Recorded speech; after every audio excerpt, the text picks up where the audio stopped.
front of her face, much like the ghost from a certain famous horror movie.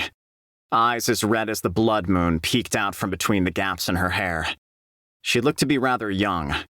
Still, despite her haggard appearance and her hair covering the better part of her face, it was still clear she was quite beautiful. Hajime stiffened in surprise.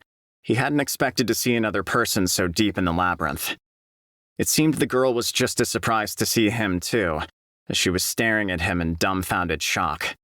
After a moment of silence, he took some deep breaths to steady himself and then resolutely said, "Sorry, I'll just leave now." He went to go and close the doors again, but before he could, the blonde-haired, red-eyed girl hurriedly called out to him once more. Her voice was hoarse and weak, most likely from years of disuse, but the desperation in it was clear. Wait! Please! Help me! "Don't wanna," Hajime replied curtly, then returned his attention to the doors. A truly heartless reply. Why? Please, I'll do anything so... She really was desperate. Though she could barely move her neck, she still raised her face up to look at Hajime. But even then, Hajime only gave an irritated reply. "You know, I really doubt it'd be a good idea to free someone that's clearly been sealed all the way down here in the deepest pits of hell. That just spells trouble. As far as I can tell, there's nothing but the seal in here. It doesn't look like that'll help my escape at all, so..." It was a fair judgment. However, there were few people so devoid of sympathy that they could so easily ignore a girl's pleas for help. It was clear that the old, kind Hajime had long since perished. Though he had refused her so bluntly, the girl continued hopelessly calling out for help. No! I'm not anyone bad.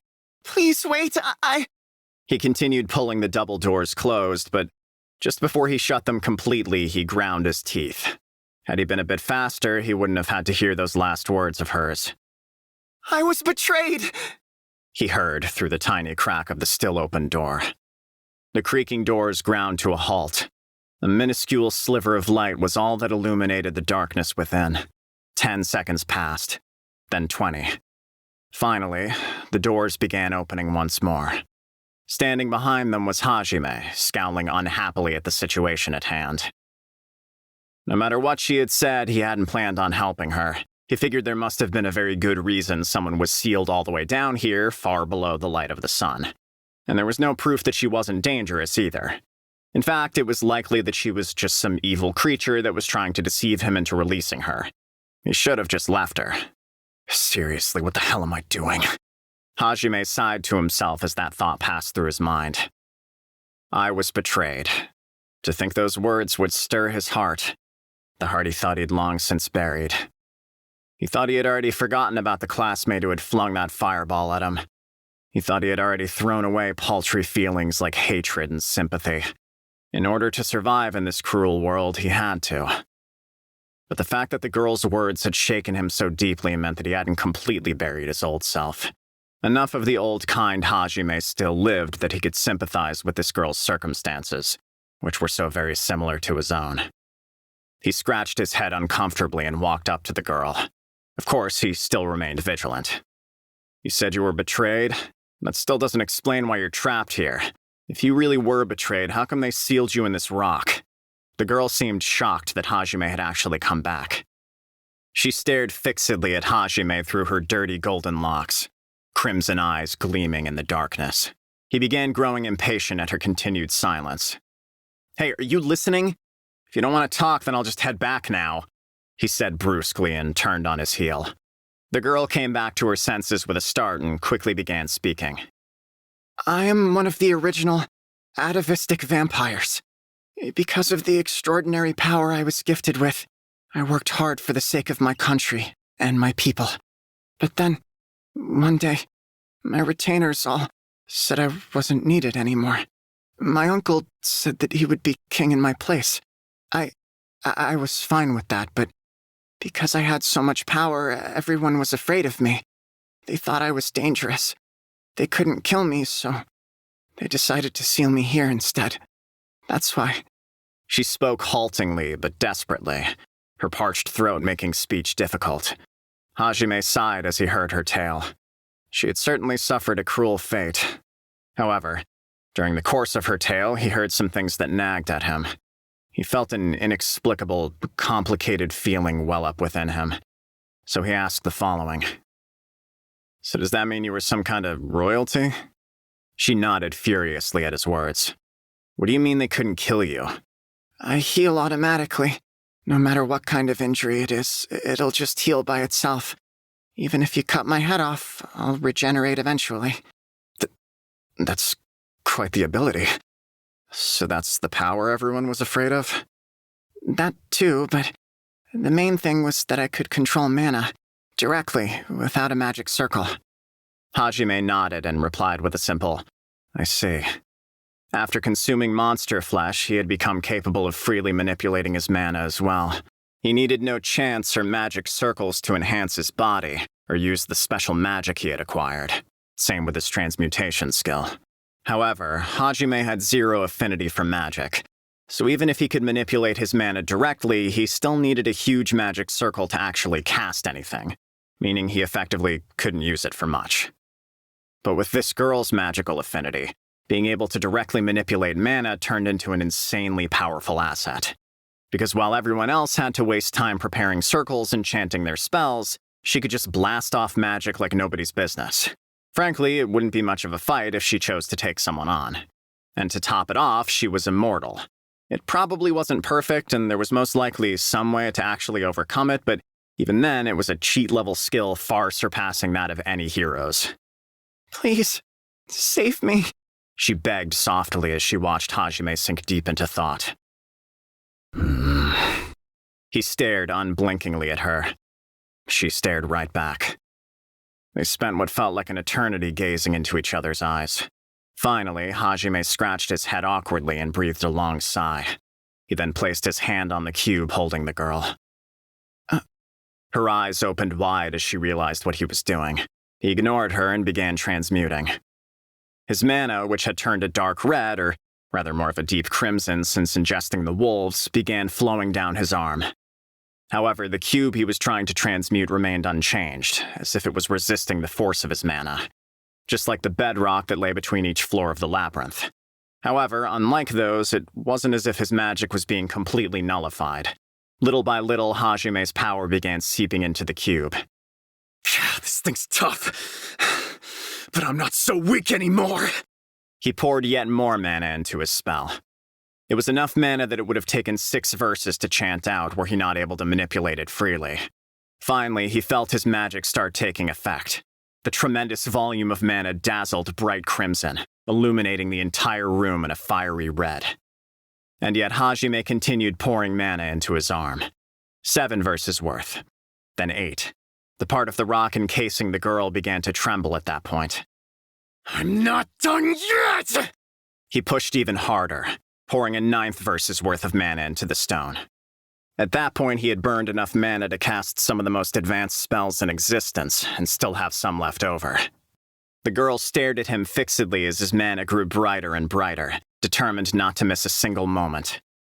Cold sweat poured down his back as he kept going. This was the first time Hajime had tried to cast such a large-scale spell. If he lost focus for even an instant, the massive amount of mana he was wielding would go berserk. But even after all that, the cube refused to budge. Desperate, he threw all the mana he had into the spell. Hajime wasn't sure why he was going so far for a girl he had just met, but for some reason he just couldn't leave her alone, even though he had sworn to himself to eliminate all obstacles in his path and to live only for the sake of his goal. He still continued transmuting. Seriously, why the hell am I doing this? He mentally admonished his actions. But then he reasoned that everyone makes exceptions sometimes, and stubbornly thought, I decided to do this, so there's no way in hell I'm quitting halfway! He was burning so much mana that his entire body glowed crimson. He was using up every last drop of mana just to free her. With a doggedness that surprised even himself, he kept resolutely transmuting with every ounce of spirit he had. Finally, the portion of the cube entrapping the girl began to melt like hot butter, and dribbled to the ground, slowly releasing her from her stone prison. As the rock slowly fell away, her modest breasts were fully visible. Next came her waist, then her hands, her thighs, and finally the cube melted away entirely, and she was free. Her completely naked body was clearly emaciated, but it still had an alluring charm to it. She slumped to the ground in an exhausted heap as soon as her body was fully free. It seemed she wasn't strong enough to stand. Hajime sat down in front of her. He was panting heavily. Using up his entire reservoir of mana had clearly exhausted him greatly. With a trembling hand, he tried to pull out a vial of ambrosia, but before he could, the girl put her hand over his and grabbed it. Her small, slender, and frail hand trembled as it entwined with his own. He gave her a sidelong glance and realized she was looking right at him. Though her face was expressionless, a wealth of emotions dwelled within her crimson eyes. In a small and trembling but powerful voice, the girl conveyed her feelings. Thank you. Hajime wasn't sure he could ever express the emotion he felt at those words. He just knew that the heart he thought he'd discarded began glowing with a faint but resolute light. He sat there quietly, his hand in hers. He wondered how long she must have been trapped there, suffering. As far as Hajime knew, the vampires had gone extinct hundreds of years ago. At the very least, that was what had been written in the history books he read in the Royal Library. Even when she had been talking to him earlier, her face had remained expressionless, which meant that she had at least spent a long enough time in this solitary dark cell to forget how to speak, and even how to show emotions. According to her tale, she had been betrayed by someone she trusted too. It was a wonder she hadn't gone insane. Perhaps that had been due to her healing factor? But if that really were the case, that meant she had been tortured for centuries by her own abilities, unable to even sink into the release of madness. I guess drinking the potion can wait. Hajime smiled wryly as he thought to himself, squeezing the girl's hand back as he did. Startled, she jumped slightly and then strengthened her own grip. What's your name? She whispered to Hajime. His smile grew awkward as he realized they hadn't told each other their names yet. He replied quickly, without a hint of hesitation in his tone. Hajime Nagumo. What's yours? She muttered Hajime to herself over and over, as if carving it into her memories. After she finished repeating it, she opened her mouth to answer his question, before hesitating for a moment and thinking better of it. Give me one. Huh?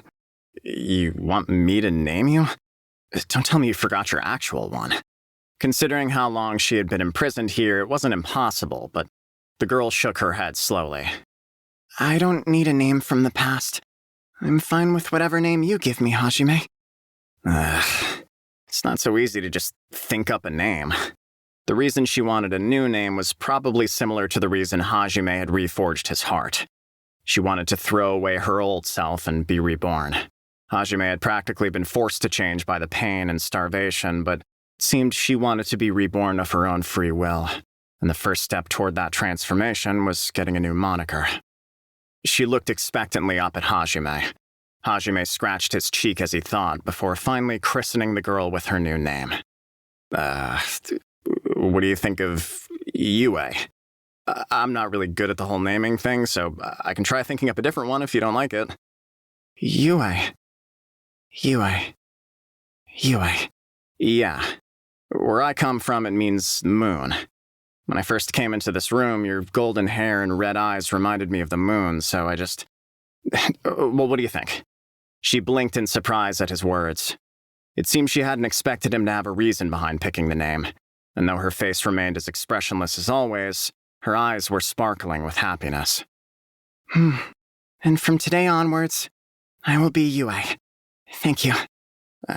Glad you like it. Anyway. Huh? As the girl, now Yue, expressed her thanks, Hajime untangled his hand from hers and took off his coat. She watched him in mild confusion. Here, wear this. Can't have you running around naked forever. Oh. Yue reflexively took the coat offered to her and looked down at her own body. As Hajime had said, she was stark naked. Every bit of her was completely exposed.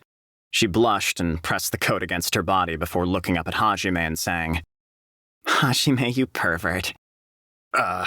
He realized anything he said would only make things worse, so he wisely chose to remain silent. Yue happily donned the coat he gave her. As she was a mere 140 centimeters tall, it was a bit too big for her. Hajime smiled as he watched her try and fold the right sleeve back enough for her hands to poke through. While she was wrestling with his coat, he drank some ambrosia. He felt strength return to his body, and his mind began working again. He used sense presence to check his surroundings, and instantly froze. There was one hell of a powerful monster in the room with them, and it was right above them. The same time he noticed its presence, it chose to drop down from the ceiling. He quickly got to his feet, scooped up Yue with one arm, and used supersonic step to dash away as fast as possible. He looked back just in time to see the monster crash into the ground right where they had been sitting a second ago. The monster was nearly 5 meters long and possessed 4 arms that all ended in razor-sharp scissors. It had a further 8 legs that clacked noisily as it scuttled around. It also had 2 tails, each of which ended in stingers. The closest thing it resembled was a scorpion. Hajime assumed the 2 stingers contained poison. It was clearly far more powerful than the monsters he had faced so far. Cold sweat began running down his forehead. His initial sense presences when he first entered the room hadn't discovered anything, but the one he had used mere moments ago had. Which meant that the scorpion thing must have entered the room after he had released Yue from her seal. In other words, this was the one last trap her captors had placed to keep her from escaping her cell. If it was a trap designed for Yue, Hajime could escape if he left her behind. He spared a quick glance at the girl he held in his arms. She was ignoring the scorpion thing entirely and looking only at Hajime. Her eyes were a sea of calm, showing nothing but the resolve to accept her fate. They spoke volumes more than words ever could. Yue had decided to place her life in Hajime's hands. When he saw those eyes, Hajime's lips naturally curled up into his usual fearless grin. Though he had told himself he would never care about other people again, he had ended up sympathizing with Yue anyway. She had lit the fire in his heart, a heart he thought he had long since abandoned. And despite the terrible betrayal she had suffered, she chose once more to place her trust in someone. If he didn't help her, then he didn't deserve to be called a man. Bring it, you bastard! Kill me if you think you can! Hajime slung Yue over his shoulder, pulled another vial of ambrosia out of his bag, and thrust it into her mouth. The rejuvenating fluid spread throughout her body. Tears formed in the corner of her eyes at the sudden intrusion of something hard into her mouth, but her eyes opened wide as she felt the ambrosia heal her emaciated body. He then skillfully swung Yue around, situating her on his back. Weakened as she was, Yue was nothing more than dead weight, but Hajime knew if he just put her down somewhere, the scorpion thing would probably go for her first. Still, fighting a monster that strong while protecting someone was going to be tough. Hang on tight, Yue! Though she was far from fully healed, she had enough strength in her body that she was able to cling tightly to his back. The scorpion's legs clacked on the ground as it scuttled over to them. He felt Yue's slender arms clutching tightly to his back, and with the fearless grin still on his face, Hajime boldly proclaimed his intent. If you try to get in my way, I'll kill you and eat you! As if responding to his challenge, the scorpion thing attacked first. One of its tails swelled up and shot a stream of purple liquid at him. The stream traveled surprisingly fast, and Hajime quickly leaped away. The purple liquid sizzled as it hit the ground, melting the area around it. Hajime suspected it was some form of acid. He spared the liquid a brief glance before drawing Donner from its holster and firing it. Bang! He fired at full power. A bullet traveling at 3 kilometers per second slammed into the scorpion thing's skull. Hajime felt Yue stiffen on his back. She was surprised to see such an unfamiliar weapon, and surprised even more when she saw it fire off an attack that hit instantly. On top of all that, though, she hadn't sensed Hajime use magic. However, there was a small amount of electricity running down his right arm. He had created it without chanting a spell or using a magic circle. In other words, Yue realized that he had the same kind of mana manipulation ability she did. He was the same as her, and for some reason he too was stuck in the depths of hell. Though she knew now was no time to be distracted, she couldn't help but pay more attention to Hajime than the scorpion. Meanwhile, Hajime continued leaping through the air with aerodynamic, making sure to constantly stay on the move. For once, his expression was actually grim. The reason being that Detect Magic and Sense Presence had told him that his bullet hadn't phased the scorpion thing in the least. As proof, its other tail was swelling up as it took aim at him. Then, once it had built up sufficient pressure, it shot its stinger out at him. He tried to dodge, but the needle burst in midair, splintering into numerous sharp shards that sped toward him. He somehow managed to survive the onslaught and returned fire with Donner. He then threw Donner into the air, pulled out a grenade from his pouch, and threw it at the scorpion thing. It withstood Donner's second shot, preparing to fire another buckshot of needles and set of acid spray in return. But before it could, the 8-centimeter-long grenade that had rolled next to it exploded, and as it exploded, it sprayed burning black pitch all over the scorpion. This was his incendiary grenade. He had made it out of the flam rock he discovered on the tar floor. Right now, the scorpion was being engulfed in 3,000-degree flames. It looked like even the scorpion thing couldn't withstand flames that hot, as it began flailing around, trying to scrape the tar off it somehow. Hajime used this time to land back on the ground and reload Donner, which he had already caught in the air. By the time he finished reloading, the effects of the incendiary grenade had died down, and the flam rock had mostly burnt out. However, the flames had definitely succeeded in doing some damage, and the scorpion thing screeched in rage. It charged Hajime, all 8 legs scuttling rapidly across the ground. The 4 scissors attached to its front legs suddenly extended forward, as if they had been shot out of a cannon, and sped toward Hajime. He dodged the first with supersonic step, then jumped over the second with aerodynamic. He managed to kick the third one away with his steel legs, but that threw him off balance as the fourth one headed for him. However, an instant before it collided with him, he fired Donner and used the recoil from the shot to propel himself backwards. By twisting his body, he just barely dodged the 4th scissor claw. Yue was groaning uncomfortably at his violent movements, but she just had to bear it, since Hajime was at his limits just dodging. He leapt through the air again, this time landing on the scorpion thing's back. He somehow managed to keep his balance on the rampaging beast's back, and fired Donner into its shell at point-blank range. Bam! With a deafening explosion, the bullet forced the scorpion to the ground. However, even a direct hit at point-blank range wasn't enough to pierce its shell, so the bullet had merely scratched it. Hajime ground his teeth in frustration, and swung down with a gale claw. However, it bounced off with a metallic clang, not even scratching the shell. Fed up with the human on its back, the scorpion thing fired a round of needle buckshot at its own back. Hajime swiftly jumped back into the air, firing another bullet at the joint where the tail connected with the stinger while he was in motion. The high-speed bullet hit with perfect accuracy and flung the tail back, but even the tip of the tail was protected by the same thick shell, so the bullet did no lasting damage. Hajime just didn't have enough power to damage it. As he fled into the sky, the 4 scissor arms attacked him once more. He flung another incendiary grenade in desperation and jumped away to safety. The scorpion was engulfed in flaming tar for a second time, but Hajime knew he was just buying himself time. He put some distance between him and the scorpion thing and tried to think of a plan. But before he could even begin, he heard another piercing scream come from its mouth. Chills ran down his spine as he heard that, and he tried to use supersonic step to put even more distance between him and the scorpion, but it was already too late.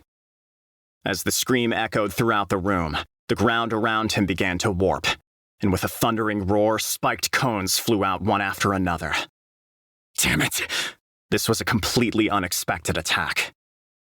He desperately took to the sky once more, only to discover that there were spikes closing on him from behind, too. In order to protect Yue, he twisted his body around, but that completely destroyed his balance.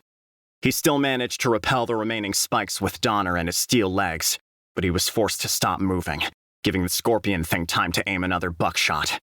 His face stiffened in horror.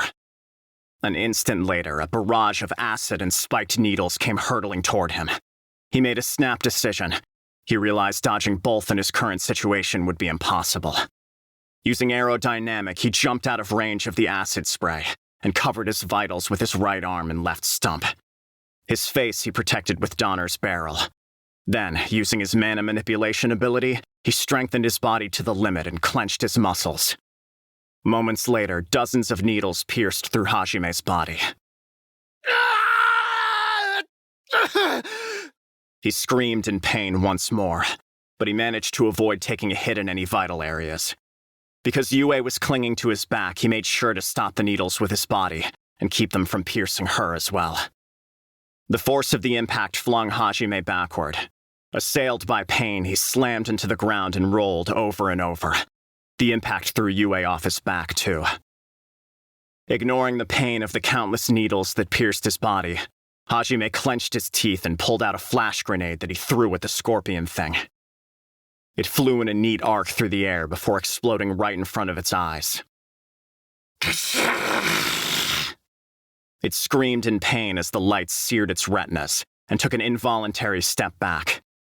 Considering it had followed Hajime with its eyes this whole time, he had guessed, correctly, that it mainly used sight to track its prey. Hajime bit down on the vial of ambrosia he kept in his molar and pulled all the needles out at once. He bit down on his lips from the searing pain, and a moan escaped his lips. But he withstood the pain. He had suffered so much already that he was used to it. Something of that level was nowhere near enough to break his spirit anymore. As he continued to pull needles from his body, he looked around, searching for Yue. But before he could find her, she found him. Hajime! She ran over to him, worry etched on her face. Her usually expressionless mask had crumbled, and she looked like she was about to burst into tears. Don't worry. I'm fine. More importantly, that thing is way too damn hard. I can't think of any way to beat it. If I try to go for its eyes or mouth, those stupid scissor things will get in the way. Do I have no choice but to try for a suicide rush and just accept that I'll take some damage? He put Yue's worried face out of his mind for the moment and concentrated on finding a way to defeat it.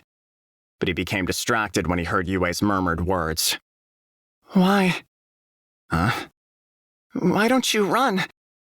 Yue's words implied that Hajime should already have realized that he could leave her and escape by himself. He looked at her, evidently dumbfounded. Don't be ridiculous. I haven't fallen so low that I'd leave you behind to die just because the enemy we ran into is a little stronger than usual. In order to survive, Hajime would use anything at his disposal, whether it was ambushes, tricks, traps, lies, bluffs, and all sorts of other cowardly tactics. Aside from the one fight he had with the claw bear, he honestly thought fighting head-on was just moronic. Hell wasn't so nice a place that you could survive with a code of honor. Nor did he feel guilty about his chosen fighting style. That was just how much he'd transformed over the course of his time here. Still, he hadn't sunk so far that he'd abandoned someone. Even now, after all this time, he still had some semblance of morality. No. Rather, it was more accurate to say that he had regained some semblance of morality. And the one who had reminded him of that, of who he really was none other than Yue. Hence why abandoning her was not an option. When she had given him that look, a look that told him she had placed her life in his hands, he had made his decision. At the critical turning point that decided whether or not he became as terrible as the monsters he consumed, he had chosen to remain human. Yue saw in his expression the words he didn't say, and nodded in understanding before suddenly hugging him. Huh? What's up? Hajime stuttered, confused. Considering the circumstances, her actions seemed oddly timed. The effects of the flash grenade would wear off any minute. Plus, Hajime's wounds had finished healing. He needed to return to the fray as soon as possible. Yet in spite of all that, Yue wrapped a hand around his neck. Hajime, trust in me. As she said that, Yue kissed the nape of his neck. What? No, not kissed. Bit. Hajime felt a tiny pinprick of pain. Following that, it felt as if the energy was being sucked out of his body. He was about to shake her off when he remembered Yue had said she was a vampire and realized she must have been sucking his blood. When she had said trust in me, she meant she wanted him to put aside his initial fear and revulsion at having his blood sucked. Smiling wryly, Hajime wrapped his arms around Yue and supported her tiny body as she drank his blood. She twitched in surprise, but After a moment, she hugged him even tighter and buried her face into his neck. It might just have been his imagination, but it looked as if Yue was happy he did that. The scorpion thing's roar echoed throughout the chamber. It appeared the time he'd bought with the flash grenade had run out. It must have found them already, as the ground shook once more and began to warp. This must have been its special magic. It could freely control the earth around it. Unfortunately for you, that's my specialty too. Hajime placed his right hand on the ground and began transmuting. The ground stopped warping in a 3-meter radius around him, and instead rose up to form walls that protected him and Yue. Myriad spiked cones slammed into the walls, aiming for Hajime, but his barriers kept them at bay.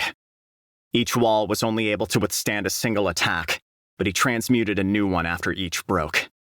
The scope, strength, and offensive power of the Scorpion's earth manipulation were far above Hajime's, but his transmutation speed was far faster. The range of his transmutation ability had stopped growing at 3 meters, so he assumed it had reached its peak. Also, he still couldn't fling spikes or do anything purely offensive with the skill, but when it came to defense, there was none better. Hajime focused his all on defense, keeping the monster's attacks at bay until Yue finally removed her fangs from his neck. Her face was flushed as she licked the last few drops of blood off her lips. Despite how young she appeared, the gesture, combined with her flushed face, looked rather seductive. In the span of a few moments, her emaciated body had become healthy, and her porcelain white skin glowed with new vitality. Her cheeks, once gaunt, were now rosy pink. A warm, gentle light dwelled within her crimson eyes, and she caressed Hajime's cheek with a slender hand. Thanks for the meal. Suddenly, Yue got to her feet and brandished a hand at the scorpion thing. As she did so, a tremendous amount of mana, golden in color, poured out from her tiny body, chasing away the darkness. Then, clad in a wondrous golden light, with her golden hair fluttering around her, she muttered a single phrase. Azure Blaze. A massive blue-white fireball, at least 6 or 7 meters in diameter, appeared directly above the scorpion's head. Though it didn't score a direct hit, the fireball must have still caused quite a bit of damage, as the beast backed away, screeching in pain. However, the vampire princess of the abyss did not allow it to escape. She stuck an elegant finger out, waving it around like a conductor's baton. The fireball then followed her finger faithfully, chasing after the fleeing scorpion, and slammed into it. It screeched in pain, letting out a noise Hajime had not heard before. It was clearly suffering. As the fireball smashed into its target, the entire room was filled with a blinding white light, temporarily robbing everyone of their sight. Hajime covered his eyes with his arm and gazed dumbfounded at the grand display of magic. Eventually, the magic wore off, and the pale blue fireball vanished. Once the flames disappeared, Hajime could see the scorpion writhing around in pain, its shell pulsing an angry red, and noted that parts of it had fused together from the heat. Hajime wasn't sure what was more praiseworthy. Yue's magic, which had harmed the shell neither his 3,000 degrees Celsius incendiary grenade, nor a point-blank railgun shot from Donner could even scratch, or the monster's shell, which had somehow managed to withstand the blast. He heard a soft thump and tore his eyes away from the wondrous spectacle to look back at Yue. She was slumped on the ground, breathing heavily. It seemed she had used up all her mana. Yue, you all right? Just very tired. But man, you really did it. Thanks for the save. I'll handle the rest, so you just rest. Good luck.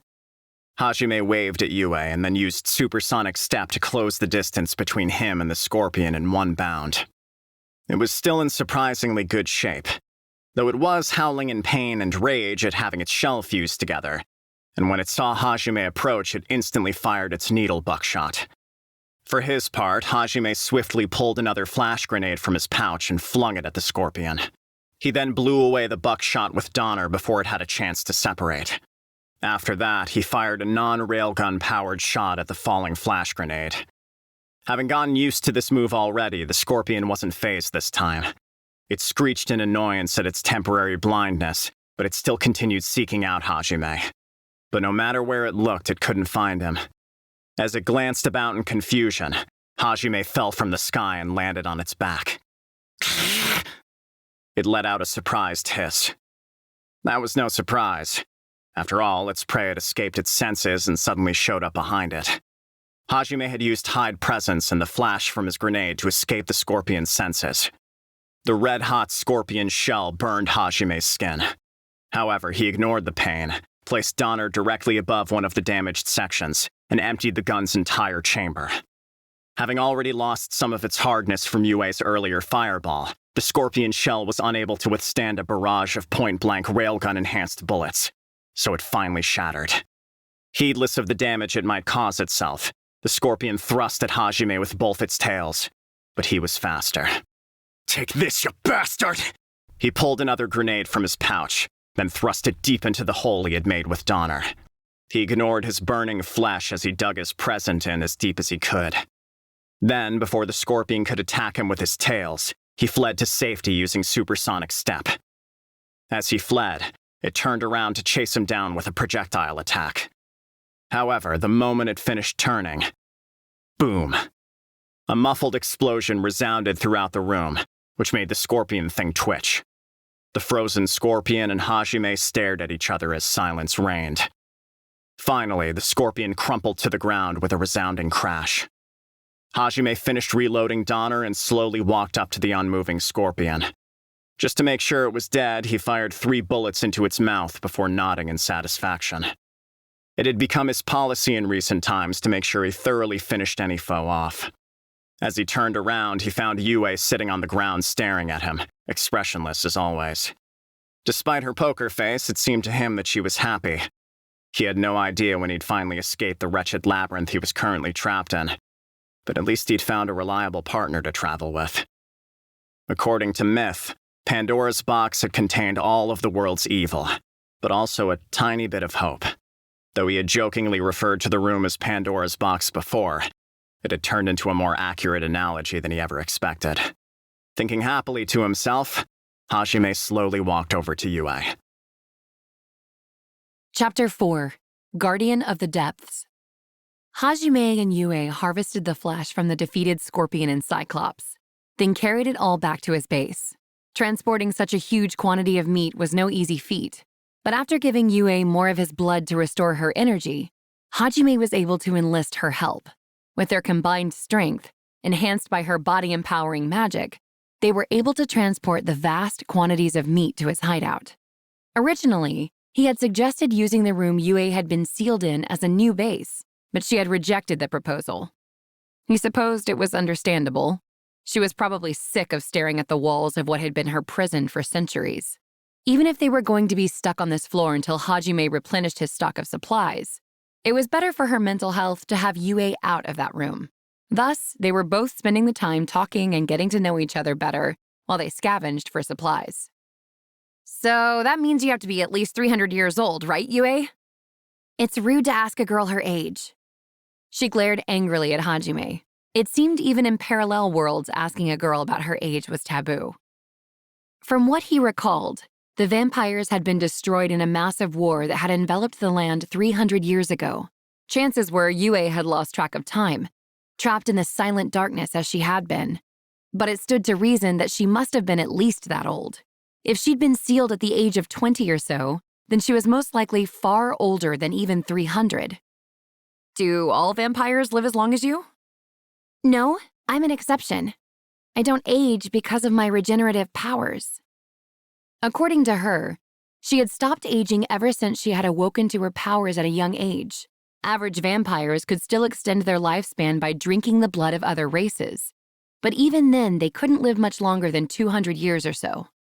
As a frame of reference, humans in this world lived an average of 70 years, while demons' lifespan was a bit longer at 120.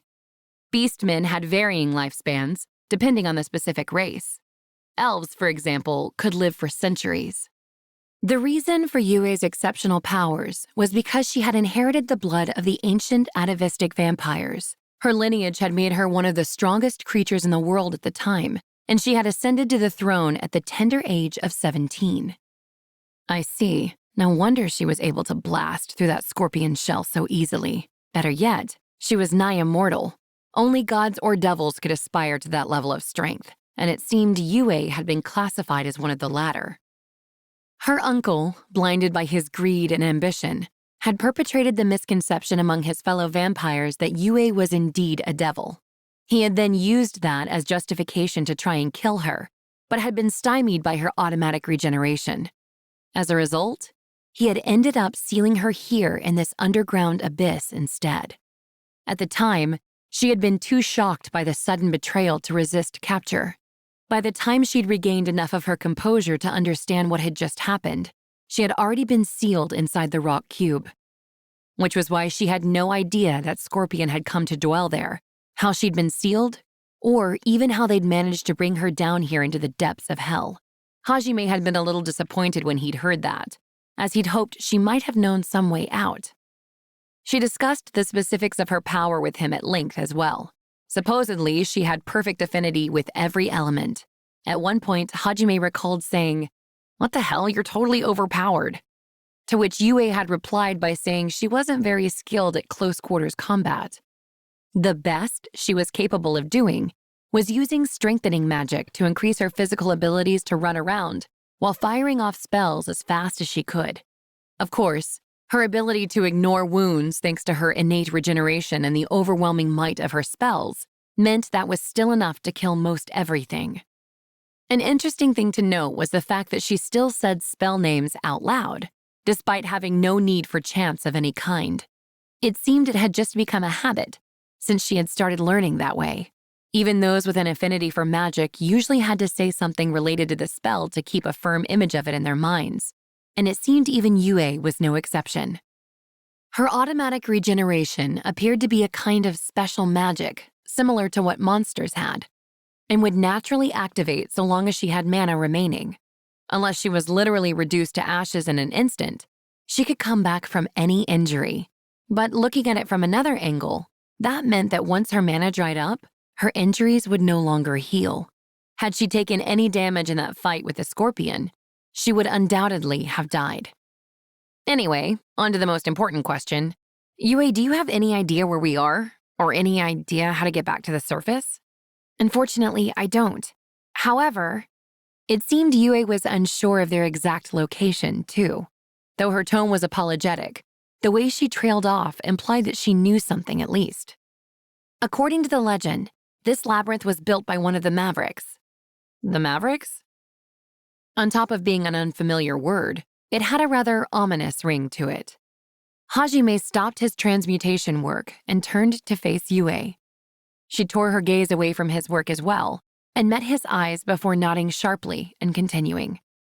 They were rebels that tried to bring about the end of the world. With how reticent and expressionless Yue was, her explanations always took time. For his part, Hajime had a boatload of transmutation to get through, so he settled back to listen while he worked on replenishing his supply of ammunition. The previous battle had also showed him just how lacking in strength he was, and he had started work on a new weapon to rectify his insufficient firepower. Supposedly, there had been 7 descendants who had colluded together to plot the destruction of the world. However, the gods put a stop to their plans, and they were forced to flee to the ends of the earth. Their bastions of exile were what later came to be called the 7 Great Labyrinths. The Great Orcus Labyrinth being one of them, of course. The maverick who created it was rumored to reside in the deepest depths of this abyss everyone else called hell. It's possible there might be a path to the surface there, in the deepest part of the labyrinth. I see. I can't imagine there being some huge 1,000-story long staircase at the bottom. But if this whole thing was made by someone from the Age of the Gods, then there's probably a teleportation circle or something. Hajime smiled at this new possibility. He returned his gaze to the work at hand. Yue followed suit. Her eyes were glued to Hajime's hands. Is it really that interesting to watch me work? She nodded, silently. Hajime thought she looked extremely cute just then, sitting there hugging her knees with her fingers barely poking out of the sleeve of his baggy overcoat.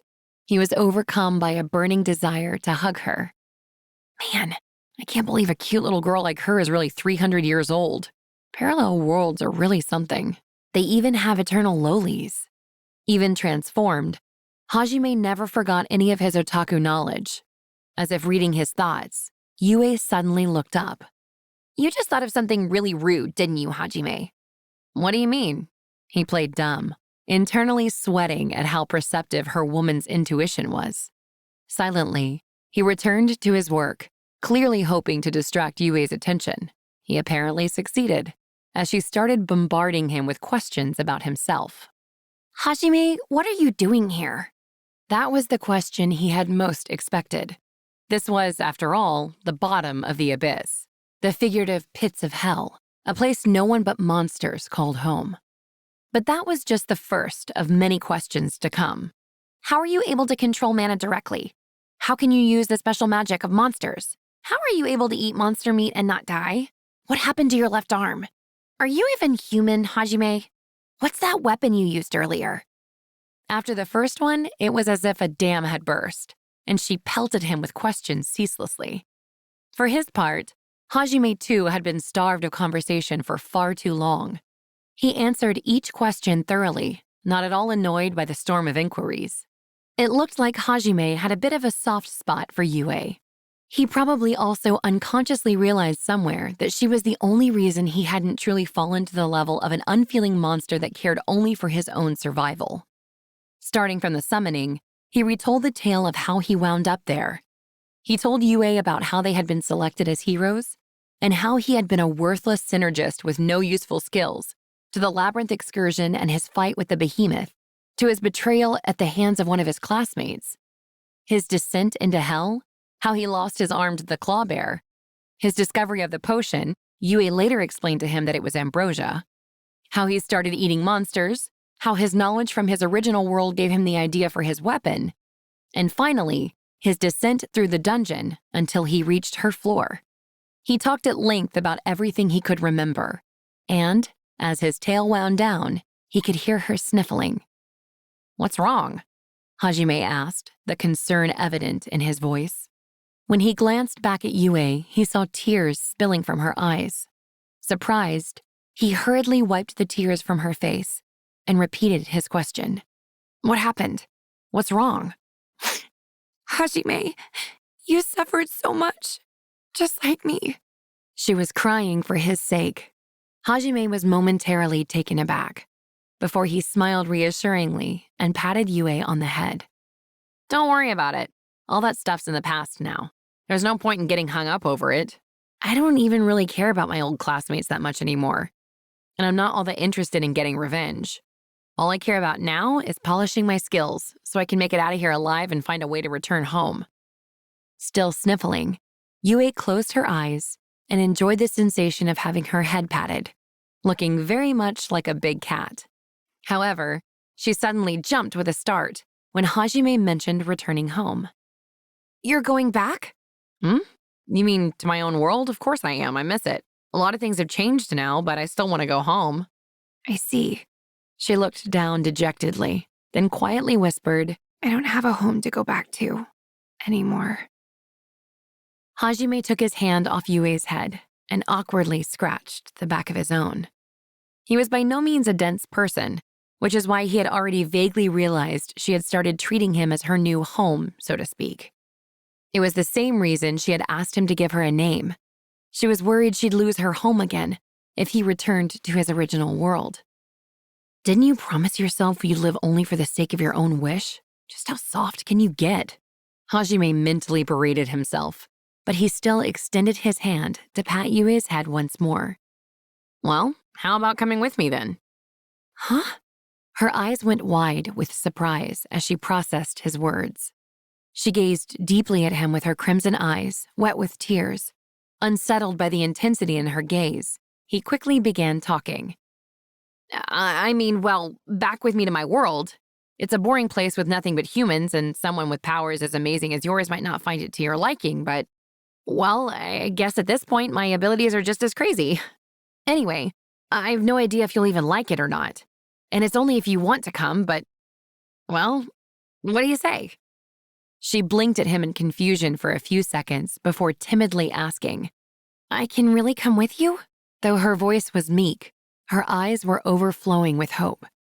Hajime smiled when he saw how vividly her eyes were shining and nodded. As he did so, Yue smiled so brightly, it almost felt as if her expressionless mask until now had just been an act.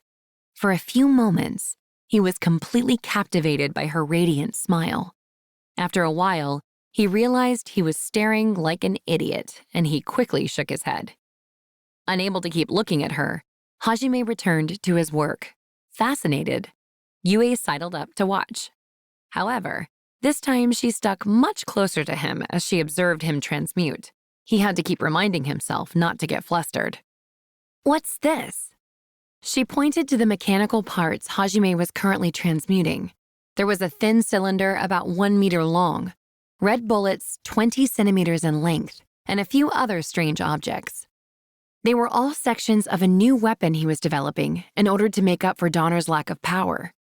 "This is, an anti-tank rifle, railgun enhanced edition. I showed you my other gun, right? This is basically just a bigger version of it with special bullets." Once the parts were all slotted together, it would turn into a rifle that was 1.5 meters in length. He had pondered earlier how he could possibly increase his firepower, and had come to the conclusion that there was no way to increase Donner's explosive force or the acceleration of its bullets. That simply meant that if he wanted something stronger, he would need to make a new gun. And said gun would of course need a wider and longer barrel, so it could fit larger caliber bullets and accelerate them for longer. Hence why he decided to model this one after an anti-tank rifle. Its size made it cumbersome to carry around and could only hold 1 bullet at a time, but its power would be theoretically unmatched. Donner alone was already slightly more powerful than a standard anti-tank rifle, so it stood to reason that a railgun-enhanced rifle would fire with enough force to pulverize most anything. The recoil alone from such a gun would be enough to destroy any normal human's arms. Theoretically, his new Schlagen would be 5 to 6 times as strong as Donner, or at least that was the hope. He had used parts harvested from the Scorpion to make it. After the battle had concluded, he had examined the Scorpion's super hard shell. To his surprise, his ore appraisal had been effective on it and had shown him its properties. Star ore, a peculiar ore with a unique affinity to mana. The more mana it absorbs, the harder it gets. It appeared the Scorpion's toughness had come from building its shell from star ore. Since the Scorpion had probably been able to pour a huge amount of mana into it, it made for a perfect defense. If it's classified as ore, I should be able to duplicate it myself, right? He had tested that theory and had found he could replicate the ore quite easily. After which, a truly depressing thought had run through his mind. Wait a minute. If this is ore, I could have just transmuted that stupid Scorpion shell off to save us a ton of trouble. In the end, they had still succeeded, and he had gotten his hands on some interesting new materials, so he supposed it was all right. Once he had analyzed the ore's properties, he had instantly gotten to work making Schlagen's barrel. His skills had progressed considerably since the time he had built Donner, and his work went far more smoothly than before. He was very precise with how he made his bullets, too. He used tar for the shell's core and applied an outer coating of star over it to harden it. It was his fantasy version of a full metal jacket bullet. He also made sure his ratio of compressed blast rock for the new bullets was perfect. Thanks to his duplicate transmutation derivative skill, he was easily able to mass-produce the bullets once he had finished a satisfactory prototype to work off of. He talked Yue through the entire process as he worked, and the time flew by quickly as he finished Schlagen. It looked quite intimidating once it was all put together. He gazed at it proudly, satisfied with the quality of his work. Having finally finished, he realized he was quite hungry and grilled some of his Cyclops and Scorpion meat. Yue, you want some… wait, you probably shouldn't eat this, should you? I really don't want to let you experience that kind of pain. Actually, since you're a vampire, can you eat monster meat just fine? Eating monster meat had become a natural routine for Hajime by that point, and he almost invited Yue to eat with him out of habit before correcting himself. He glanced over to her and saw she was fiddling with his new weapon. When she noticed his gaze, she put it down for a moment and shook her head, saying, "I don't need any food." "I guess that makes sense. You survived 300 years without it, after all. Still, do you not get hungry at all?" I do, but I'm full for now. "You are? You already ate something?" He tilted his head in confusion at Yue's declaration. She pointed at Hajime. Your blood, Hajime." "Ah, I see. So does that mean as long as they've got blood, vampires don't need to eat?" We can absorb nutrients through food as well, but blood is more efficient. He supposed it only stood to reason that a vampire would be fine with just blood. So Yue's full from the blood she sucked out of me. As he nodded to himself in understanding, Yue licked her lips suggestively. "Why are you licking your lips like that?" Hajime, you taste good. That's not true. I've eaten so many monsters by now that I probably taste disgusting." Your blood tastes very rich. According to Yue, Hajime's blood tasted like a very savory soup. Come to think of it, she looked pretty happy when she was sucking my blood last time, too. He imagined it must have been akin to eating a first-class meal after starving for weeks. But when she licked her lips like that, she looked eerily seductive, so Hajime wished she would cut it out. It was times like those that he remembered she was far older than him, but her outward appearance was still that of a young girl, which made Hajime feel guilty for thinking dirty thoughts. Delicious blood. Please, just give me a break. His new partner was quite dangerous in more ways than one. The same day that Hajime and Yue had met and fought off the scorpion, Koki and the others had returned to the entrance of the Great Orcus Labyrinth. This time, though, it wasn't the whole class, but just Koki's party of 4, Hiyama and his band of thugs, and a judo club member called Jugo Nagayama along with his 5 burly party members.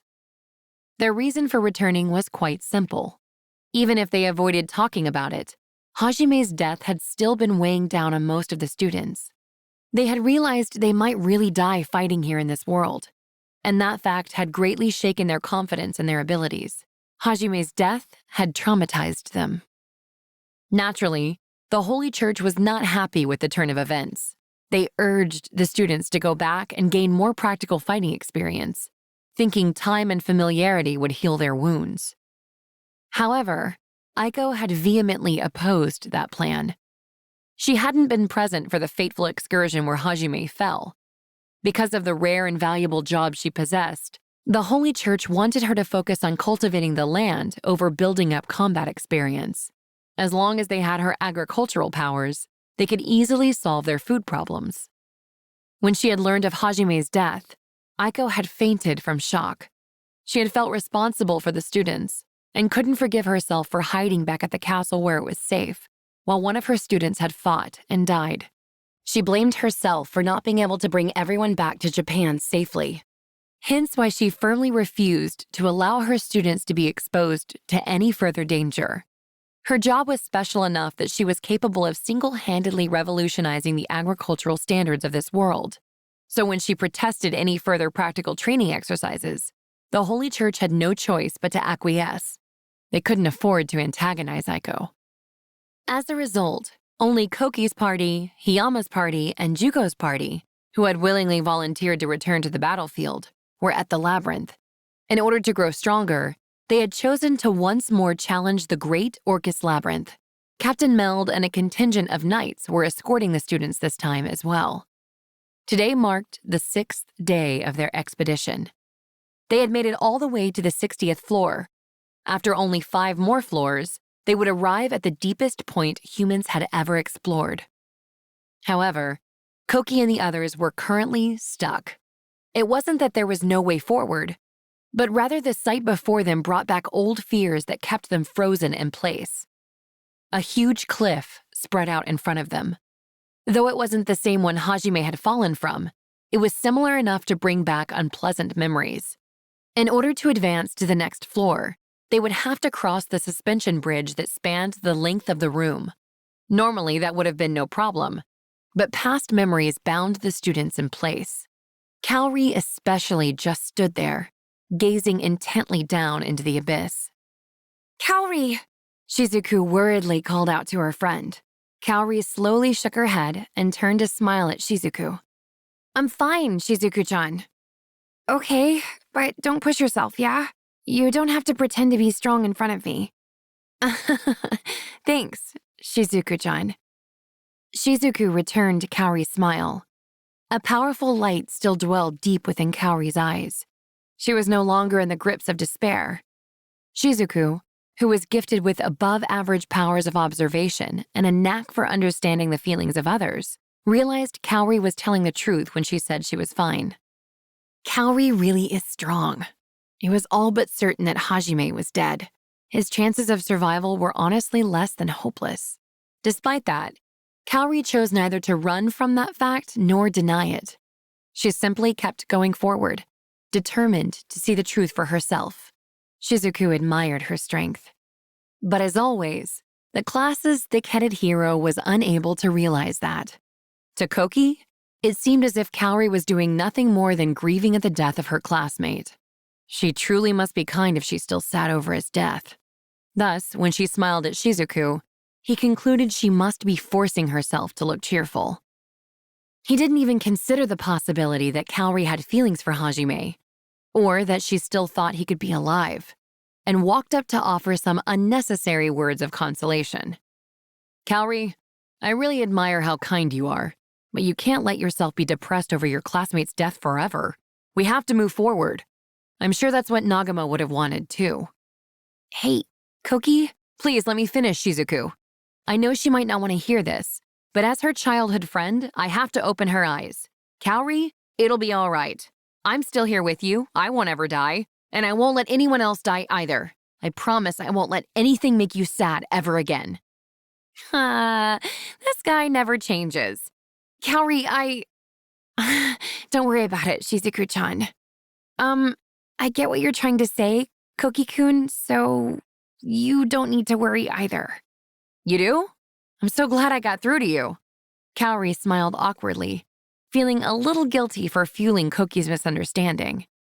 But even if she tried to explain herself to him, she doubted he'd understand. Hajime was already long dead in Koki's mind, so it would have been impossible for him to fathom that the reason Kaori threw herself into training so fervently and was so eager to return to the labyrinth was because she wanted to look for him. Because he never once doubted that his own beliefs were the absolute truth, he would simply think Kaori was unable to face reality, or that Hajime's death had somehow mentally damaged her, were she to tell him her real feelings. She'd known Koki for long enough that she understood how he thought, and therefore decided it was far simpler to just go along with his interpretations. That having been said, he had no ulterior motives in trying to cheer Kaori up either. He was seriously concerned for her well-being. Shizuku and Kaori were both used to his behavior, so they usually just ignored him. But had that line been directed at any other girl, she would have fallen for him in an instant. Koki was smart, kind, handsome, and athletic. The kind of perfect guy that no girl normally thought to resist. However, there was a reason his two childhood friends had no romantic interest in him whatsoever. Shizuku had spent her childhood training in her father's dojo under his strict tutelage, along with many other adults. Her upbringing, combined with her naturally observant disposition, had led her to quickly realize Koki's fatal flaw, his misguided sense of justice. A sense of justice that had brought nothing but trouble for Shizuku. Of course, she still cared for him as a friend. For her part, Kaori was naturally dense when it came to matters of love, and she'd heard enough complaining from Shizuku to be more or less aware of Koki's true nature. She did think he was a nice person, but his cliched lines failed to set her heart aflutter, and she had no romantic interest in him. Kaori-chan, I'm here for you. If there's anything I can do to help, just ask. Yeah, we're your friends, Kaorin. The two girls, Eri Nakamura and Suzu Taniguchi, walked over to Kaori to try and cheer her up. Kaori had only met the two of them in high school, but they had hit it off immediately and were now counted among her best friends. In addition, they were powerful fighters that were strong enough to fight in Koki's party. Eri was a beautiful girl that kept her black hair cut in a tiny bob and wore glasses. She was a quiet and gentle girl that usually observed things from a distance. She loved books and resembled the stereotypical bookworm. She had, in fact, also been the class librarian. Suzu, on the other hand, was a tiny girl, barely 142 centimeters tall. Despite her short stature, she had a boundless supply of energy and always looked like she was having fun. She kept her hair in braids and was constantly jumping around. Her hyperactive personality had made her into the class mascot. The two of them had seen how distressed Kaori had been when Hajime had fallen off the cliff, and they both understood and approved of Kaori's decision to see things through for herself. Yeah, thanks, Eri-chan. Suzu-chan. She smiled reassuringly at her two friends. Oh, you're so brave, Kaorin. Nagamo-kun, you better not make Kaorin any sadder than this. If you're not alive, I'll kill you myself. Suzu? You can't kill him again if he's already dead, right? Who cares? Fine. If he's dead, we'll just use your necromancy to revive him, Eririne. Suzu, don't say that. Kaori still thinks Nagamo-kun's alive, remember? Besides, my necromancy isn't... Eri scolded Suzu for her tactless behavior.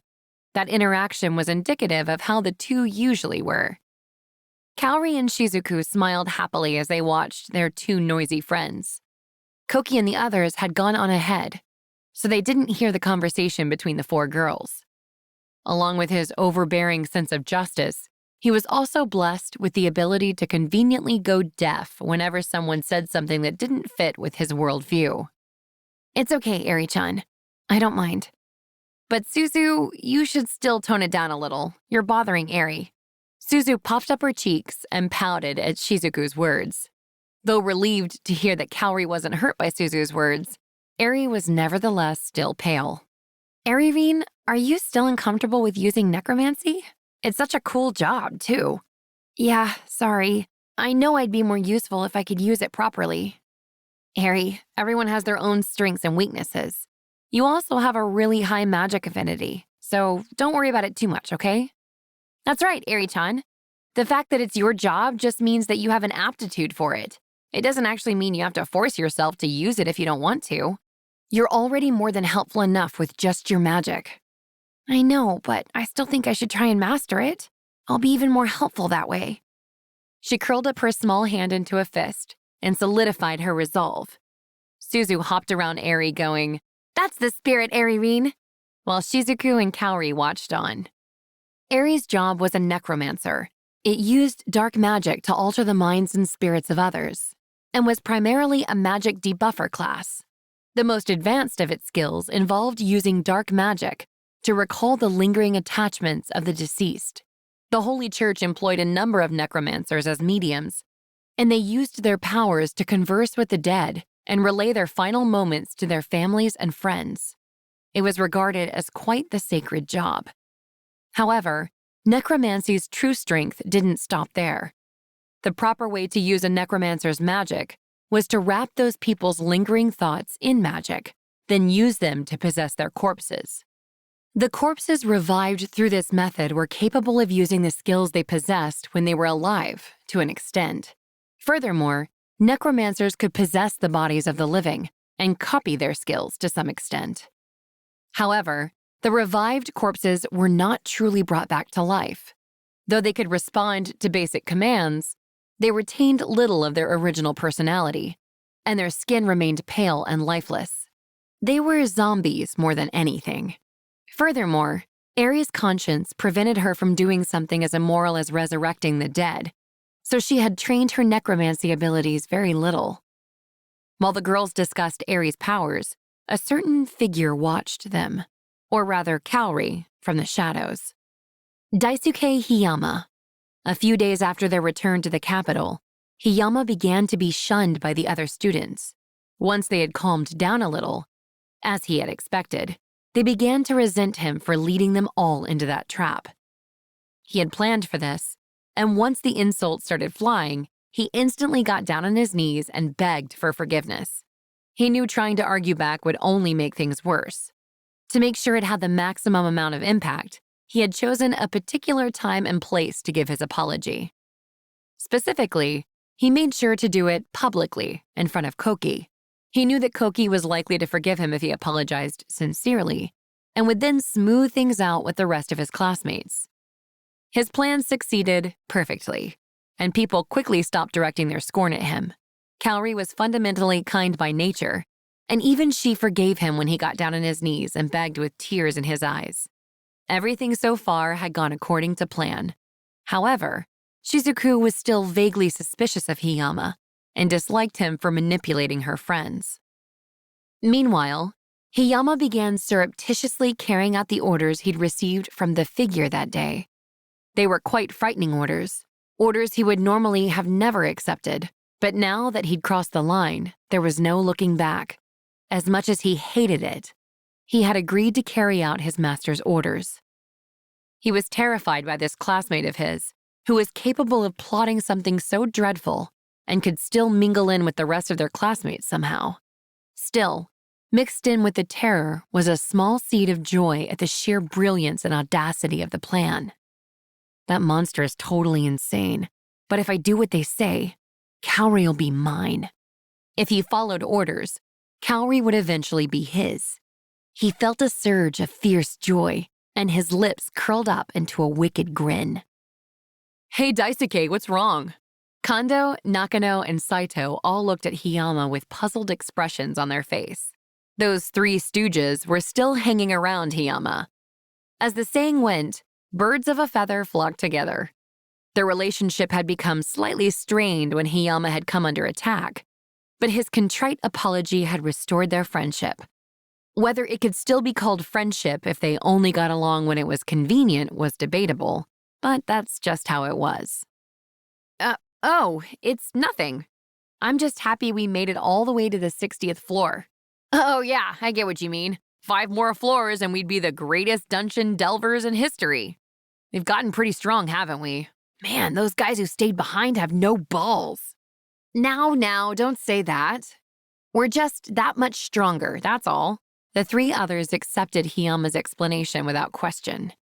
Believing themselves special just because they won a few fights was the trademark of all small-time bullies. And like the bullies they were, they had actually been throwing their weight around among the students who had chosen to remain. Their arrogance had started bothering the others. However, they were still strong enough to make it as far as the 60th floor, so no one was brave enough to complain to their face. Besides, even they couldn't match up to Koki's party, so they at least remained docile in his presence, just like the small-time thugs they were. The party managed to advance without any real difficulty, and before long, they stepped foot on the historic 65th floor. Stay sharp, everyone. The floor still hasn't been fully mapped. There's no telling what might happen. Captain Meld's loud voice echoed throughout the room. Koki and the others had grim expressions on their faces as they stepped into the unknown. After a few minutes of walking, they found themselves in a massive chamber. Everyone present suddenly felt a chill run down their spine. An ominous premonition settled over them, a premonition that proved all too soon to be accurate. A magic circle suddenly began glowing in the center of the room. A very familiar, pulsing, dark red magic circle. You've got to be kidding me. It's that thing again? Cold sweat poured down Koki's forehead. Everyone else was clearly nervous as well. Seriously? I thought that bastard died when he fell, Ryutaro screamed, the shock evident in his voice. Captain Meld replied to the group in a stern but calm voice. We're still not sure what causes monsters to spawn in the labyrinths, but it's possible to have to fight a monster you defeated once before. Everyone stay sharp. Make sure there's always at least one open path of retreat. His foremost priority was securing an escape route. The knights under his command all hurried to obey. However, Koki seemed unhappy with his orders. Meld, we're not the same weak kids from before. We've gotten way stronger. I promise we won't lose this fight, so let us take him. You said it. I can't stand being beaten and having to run away all the time anyway. It's time for our revenge match, Ryutaro said, a feral grin adorning his face all the while. Captain Meld shrugged with exasperation at their eagerness, but he had to admit that they might have a chance with their current strength. He too smiled grimly. The magic circle exploded into a burst of red light and summoned forth the nightmare that haunted all of their dreams. Grah! The behemoth roared angrily as it stamped the ground. Those familiar red eyes, dripping with murderous intent, glared squarely at Koki. Among the cowering students, one girl glared right back at it with unwavering determination. Cowrie, in a voice so quiet that no one else heard it, Cowrie said the following to the behemoth. "I won't let you take anyone else from me. I'll trample over you and make my way back to his side." With her determination thus expressed, the battle to overcome their past began. Koki made the first move. "Soar unto heaven, O divine wings, celestial flash!" With a thunderous roar, a shockwave of light slammed into the behemoth. In their previous fight, even his strongest skill, divine wrath, had been unable to scratch the behemoth. But as Koki had said, they were no longer the weak kids they had been. Gah! The behemoth backed away shakily, screaming in pain. There was a long red gash running down its chest, spilling blood. "We can do this! We've gotten way stronger. Nagayama, you circle around to its left. Hiyama, take it from behind. Meld, encircle it from the right. Rearguard, give us some spells, the strongest you've got." Koki swiftly began barking out orders. His quick assessment and judgment were a result of Captain Meld's personal training. "You've gotten pretty good at giving orders, kid. You heard the man. Everyone follow his lead." Captain Meld confirmed Koki's orders, then led his troop of knights around to the behemoth's right side. Everyone sprang into action at once, surrounding the behemoth. The vanguard set up a defensive perimeter, preventing the behemoth from wreaking havoc on the back lines. Rah! It decimated the ground as it charged forward, trying to break through. "Like hell you will! You're not going anywhere!" The class's two burliest guys, Ryutaro Sakagami and Jugo Nagayama, grappled the behemoth from each side, holding it in place. "Grant unto your servant the strength to shake the earth! Herculean might!" Clad in their body-strengthening magic, the two boys halted the behemoth's charge. Grah! Rah! The three of them each let out a different roar as they squeezed out every ounce of their strength. The behemoth, enraged that a pair of mere humans had stopped its assault, stamped impatiently on the ground. Seeing this, the other students took advantage of its momentary distraction. "Peerless swordmanship that rends even the heavens! Eternal severance!" Shizuku drew her sword, slicing through one of the behemoth's horns. Her lapis lazuli-colored mana wrapped around her sword, an artifact with a magically sharpened cutting edge, and increased the speed of her draw. However, her sword failed to cut all the way through the horn, instead getting lodged halfway into it. Why is it gotta be so hard? "Leave it to me. Pulverize, shatter, decimate, bone crusher!" The speed of Shizuki's slash was enhanced by the sheer strength the captain had put behind his own blow, forcing the sword deeper into the behemoth's horn. Finally, her sword cut all the way through and sliced the horn straight off its head. Grah! Infuriated beyond reason, the behemoth flailed wildly, flinging Shizuku, Meld, Ryutaru, and Nagayama to the corners of the room. "Enfold the weak with your gentle light, hallowed nimbus!"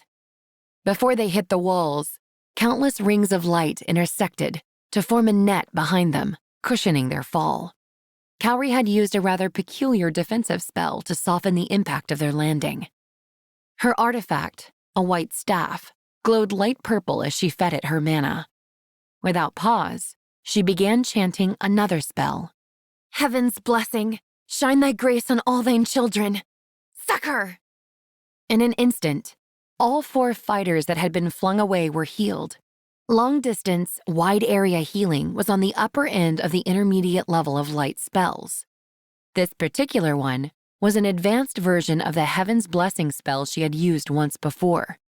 Koki shifted stances in preparation to thrust, then charged the beast. He chanted a spell as he ran forward, aiming for the wound he had created earlier. Dazzling eruption!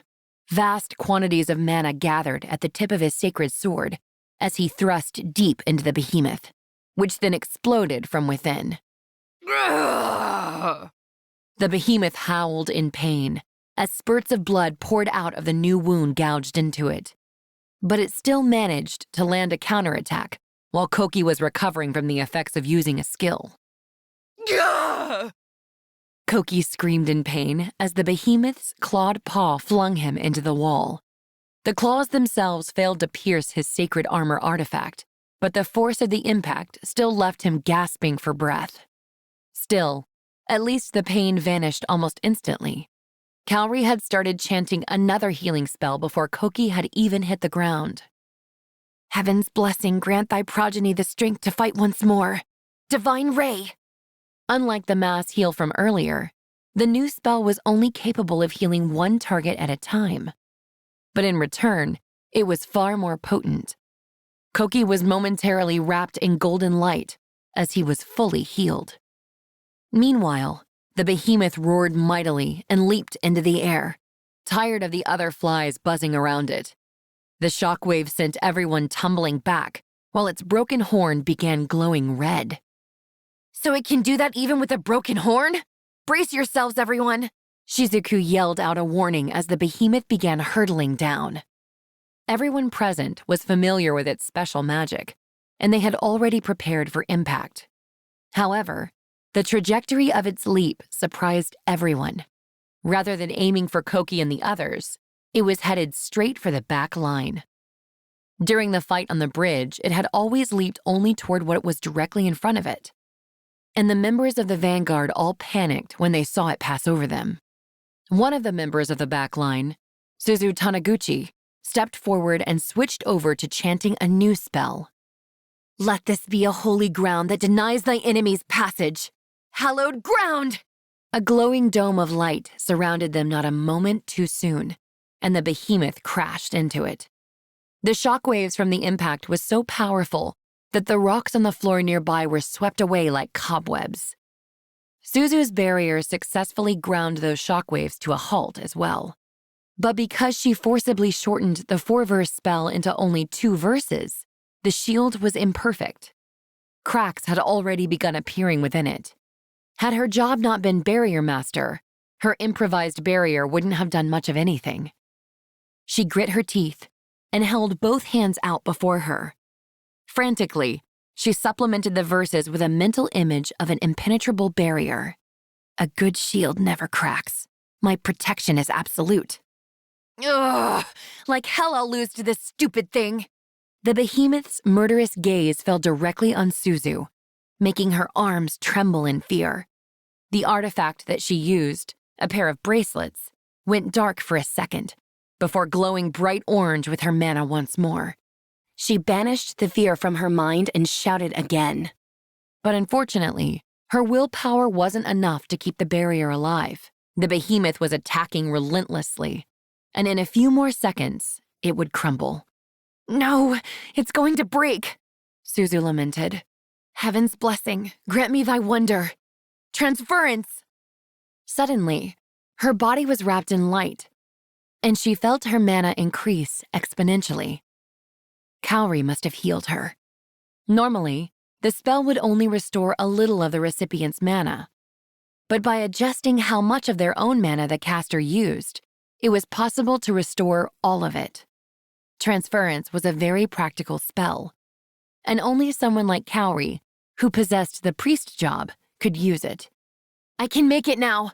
I love you, Kaorine!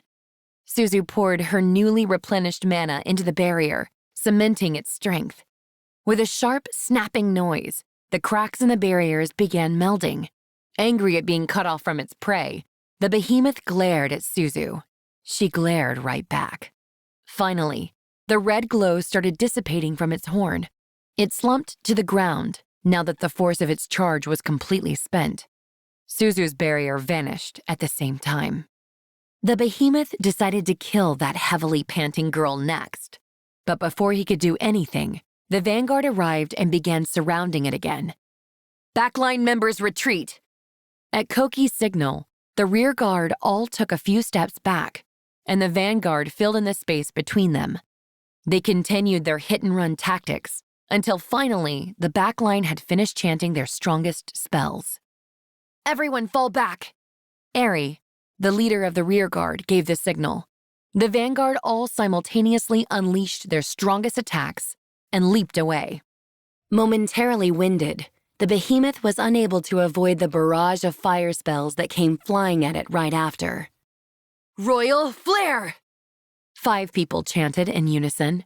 A miniature blazing sun bore down on the behemoth, scorching everything in its path. It grew to 8 meters in diameter before colliding with its target. Blistering heat scorched every inch of the behemoth. The spell was so powerful that it threatened to engulf even the students, and Suzu hurriedly erected a barrier. Unable to escape, the behemoth's helmet melted from the heat of the blast. Gah! Its dying screams echoed throughout the chamber. They were the same screams the students had heard when the last one fell off the bridge. The ear-piercing cries slowly faded to a pained gurgle, until finally, the behemoth was nothing but a smoldering pile of ash. Only the blackened walls and charred ashes served to show there had even been a monster there before. Did we get it? We won. We really won. Seriously? Is this real? Everyone stared dumbfounded at the remains of the behemoth, tentatively muttering words of disbelief. Koki was the first to regain his senses. He held his sword aloft and proclaimed, "That's right, we won!" His holy sword glittered in the dim dungeon light, declaiming their victory for all to see. The reality of what they'd just achieved finally hit them, and the students all broke out into cheers simultaneously. The guys all slapped each other on the back, while the girls hugged each other with joy. Even Captain Meld was moved by the victory. Kaori, however, was simply staring blankly at the pile of ash that had once been a monster. Shizuku noticed she wasn't joining in on the celebration, so she walked up to her. "Kaori, is something wrong?" "Huh? Oh, it's just you, Shizuku-chan." "No, nothing's wrong. I was just thinking, we've made it so far." Kaori smiled wryly as she answered Shizuku. She was even more moved than most that she'd gotten strong enough to defeat the monster that had once haunted her nightmares. "Yeah, we've gotten a lot stronger since then." "Mm-hmm. Shizuku-chan, do you think we'll find Nagamo-kun if we keep going?" "That's what we're here to find out, isn't it? That's what all of this was for." "Yeah." They could finally move forward. There was finally a very clear chance Kaori could find out exactly what happened to Hajime. She suddenly stiffened up in fear, scared the answer might not be the one she wanted. Shizuku noticed the change and chose to tightly squeeze Kaori's hand in response. Reassured that Shizuku was with her, Kaori banished the fear from her heart. They stood there silently for a few minutes until Koki walked up to them. "Are you two all right? Kaori, that was some amazing healing. As long as you're here, I'm not scared of anything." He flashed the 2 girls a dazzling smile as he praised Kaori and Shizuku. "As you can see, I'm perfectly fine. And you, well, you're obviously all right," Shizuku muttered in a tone full of mirth. "Yeah, I'm fine, Koki-kun. I'm glad I was helpful." They returned his smile, but their smiles slipped slightly at Koki's next words. "With this, I'm sure Nagamo can rest easy too. The classmates he protected were able to take down the monster that killed him." He was already lost in thought and didn't notice the 2 girls' expressions darken. Apparently, Koki really thought it was the behemoth that had sent Hajime to the depths of hell. In a sense, that was true. After all, it was the behemoth's magic that destroyed the bridge, but more precisely, it was the person who had thrown the errant fireball that had killed Hajime. Even if everyone agreed not to talk about it, it didn't change the fact that it was true. But it seemed Koki had forgotten that fact. Or perhaps simply never been aware of it in the first place, since he seemingly thought killing the behemoth would be all it took to let Hajime rest in peace. Koki, who believed everyone was a fundamentally good person, probably didn't want to keep blaming someone for a mistake. And of course, he couldn't even imagine the possibility that someone might have done it on purpose. But Kaori couldn't put that thought out of her mind even if she wanted to. She could only hold it in because she didn't know who it was. But she knew for sure if she found out, she'd chase that person to the ends of the earth, which is why it amazed her that Koki could just forget about it so easily. Shizuku let out a long sigh. She really wanted to reprimand Koki, but she knew he didn't mean anything ill by what he said. In fact, he had been thinking only of Kaori and Hajime when he had said that. Sadly, it was his good intentions that made the barb sting even more. Besides, the other students were still basking in the glow of victory. Shizuku wasn't so tactless that she'd try and start a scene.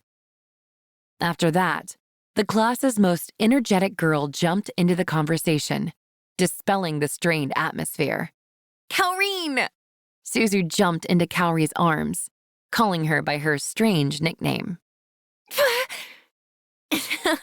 I love you so much, Kaorine. If you hadn't saved me back there, I would be flat as a pancake right now. You're exaggerating, Suzu-chan. Wait, stop touching me there. Do you like it? How about this? You like this? Kaori blushed as Suzu started feeling her up like some old pervert. Shizuku stopped her rampage with a quick chop to the head, though her blow had a little more force behind it than what was strictly necessary. Cut it out. Kaori doesn't belong to you. She belongs to me. Shizuku-chan? I won't let you get in my way. The only one who gets to Kaori's is me, Suzu. Suzu-chan? What are you trying to do to me? Trapped between Suzu and Shizuku, Kaori could only wail helplessly. The strained atmosphere from earlier was nowhere to be found. From there on out, they would be heading into uncharted territory. After defeating the specter of their past, Koki and the others advanced deeper into the labyrinth. Meanwhile, damn it! You can do it, Hajime. Aren't you a bit too relaxed? Hajime was running through a clump of grass with Yue on his back. Thick, tall grass, coming all the way up to Hajime's shoulders, stretched out in every direction as far as the eye could see. Yue would be completely buried within the 160-centimeter tall grass. The reason Hajime was currently whacking weeds out of the way as he ran for his life was because he was being chased by 200 monsters. Once they finished their preparations, Hajime and Yue had set out for the bottom of the labyrinth. They'd cleared 10 or so floors with ease already. His new equipment and improved skills had been part of the reason, but another important factor was Yue's devastating magic. She could cast any elemental spell nearly instantly and supported Hajime from the rear.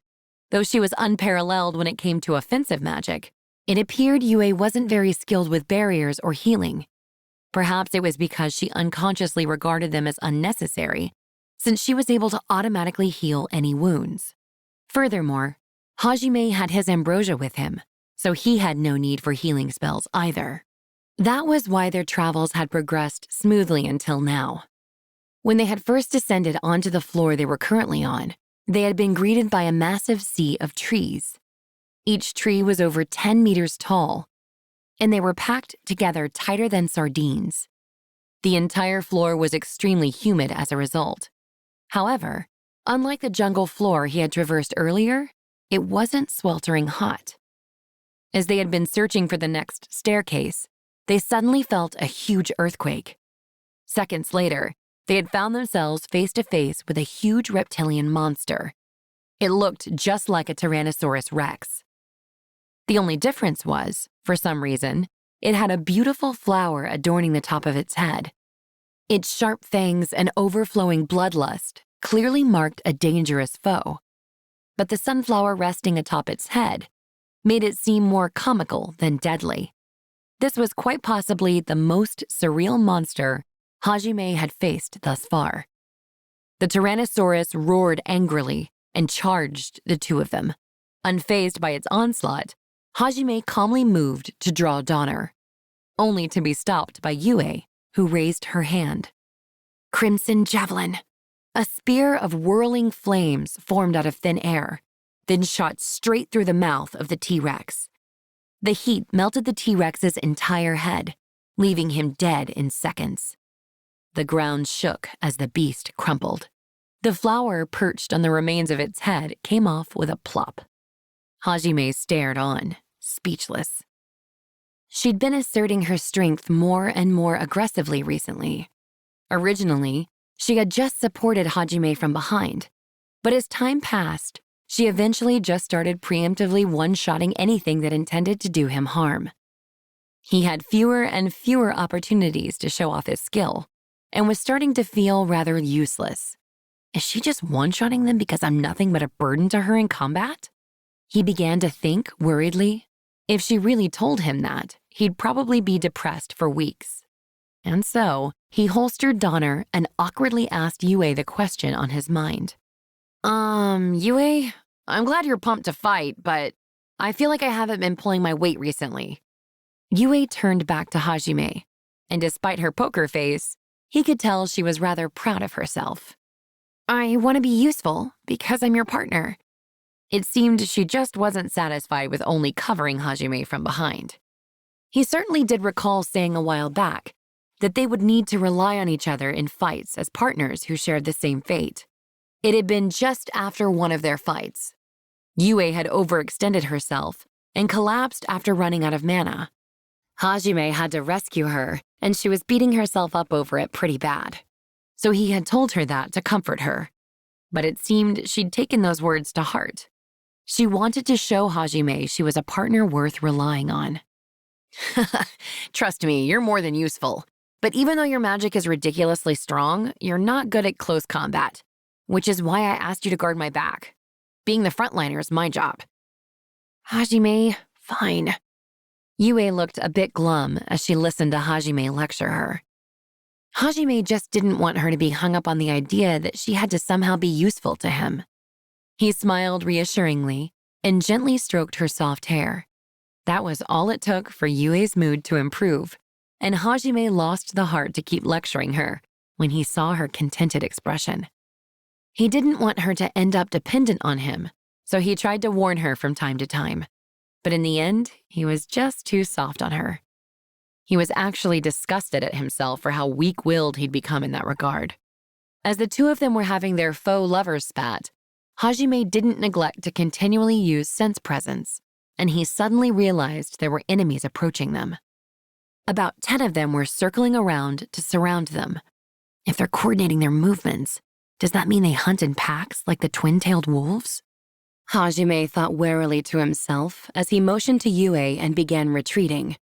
If they were outnumbered, it would be in his best interests to at least move to more advantageous ground. As they began to close their encirclement, Hajime chose a point to break through and charged. They pushed their way through a dense copse of trees, and as they finally jumped clear, they found themselves face to face with a massive, 2-meter-large, raptor-like monster. This one had a tulip blooming on its head. Cute. Are those in fashion or something? Yue blurted out those words before she could stop herself, and Hajime found it hard to take the raptor in front of him seriously. As he stared at it, an impossible hypothesis came to mind. Like the T-Rex, the raptor's blood-curdling howl was at complete odds with the cute flower on its head. Everyone began getting ready for combat. The flower fluttered peacefully on the raptor's head, but it paid it no mind and leapt at the distracted Hajime. The 20-centimeter-long talons extending from the raptor's feet glinted cruelly in the dim light as it attacked. Yue and Hajime both jumped in different directions to dodge. Not content with simply dodging, however, Hajime also used aerodynamic to leap multiple times through the air until he was directly above the raptor. As a test, he shot off the tulip poised on its head. His bullet passed effortlessly through the tulip, scattering its petals in all directions. The raptor spasmed momentarily before tripping over itself and somersaulting into the trees, where it lay motionless. A moment of silence descended. Yue tottered over to Hajime and they both stared at the tulip petals scattered across the ground. Is it dead? Doesn't look like it to me. As Hajime had so astutely observed, the raptor wasn't dead. It twitched for a few seconds before slowly standing up and examining its surroundings. When it noticed the tulip petals, it patted its way over and started crushing them underfoot, as if the tulip had done it some great harm. Huh? What on earth is it doing? Why is it crushing the petals? Maybe someone put it on its head as a prank? I'm pretty sure the monsters around here aren't some elementary school kids that go around sticking "kick me" signs on everybody they see. Once it had finished grinding the tulip into dust, it looked up contentedly at the sky and let out a high-pitched screech. It then finally spotted Yue and Hajime and jumped with a start.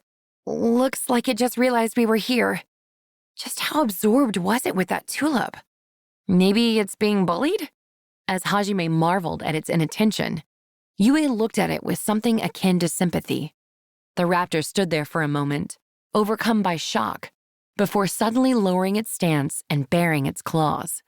It let out a low roar as it rushed Hajime. He calmly pulled out Donner and shot an electrically accelerated tar bullet right into the raptor's gaping maw. It made mincemeat out of the raptor's head and bored its way through a few of the trees behind it before vanishing from sight. Carried by the force of its own charge, the dead raptor slid a few feet across the ground before coming to a stop. Yue and Hajime both stared down at the raptor's corpse. Seriously, what was that all about? First it was bullied and then it got shot. Poor thing. Can we just drop the bullying part? I'm pretty sure that never happened. He had no idea what had just happened. But the monsters on this floor made no sense to him anyway, so he just stopped worrying about it. Their encirclement had started closing in on them, so they quickly moved to find more advantageous terrain. As they pushed forward, they found themselves surrounded by a sea of trees, each 5 meters wide at the base. The trees were packed so closely together that their branches were entwined, making a natural pathway through the sky. Hajime used aerodynamic, while Yue used wind magic to hop from branch to branch. He planned to shoot down all the monsters that came after them from above. In less than 5 minutes, the ground below became a hive of activity as one raptor after another poured into the area. He was about to throw down an incendiary grenade when suddenly he stiffened.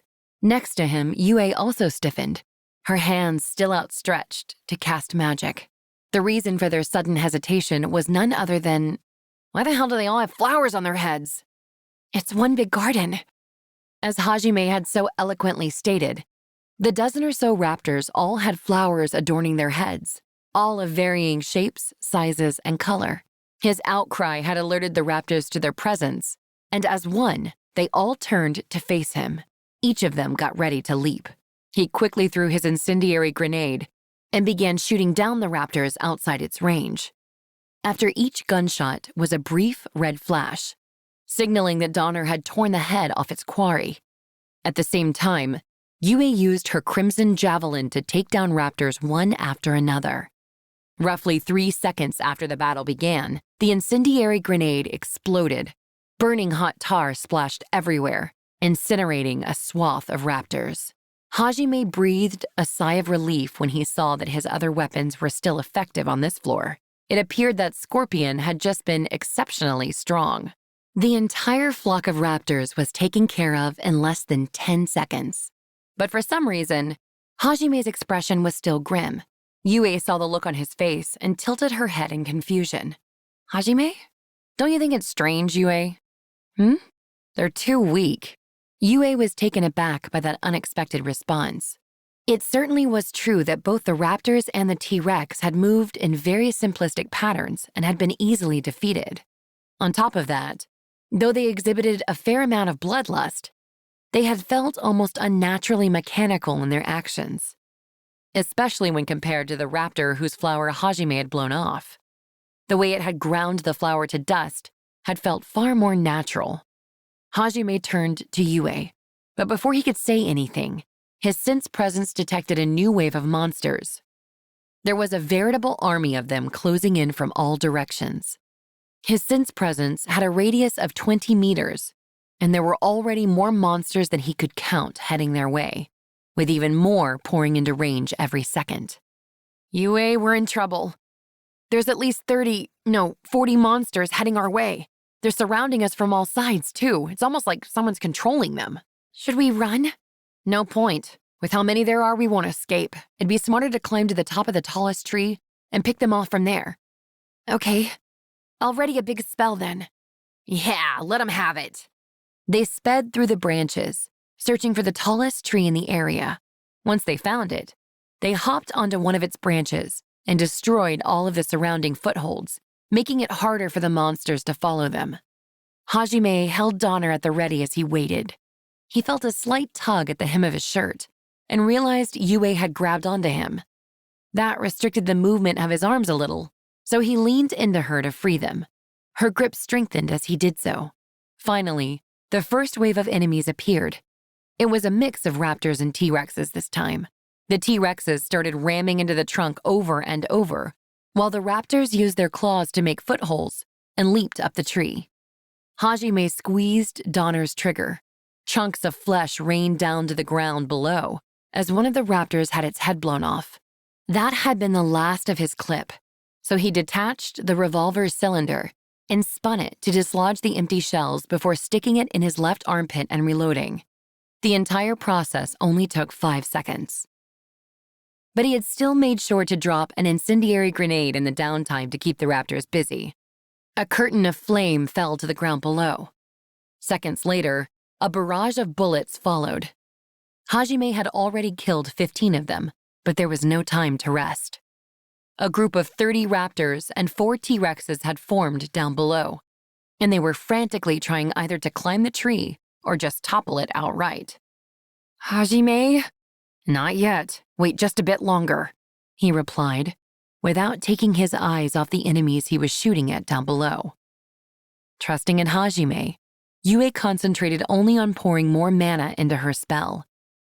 Finally, when there were more than 50 creatures swarming around the forest floor, Hajime decided that must have been all the enemies he detected and gave Yue the signal. Yue, now! Okay, Frost Prison! The moment Yue unleashed her magic, the ground all around the tree began to freeze. In the blink of an eye, all of the monsters had been encased in tombs of pale blue ice. They dotted the frozen landscape, looking like crystal blossoms. Trapped in their pretty frozen coffins, the light of life soon drained from their eyes. The field of frost expanded 50 meters in all directions. Her magic really was a weapon of mass destruction. Nice job. I'm so glad I have a vampire princess on my side. Hajime couldn't help but marvel at the frozen hellscape Yue had created with a single spell. But casting such a high-level spell had drained her of all her mana, and she was panting heavily. She had completely exhausted herself with that attack alone. Hajime gently supported her with one arm and bared his neck. She'd recover her mana if she drank his blood. The ambrosia could heal her exhaustion too, but perhaps because she was a vampire, it took a lot of time to fully take effect on her. He supposed it made sense that blood was the best remedy for a vampire. Yue smiled faintly at Hajime's praise before sinking her fangs into his neck. A slight flush crept up her cheeks as she drank his blood. Before she could finish, however, Hajime suddenly dislodged his neck and stood back up. His sense presence had discovered another 100 monsters heading their way. Yue, we've got twice as many as before heading our way. What? There's definitely something strange going on here. We just wiped out a huge group of them, didn't we? But they're still rushing us anyway. It's like they're being controlled. Don't tell me those flowers are parasites? You think so too, Yue? Yue nodded in agreement. It should have a main body somewhere. Yeah, if we can't get the bastard that stuck those flowers on everyone, we'll have to fight our way through every single monster on this floor. They decided to look for the mastermind behind the flower parasites before they got overwhelmed by sheer numbers. Until they defeated the puppet master, they wouldn't be able to do a proper search of the floor. As they no longer had time to let Yue leisurely suck his blood, Hajime tried to pass her a vial of ambrosia. However, she didn't take it. He tilted his head, puzzled. Yue was holding both her arms out to him instead of taking the vial. Hajime, carry me.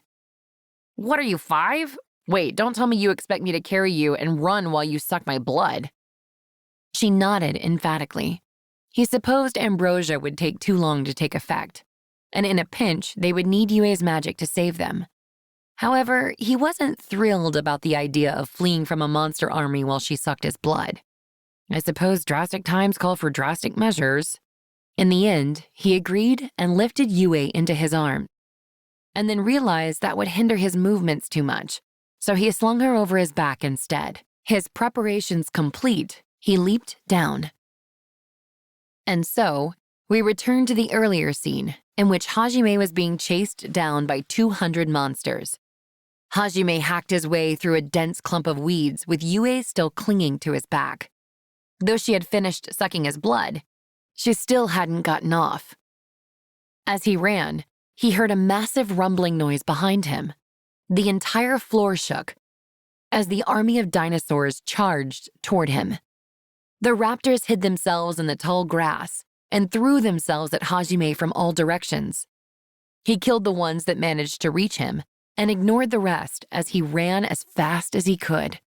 He was currently making his way to what he thought was the most obvious hiding spot he could think of. Yue launched magic projectiles left and right, keeping the monsters at bay and preventing them from getting completely hemmed in. Slurp. She sucked his blood again as he ran. Their destination was the dungeon wall located at the other end of the sea of trees. On that wall was a massive fissure that opened into a cavern. The reason he had chosen to investigate that location first was because of a peculiarity he had noticed in the monster's behavior. While Hajime had been running through the forest, it was only when he had headed in a certain direction that the monster's attacks became more frantic, as if they were trying to prevent him from going that way. It wasn't much to go on, but it was all they had. Besides, if they took too long, they'd be overwhelmed anyway, so they had no choice but to bet it all on whatever clues they managed to find. He had hoped to hide among the grass as he made his way over, but that plan had clearly failed already.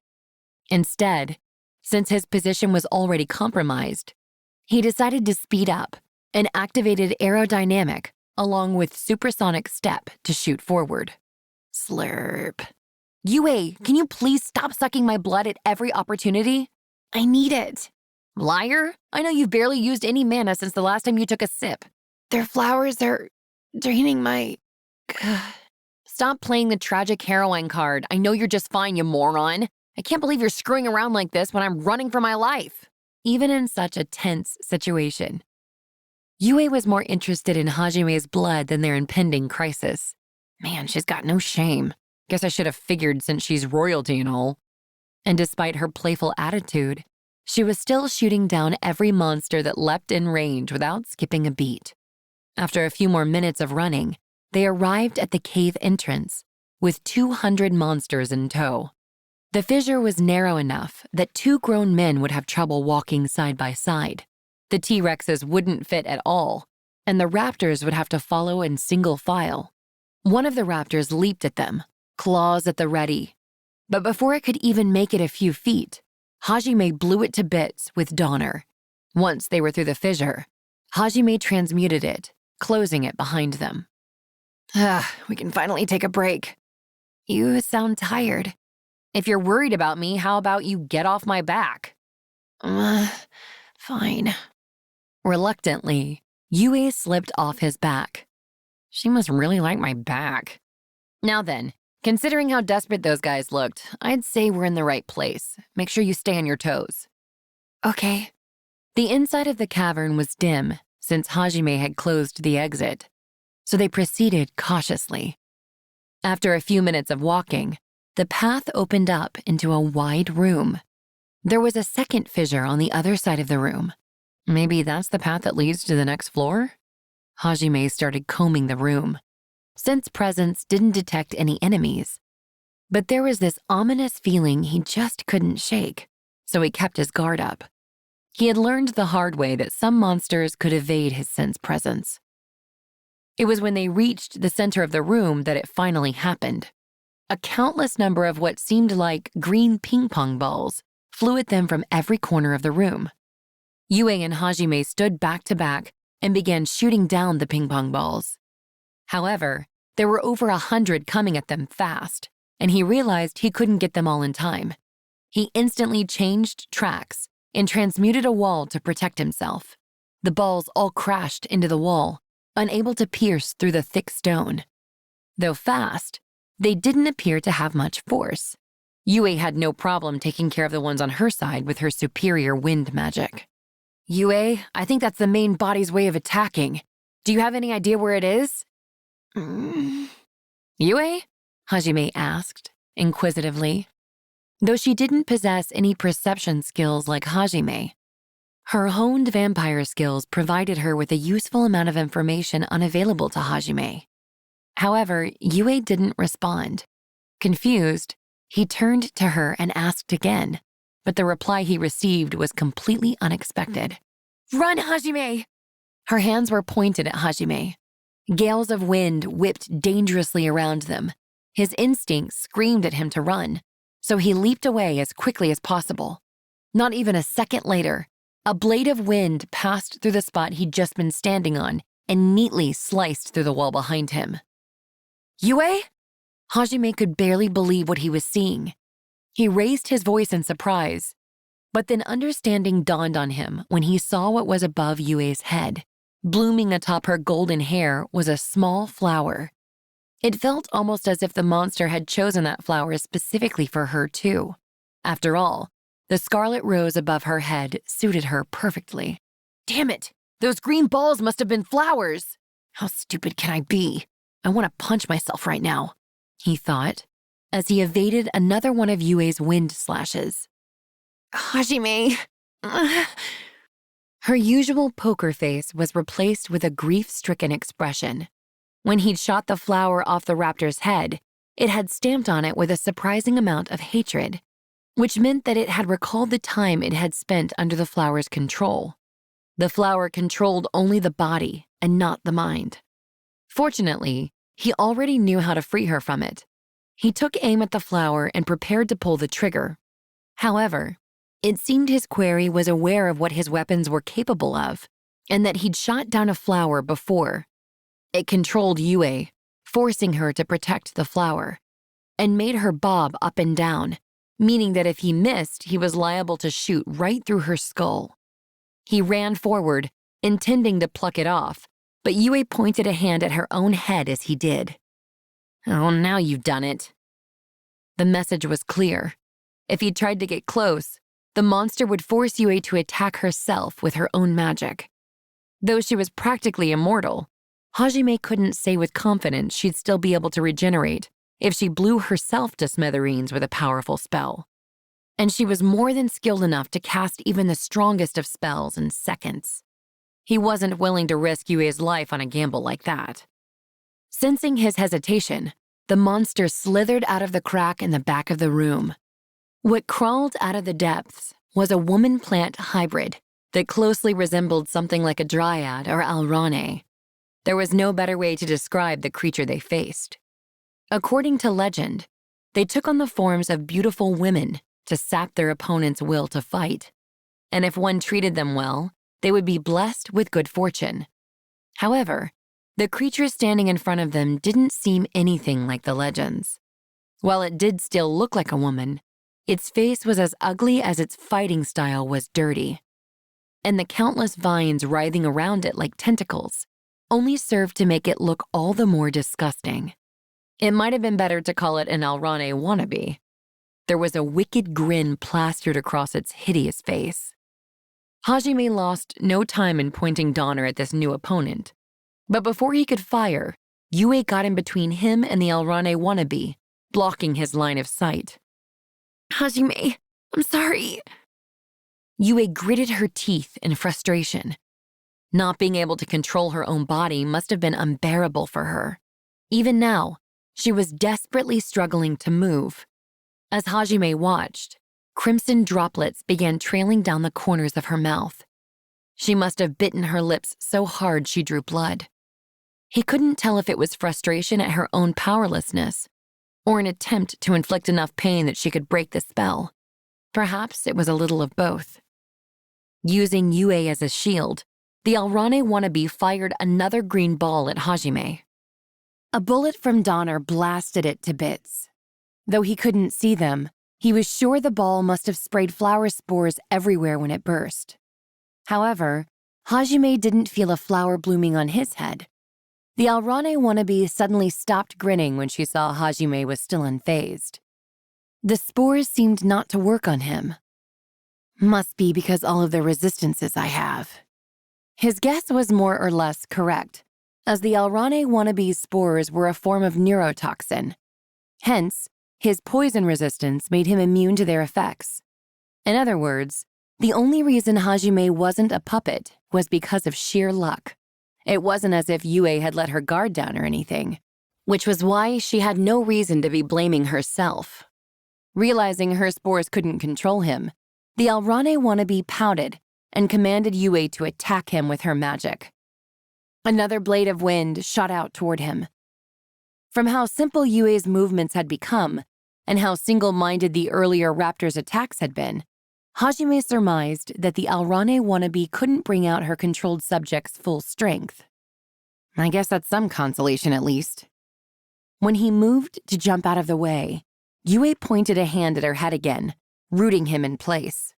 Unable to dodge, he activated the diamond skin skill he'd taken from the Cyclops to defend himself.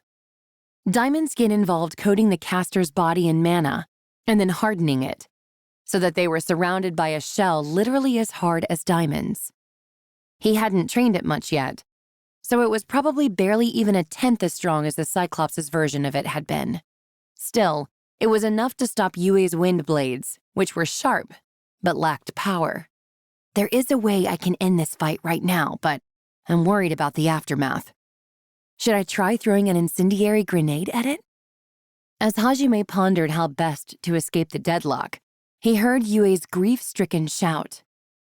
"Hajime, don't mind me! Just shoot!" It seemed she'd resolved herself. If she was just going to get in his way and attack him, she'd rather just be shot at herself. There wasn't even the slightest hint of hesitation in her crimson eyes. Normally, this would be a scene where the main character said something like, "There's no way I can do that," or "I'll save you no matter what it takes," and strengthen his bonds with the heroine. And in fact, the old Hajime might have done just that. But the current Hajime was a much harder man. "Wait, really? Thanks." Bang! A single gunshot resounded throughout the room. Upon hearing Yue's words, Hajime had fired without hesitation. Silence filled the room as the gunshot's echoes faded away. The red rose spun through the air before soundlessly falling on the ground. Yue blinked in surprise. The Alrane wannabe did too. Yue uncertainly patted the top of her head. The flower was gone, but the hair near it was frizzly and torn. Even the Alrane wannabe, wicked as it was, glared scornfully at Hajime. "You of all people don't have the right to judge me!" Bang! Hajime fired angrily at the Alrane wannabe. Green goop splattered everywhere as it lost its head. Its limbs spasmed momentarily before the whole thing crumpled to the ground. "Are you all right, Yue? You don't feel weird anywhere, do you?" Hajime casually walked up to Yue.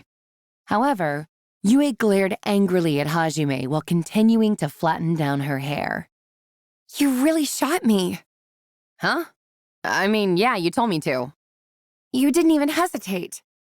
"Well, yeah, I was planning on shooting from the start. I have confidence in my skills, but I figured you'd get mad if I just shot without warning. I was just being considerate by waiting for you to say something first." "You grazed my head." "It'll heal up right away though, won't it? So there shouldn't be any problem." Ugh. Her expression screamed, "So what?" as she beat on his chest with her fists.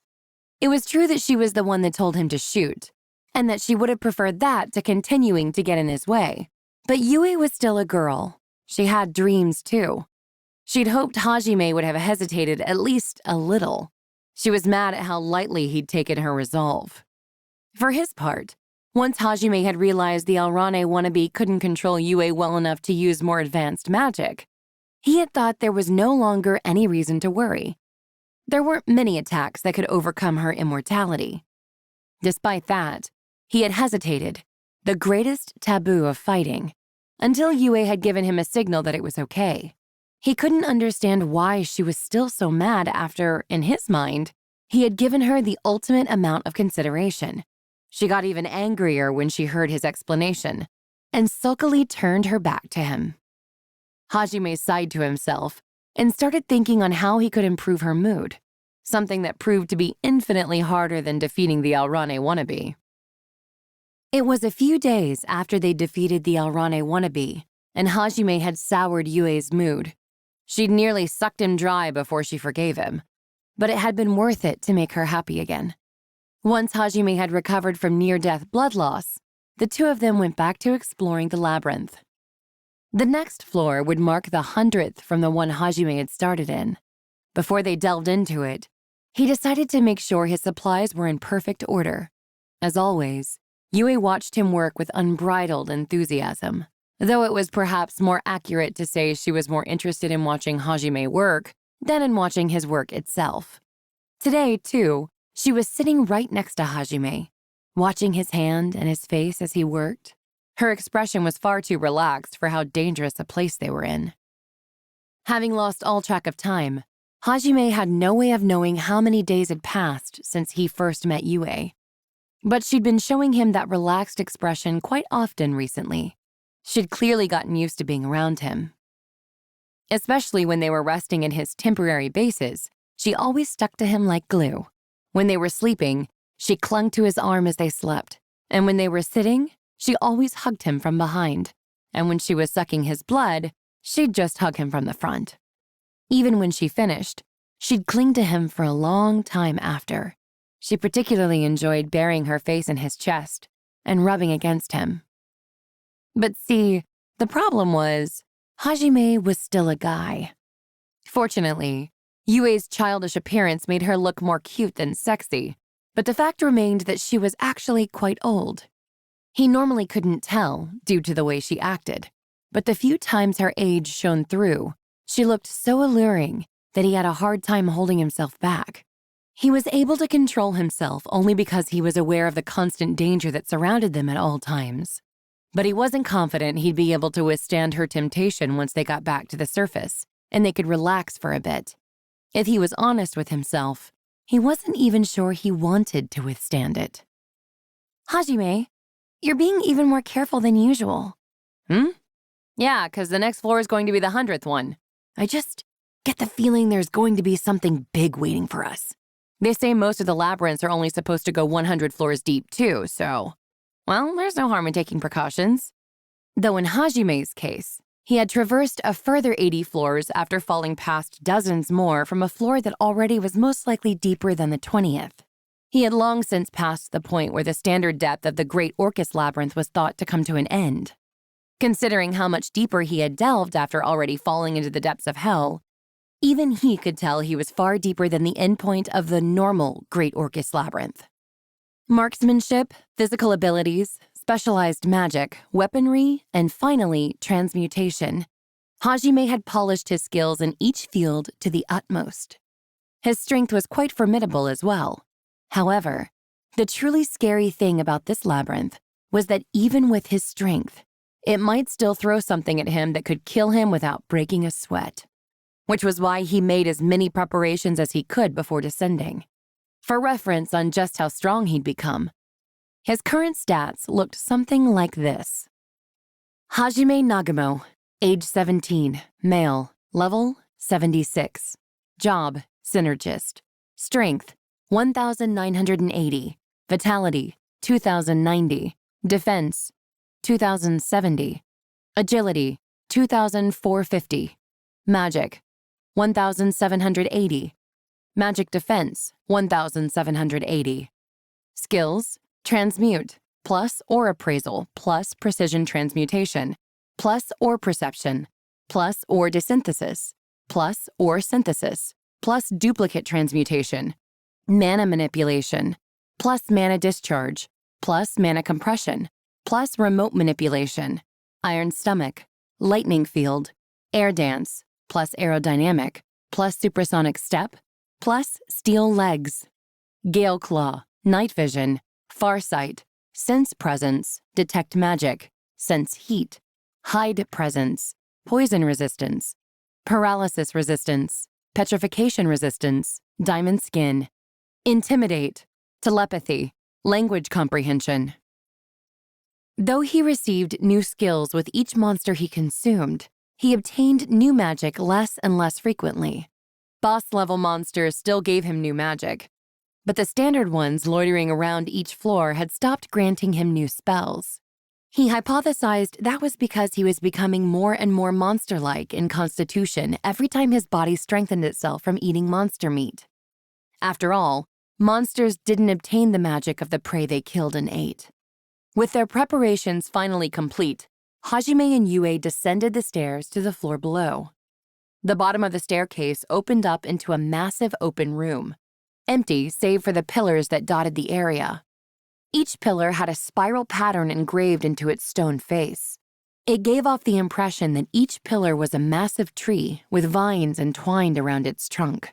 The pillars were all spaced evenly apart from each other and extended all the way to the ceiling 30 meters above. The ground was unnaturally smooth, as if it had been paved. All in all, it was a very majestic room. Hajime and Yue took a step forward as they marveled at the room's design. The moment they stepped inside, the pillars in front of them began glowing faintly. The two of them instantly returned to their senses and warily observed their surroundings. Starting from the pillars nearest to them, each set began glowing one after the other. Hajime and Yue both instantly raised their guard, but after a while, nothing more happened. So they carefully continued forward. Both of them were on alert for any sign of enemies.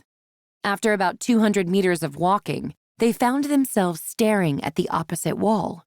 Set within it was a massive set of doors. The 10-meter-tall pair of double doors also had something engraved into them. There was a heptagon carved into each, with a peculiar pattern adorning each vertex of the shape. Well, that's quite the impressive entrance.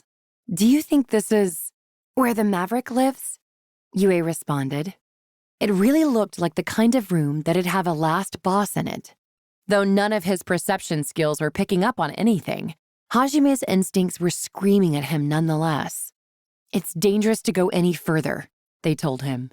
Yue felt it as well, and cold sweat beaded on her forehead. Well, if it is, that's just perfect. That means we finally made it to our goal. Hajime pushed down his instincts and put on his usual fearless smile. No matter what was ahead, they had no choice but to move forward. Yeah! Yue glared resolutely at the double doors. They stepped forward simultaneously, walking past the last pair of pillars. The moment they cleared them, a massive 30-meter-large magic circle appeared in the air between them and the door. It pulsed malignantly as it shot out gouts of dark red light. This kind of magic circle was very familiar to Hajime. He could never forget the magic circle that was responsible for trapping his class on the bridge and ultimately sending Hajime hurtling down into the abyss. However, this one was 3 times the size of the one that had summoned the behemoth, and the inscriptions on it were far more complex and precise. Crap, that size is no joke. We're seriously up against this place's last boss? Don't worry, we won't lose. Hajime's smile understandably faltered a little, but Yue's determined expression remained unshaken, and she tightly squeezed Hajime's arm and smiled wryly as he watched the magic circle finish its summoning. Finally, it let out one incandescent burst of light. Yue and Hajime both covered their eyes to preserve their sight. Once the illumination dimmed, they got their first glimpse of their foe. What stood before them was a monster 30 meters in length. It had 6 heads attached to very long necks, each of which had a different colored pattern engraved into its head and a pair of dark red eyes. It resembled the mythical Hydra. It let out a peculiar howl and focused all 6 pairs of eyes on Hajime and Yue. Determined to pass judgment on the foolish intruders, the Hydra unleashed a wave of bloodlust so powerful it would have stopped a normal person's heart on the spot. At the same time, the red-patterned head opened its jaw and unleashed a torrent of flames. A veritable wall of fire raced toward them. Hajime and Yue both dove in different directions and instantly began firing off counterattacks. Hajime pulled Donner's trigger, and a small spark ignited the blast rock inside the bullet, which passed through an electrically charged barrel and accelerated toward the red-patterned head. The bullet slammed into the Hydra, blowing the red head clean off. As he struck a triumphant pose, the white head let out a long screech, and white light began enveloping the destroyed redhead. Then, like a tape rewinding, the redhead flew back through the air and reattached itself to the Hydra's neck. So the whitehead's the healer. Seconds later, Yue's ice spears sheared off the green head, but the white head restored that one too. Hajime clicked his tongue and contacted Yue with telepathy. Yue, aim for the white one. This'll never end if it keeps healing. Got it. The blue head opened its mouth next, firing a spray of ice pebbles at both of them. They nimbly dodged the barrage and took aim at the white head. Bang! Crimson Javelin! A burning spear and speeding bullet raced toward the white head. But just before they hit their target, the yellow head put itself in the line of fire and reared like a cobra. It took both Hajime's bullets and Yue's crimson javelin head-on. It survived both the impact of a bullet and the heat of the explosion completely unscathed, and gazed coldly down at the 2 creatures below it. It has a tank, too? Quite the balanced party it's got there. Hajime pulled an incendiary grenade out of his pack and threw it at the heads. He then fired a barrage of full-power rounds at the white head. Yue fired a salvo of crimson javelins to match him. If she uses her azure blade, she can probably take the yellow and white heads out at once, but it'll be risky since she'll be exhausted afterward. She'll recover right away if she sucks my blood, but I doubt the other heads will give us that much time. There was also the possibility they were tough enough to withstand Yue's strongest spell. Therefore, Hajime decided it would be too dangerous for Yue to use her strongest spells until at least half the heads were dealt with. The yellow head managed to perfectly block the barrage of attacks. However, even it couldn't come out of such a bombardment unscathed, and it was clearly wounded in places. But the white head began healing the yellow one almost instantly. It was disgustingly proficient at healing magic. However, right as it finished healing the yellow head, the grenade exploded directly above it. A deluge of burning tar fell upon the Hydra's heads. Some of it landed on the white head too, which made it screech in pain. Hajime activated his telepathy to inform Yue not to let this chance slip by.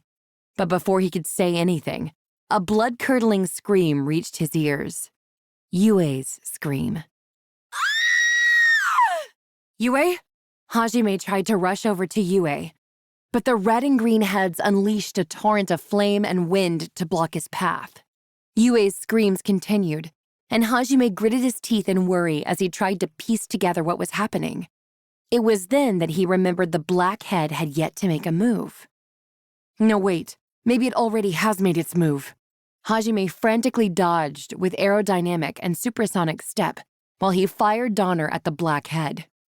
A hyper-accelerated bullet slammed into the black head, knocking its gaze off of Yue.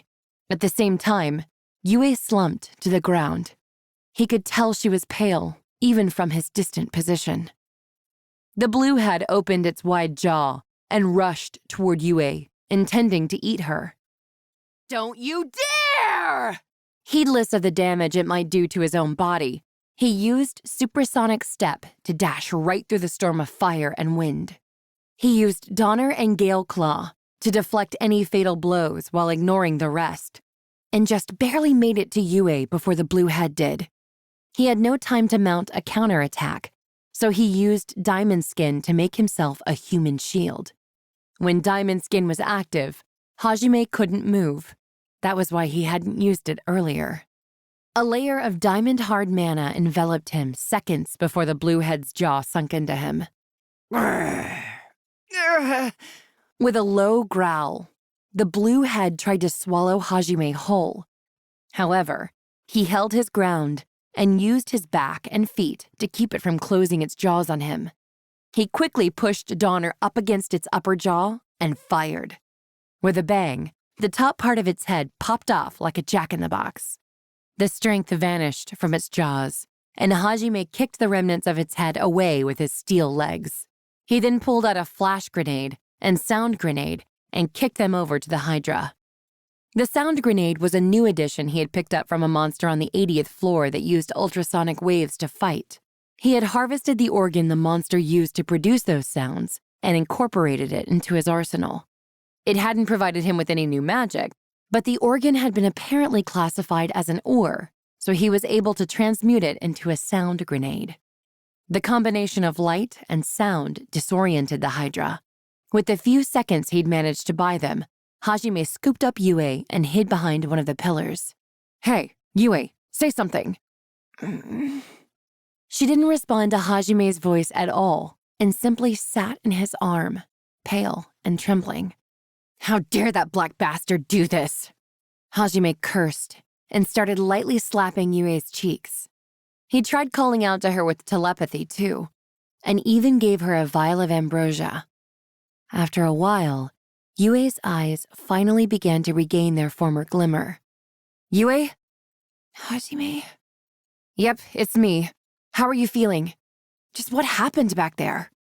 After blinking confusedly for a few more seconds, Yue gently stroked Hajime's cheek, as if making sure he was really there. Once she was sure he really was, she breathed a small, relieved sigh. There were tears welling up in her eyes. "I'm so glad. I thought I'd been abandoned again, alone in the darkness." "Huh? What on earth are you talking about?" Hajime asked, bewildered. Apparently, Yue had suddenly been assailed by visions of being abandoned by Hajime and sealed once more in the darkness. The absolute terror of something like that happening to her had paralyzed her thoughts and stopped her from moving. "So the black one's a debuffer? Looks like it inflicts a fear status on people. Shit, this monster really is a perfectly balanced party." "Hajime." Yue looked worriedly up at Hajime, who was busy insulting the Hydra. It must have been quite the terrifying sight for her, being abandoned by Hajime. From Yue's point of view, Hajime was the man who had risked his life to save her from her 300-year-old prison. On top of that, even after learning she was a vampire, he hadn't shunned her. In fact, he'd happily let her suck his blood every day. The thought that he had abandoned her had stricken her to her very core. Hajime's side was the only place she had left to return to. She was happy beyond words when he had offered to take her home with him, and the thought of being alone again scared her just as much. The seeds of fear the head had planted in her mind had begun to sprout, and they were eating away at her even now. Hajime didn't have the time to console her, though, as the Hydra had recovered from the flashbang. He rose, intending to return to the fray, but was stopped by Yue, who clutched tightly to his shirt. She was still trembling, and it looked as if she would burst into tears at any moment. Hajime was able to more or less figure out what was going on through her mind based on the nightmare she'd just had. And from the way she always acted around him, he could guess what she was feeling too. Regardless, he had promised he'd bring her to Japan with him. He could hardly ignore her plight. That being said, there was no time to comfort her. Trying to give her any half-assed words of consolation would just make things worse if the black head attacked her again. It was even possible the head would target Hajime, so he needed Yue in perfect mental condition to follow up in case he got hit. But in the end, he knew he was just trying to make excuses for himself. Hajime awkwardly scratched his head and squatted down in front of Yue. She tilted her head puzzled, as he looked her in the eyes and he kissed her on the lips. It was more of a peck than a kiss, and Hajime's lips barely touched hers, but it took her completely by surprise. Her eyes opened wide as she stared blankly at him. Embarrassed, he broke eye contact and pulled Yue to her feet. "We're gonna kill that bastard. We're gonna make it out of here alive and go home. Together." Yue was still staring at Hajime in a daze, but her usually empty expression was gone. In its place was the most radiant smile he'd ever seen. "Yeah." Hajime awkwardly cleared his throat and switched gears back to battle mode as he outlined his plan. "Yue, I'm going to bring out Schlagen. It can't fire consecutive shots, so I'm going to need you to cover me." "Leave it to me." There was more enthusiasm in Yue's voice than usual. Normally, she just mumbled listlessly, but her reply this time was filled with emotion. It looked like she'd been freed from all her old fears, and from the looks of it, her inhibitions. When he recalled just how dependent she was on him, he realized he might have been a bit hasty. The future's going to be pretty rocky, he thought, as he smiled wryly. Tired of their lover's skit, the Hydra roared angrily, reminding the two of its presence with a barrage of wind, fire, and ice. The two of them leapt out from behind the pillar, then began their counterattack. "Crimson Javelin! Force Slasher! Glacial Sleet!" Yue unleashed spell after spell. Spears of fire, spiraling whirlwinds created from the force of a vacuum, and needles of ice assailed the Hydra one after another. She aimed for the moment right after the heads had finished their attack, when they were at their most vulnerable. A barrage of magic rained down on the red, blue, and green heads. The yellow tried to cover them, but then noticed Hajime was firing on the white and roared angrily as it was forced back to protect their healer. It slammed into a nearby pillar, transforming the stone into an impromptu shield. It appeared the Yellowhad had an ability similar to the Scorpion's, though it was nowhere near as powerful. The first of Yue's spells pulverized the shield, allowing the latter two to rain down on the unprotected Hydra heads. All three heads all screamed in unison. The black head turned to Yue the moment her spell subsided and cast its fear magic on her again. She could feel the same fear and unease creeping up on her, but this time, the memory of Hajime's kiss reassured her. The fear was blown away and replaced by something warm as it tried to take hold of her. "That won't work on me anymore!" Since her current job was to just cover Hajime, she focused more on bombarding the Hydra continually with spells, not worrying too much about their strength. The red, green, and blue heads all recovered and started attacking again. But Yue was able to take all three on at once. She neutralized their barrage with her own magic, and often had enough time to slip in and attack too. Hajime closed in on the Hydra, while the three attacking heads were busy with Yue. He couldn't afford to let them block his first shot, since that was likely all he was going to get. Realizing its fear magic wasn't working on Yue, the blackhead turned to Hajime. Fear and unease began to well up in his chest, and visions of his early days in hell floated up in his mind. He recalled the pain and starvation he had suffered when he had first fallen into the abyss. However, so what? That was a past he had long since overcome. He had suffered enough that such pain meant nothing to him anymore. He nonchalantly blew the blackhead off with Donner. The whitehead began healing again, but before it could finish restoring the blackhead, Hajime jumped up to it with a combination of aerodynamic and supersonic step. After that, he pulled Schlagen off his back and nestled it within his armpit. The yellowhead moved to block Hajime, but he had already predicted that effort. "I'll just get you both then." He activated his lightning field, and there was a brief red spark as the bullet ignited. This specialized bullet was a full metal jacket made with a tar core and coated with the same material that composed the scorpion shell, Star. Since Star hardened with magic, The lightning field further powered up its destructive force. His rifle bullets had far more blast rock packed into them as well, and there was a mini explosion as the bullet rocketed forward. Boom! There was the sound of a cannon firing, and his special red bullet rocketed through the 1.5-meter-long barrel, picking up speed as it passed. The electrically accelerated bullet was easily 4 to 5 times as powerful as a full power shot from Donner. That tiny bullet packed more force than a battleship round. The creation of such a fearsome weapon was only possible because of his special magic and the super hard minerals found in this other world. The only thing that could compare would be a very powerful laser. The bullet scorched the very air as it passed, heading straight for the yellow head. The yellow head had its own powered-up version of Hajime's diamond skin, but the bullet still blasted through as if it were nothing more than paper. It pierced through the yellow head, pierced through the white one behind it, and exploded against the wall behind it. The entire dungeon floor shook from the impact. Once the dust cleared, all that remained were the remnants of the 2 melted heads, which had somehow fused together, and a hole drilled so deep into the wall, Hajime couldn't see where it ended. The remaining 3 heads momentarily forgot to keep fighting and stared in slack-jawed amazement at what had happened to their comrades. Hajime landed lightly onto the ground and ejected the spent shell from Schlagen. The empty casing fell to the ground with a clink, and the 3 heads suddenly remembered the predicament they were in.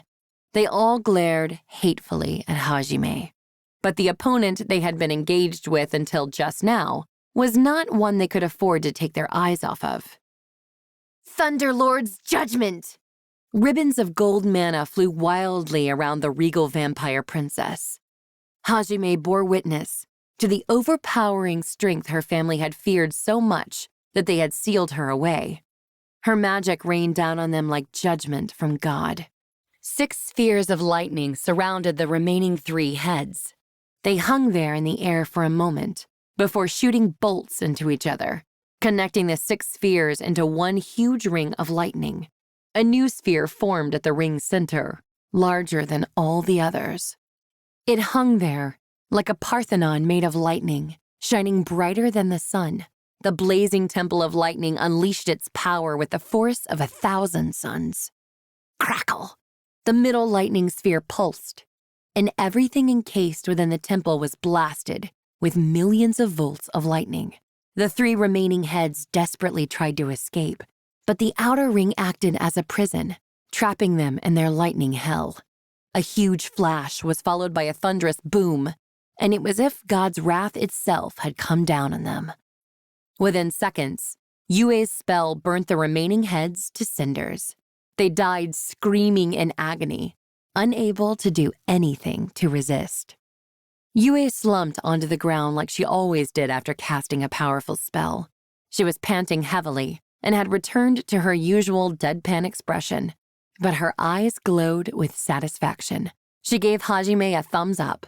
Smiling, he returned the gesture. He fixed his grip on Schlagen, then started walking over to Yue. However, an instant later, "Hajime!" He heard her panicked shout. Sensing the urgency in her voice, he turned around to see what she was looking at and saw that a 7th head had grown out of the remnants of the Hydra's body. It was glaring right at Hajime. He reflexively stiffened up. The 7th head, which had a silver pattern carved into its forehead, shifted its gaze from Hajime to Yue, and without warning, fired an aurora of rainbow-colored light at her. The aurora ate up the distance between it and Yue at an alarming rate. She had exhausted all her mana and wouldn't be able to dodge in time. Hajime shifted his gaze from the head to Yue, and chills ran down his spine. Without thinking, he leapt forward. Just like when he had rushed to save her from the blue head, Hajime managed to reach her before the aura could wipe her off the face of the earth. However, things didn't end as fortuitously as they had with the blue head. The light swallowed Hajime whole.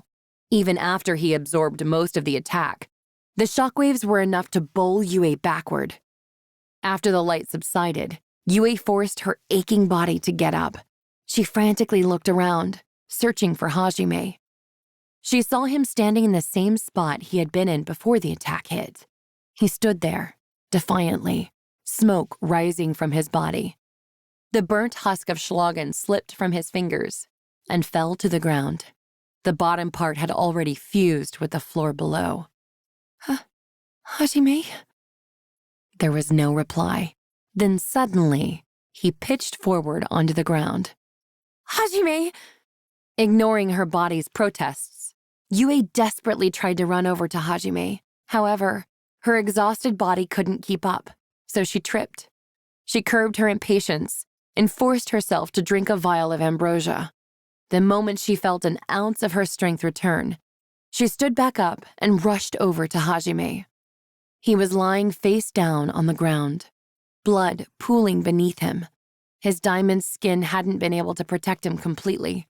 Had he not used schlagen, which was made of the scorpion shell, as a shield, he most likely would have died instantly. She gently rolled him over onto his back, then gasped when she saw his injuries. His fingers, shoulders, and armpit had all been burnt to a crisp, and white bone was peeking out from the charred remains of skin and muscle.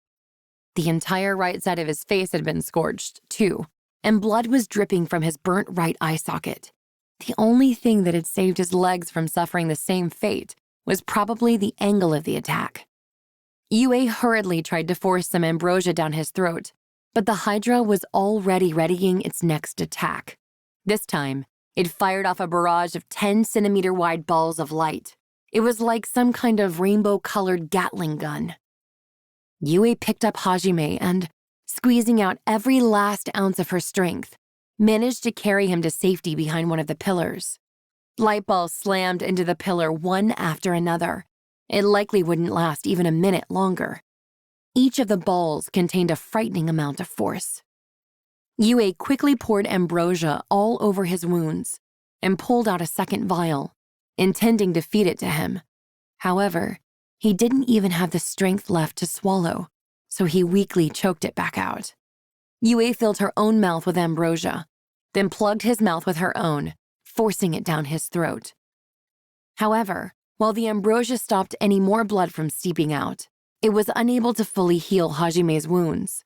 Normally, it would start healing them right away, but it seemed something was obstructing it from working properly. Why? Yue was practically in a state of panic at that point. She began pulling out all the ambrosia vials Hajime had on him. The reason things were progressing slowly was because the Hydra's light actually contained a poison that melted flesh as well. By all rights, it should have already finished melting Hajime's body. The fact that it hadn't, in and of itself, showed just how powerful the ambrosia was. While not by much, it had managed to overcome the poison and was slowly healing Hajime's wounds. Though it was taking longer than usual, the ambrosia's effects, coupled with Hajime's naturally strong half-monster body, meant he would eventually heal. However, his right eye had already dissolved beyond all repair, and even the ambrosia wouldn't be able to bring it back. The pillar was on its last legs too, and would most likely be destroyed before Hajime recovered enough to move. Yue looked down at him, a determined expression on her face, and kissed him. Then, after taking Donner from its holster, she stood up. "It's my turn to save you this time," she whispered softly, before dashing out from behind the pillar. She had very little mana remaining, and no more ambrosia. The only thing she could rely on were her body's strengthening magic, her natural abilities as a vampire, her unreliable self-regeneration, and Donner. The Hydra reared its silver-crusted head as Yue ran into its sight and fired another barrage of light balls. Yue didn't have the mana left to shoot them down with magic and, lacking Hajime's skill with firearms, didn't have the confidence to shoot them all down with Donner.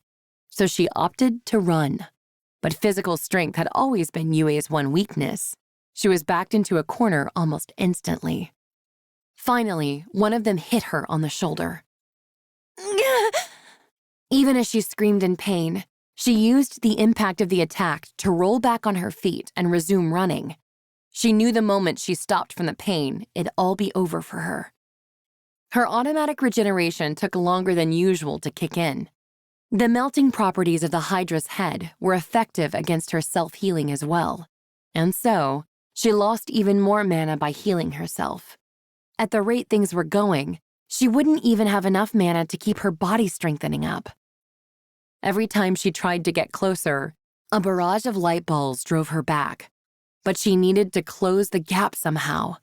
She wasn't confident she'd be able to hit the Hydra with Donner from so far back. She needed to create an opening somehow. However, she was unable to find any way to do so, and all too soon, she was cornered again. Desperate, she fired Donner in the hopes of forcing a way out of her predicament. Though she couldn't use Lightning Field, she was proficient enough with thunder magic that she managed to accelerate the bullet. In a stroke of beginner's luck, the bullet weaved neatly between the barrage of light balls and hit the Hydra right in the head. Unfortunately, however, Yue let out an involuntary mewl of surprise. Even if she hadn't gotten the hang of accelerating it yet, she'd still added quite a bit of force to the bullet. Despite that, the silver-crested head only had a tiny scratch on it. Despair began coloring her expression, but if she let herself be defeated, Hajime would die. Yue gritted her teeth and continued dodging. Still, she wouldn't be able to keep it up forever. The silver-crested head reared back and fired a second Aurora. The spread of bullets restricted her evasive routes until, finally, she was forced to let a ball blow her back to keep her from getting devoured entirely by the aura's light. The ball she was forced to take as compensation for dodging the aura hit her square in the stomach and sent her sprawling to the ground. Her body refused to move. She knew if she didn't get up, she'd be devoured by a barrage of light balls. But no matter how she struggled, her muscles refused to listen. Her auto-regeneration was taking even longer than last time to kick in. Before she knew it, there were tears rolling down her face. They were tears of frustration. Frustration at her inability to protect Hajime, even after he'd protected her so many times. The Hydra took a moment to let out a victorious before firing the next barrage of light balls. Yue's death drew closer in the form of rainbow-colored light. She refused to close her eyes. If nothing else, she wasn't going to be defeated in spirit. She glared right at the silver-crested head, determined to go down fighting. Eventually, the balls filled her vision, and she couldn't even see the Hydra anymore. They were going to hit her. She would die. Inside her head, she apologized to Hajime for dying before him, for not being able to protect him. But suddenly, a gust of wind flew by. By the time she'd grasped what was going on, Yue was in someone's arms, and the light balls were passing by to her side. Her expression filled with utter disbelief. She looked up at the person holding her. It was, of course, none other than Hajime. His body was still covered in wounds. He was panting heavily, and his right eyelid was tightly shut.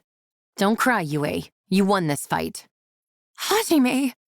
Overcome with emotion, she hugged him tight. His wounds had barely begun to heal. In reality, he was standing on willpower alone.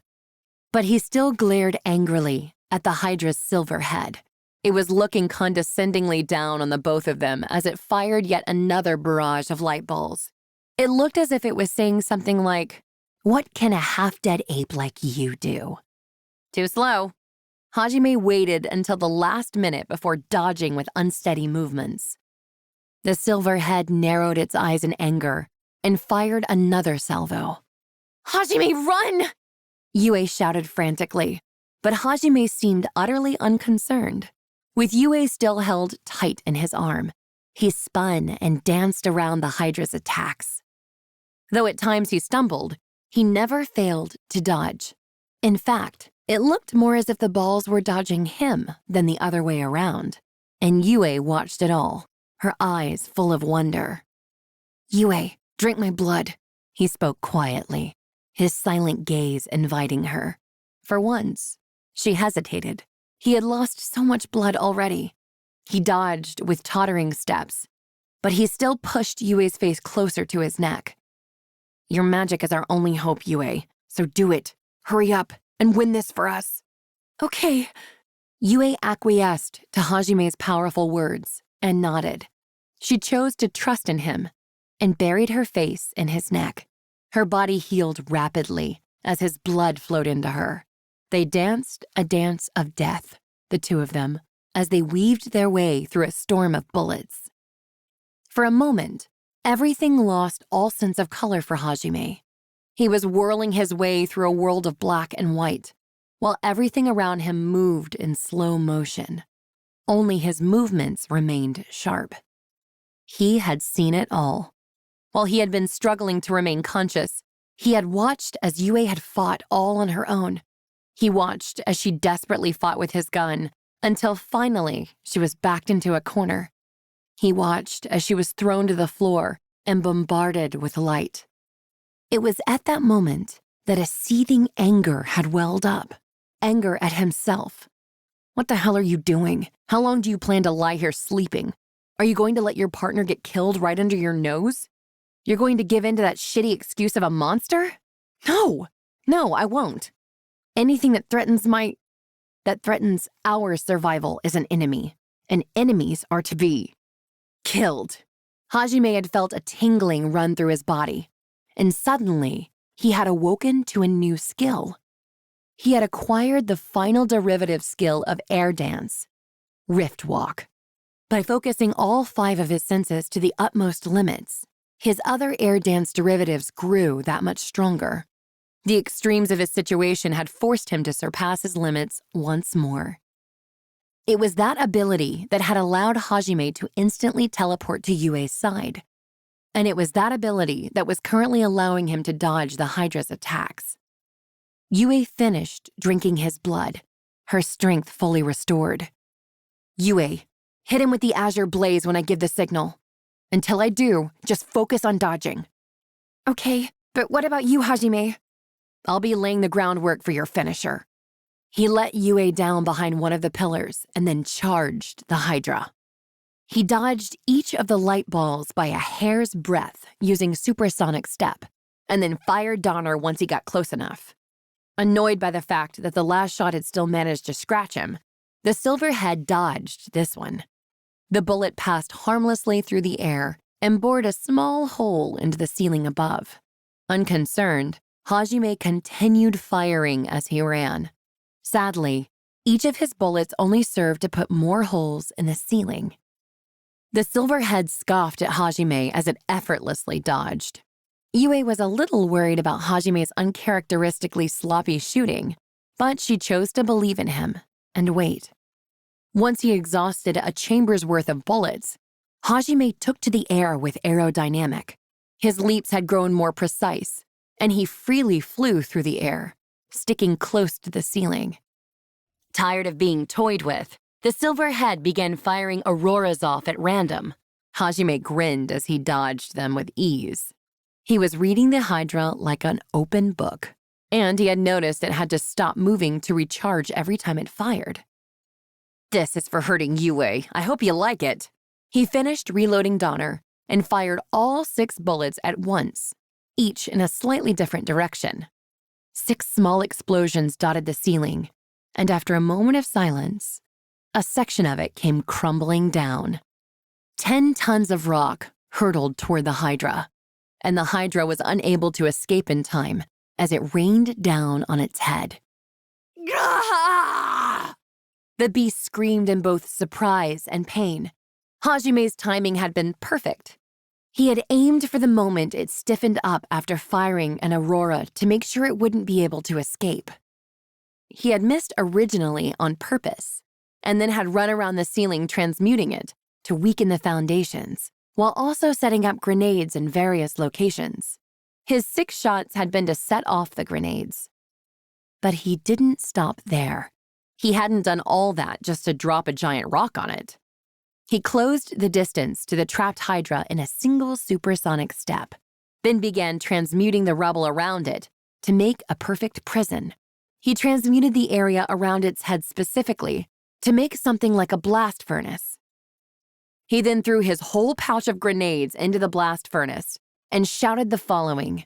"Now, Yue! Okay, Azure Blaze!" The burning blue sun appeared within the blast furnace, consigning the trapped Hydra to hell. His grenades all exploded at once when the blast hit, dealing a considerable amount of damage to the silver head. The silver head screamed in pain. It started firing light balls everywhere, desperately looking to free itself. But whenever it managed to break one of the walls, Hajime simply transmuted it back in place. It had just fired an aurora too, so it wasn't able to pull another out right away. Slowly but surely, the blue sun sank deeper into the furnace, purging the monster with a fire hotter than hell. Sen's presence told him the Hydra was now well and truly dead. Once he was sure it was gone for good, Hajime collapsed on the spot. "Hajime!" Yue tried to rush over to him, but her body was exhausted too. She was forced to crawl instead. "You pushed yourself too hard." Yue somehow managed to crawl over to Hajime. He could feel her hugging him as he slipped into unconsciousness. Meanwhile, as Hajime and Yue were fighting with the Hydra, the party of heroes was taking a short break from their dungeon expedition and were resting in the capital. The increased strength of the monsters they faced, combined with the strain of scouting out an unmapped floor, had of course taken its toll on the students. But that wasn't the only reason they had chosen to take a break. There was apparently also someone waiting at the palace to meet them. The Holshire Empire, which had shown no interest in the heroes thus far, had suddenly sent an envoy to greet them. Koki and the others were naturally wondering why they would send someone after all this time. The reason there hadn't been any representative from the Holshire Empire, which was allied with the Highlight Kingdom, when the heroes were first summoned, was that there had been very little time since the Oracle's message from Ehid and the summoning itself. That being said, the king had assumed, even if they had managed to get the message to the Empire in time, they wouldn't have bothered to send an envoy. The main reason being that ever since its founding at the hands of a famous mercenary 300 years ago, the Empire had been a strength-based meritocracy. Adventurers and mercenaries of all kinds called that holy land their home, precisely because they could make a name for themselves with the strength of their sword arm alone. People like them wouldn't accept some summoned humans as their new leaders just like that. While the Holy Church did have a presence there, and most of its citizens were technically believers, they weren't nearly as devout as the citizens of the kingdom. Since even the merchants and officials generally came from a mercenary or adventurer background, almost all of the citizens valued coin over religion. That having been said, they were still believers even if they weren't as devout. However, it was quite likely that they would have spurned the heroes had they met them when they were first summoned. That's why it was fortunate that Holshire's emperor had seemingly shown no interest in the heroes until now. Their sudden change of heart had come about when they had heard the reports that Koki's party had cleared the 65th floor of the Great Orcus Labyrinth, something no one else had managed to do before. When the news of the historic breakthrough had reached the Empire's ears, they had immediately dispatched a messenger to the kingdom, informing them that they wished to meet these new heroes.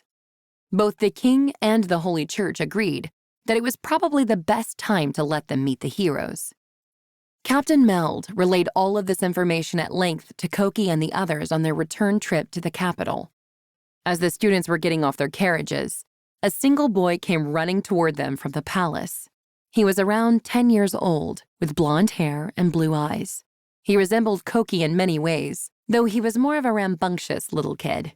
He was, of course, the Prince of Hylai, Lundell S.B. Hylai. The young prince resembled a puppy welcoming home its owner as he ran up to one of the girls and started shouting at her. "Cowrie, you're finally back! I was waiting for you!" Of course, it wasn't just Cowrie who had returned. All the other students on the expedition had come back with her. Most of them were clearly annoyed that Prince Lundell basically ignored their existence. Lundell had been infatuated with Cowrie since the day she was summoned. But of course, he was still only 10 years old. Cowrie simply thought of him as a little kid who had grown attached to her. She had no reason to suspect his feelings ran any deeper than that. And since she was naturally inclined to look after others, she simply treated him like a cute little brother. "Prince Lundell, it's nice to see you again." Even Cowrie thought he resembled a puppy with the way he craved her attention as she smiled kindly at him. Lundell blushed bright red, but he still tried to look as manly as possible in front of his crush. Yeah, I haven't seen you in ages. Everything felt so boring while you were gone. You're not hurt, are you? If only I was stronger, you wouldn't have to fight for us. Lundell bit his lip unhappily. Cowrie no longer held any desire to sit back and let others protect her, but she still smiled at the boy's childish resolve. "I'm truly happy you're so concerned about me, but there's really no need to worry. I'm fighting because I want to." No, fighting doesn't suit you, Cowrie. There has to be some kind of safer job you can do. "Like?" Cowrie tilted her head slightly. Lundell somehow managed to blush even brighter. Shizuku watched the entire exchange from the sidelines, smiling as she watched the prince's clumsy attempts to woo Cowrie. Well, how about being a maid? I could even make you my personal maid so you don't have to work too much. "A maid? Sorry, but I can't accept your offer.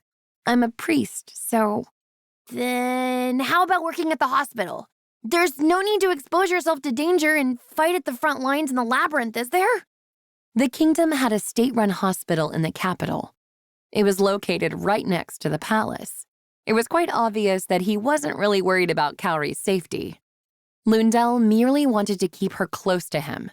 Unfortunately, Cowrie was too dense to realize that. "I'm sorry, but it's only at the front lines that I can heal the injured right away. I'm truly grateful you're so worried about me, but I'm going to keep fighting."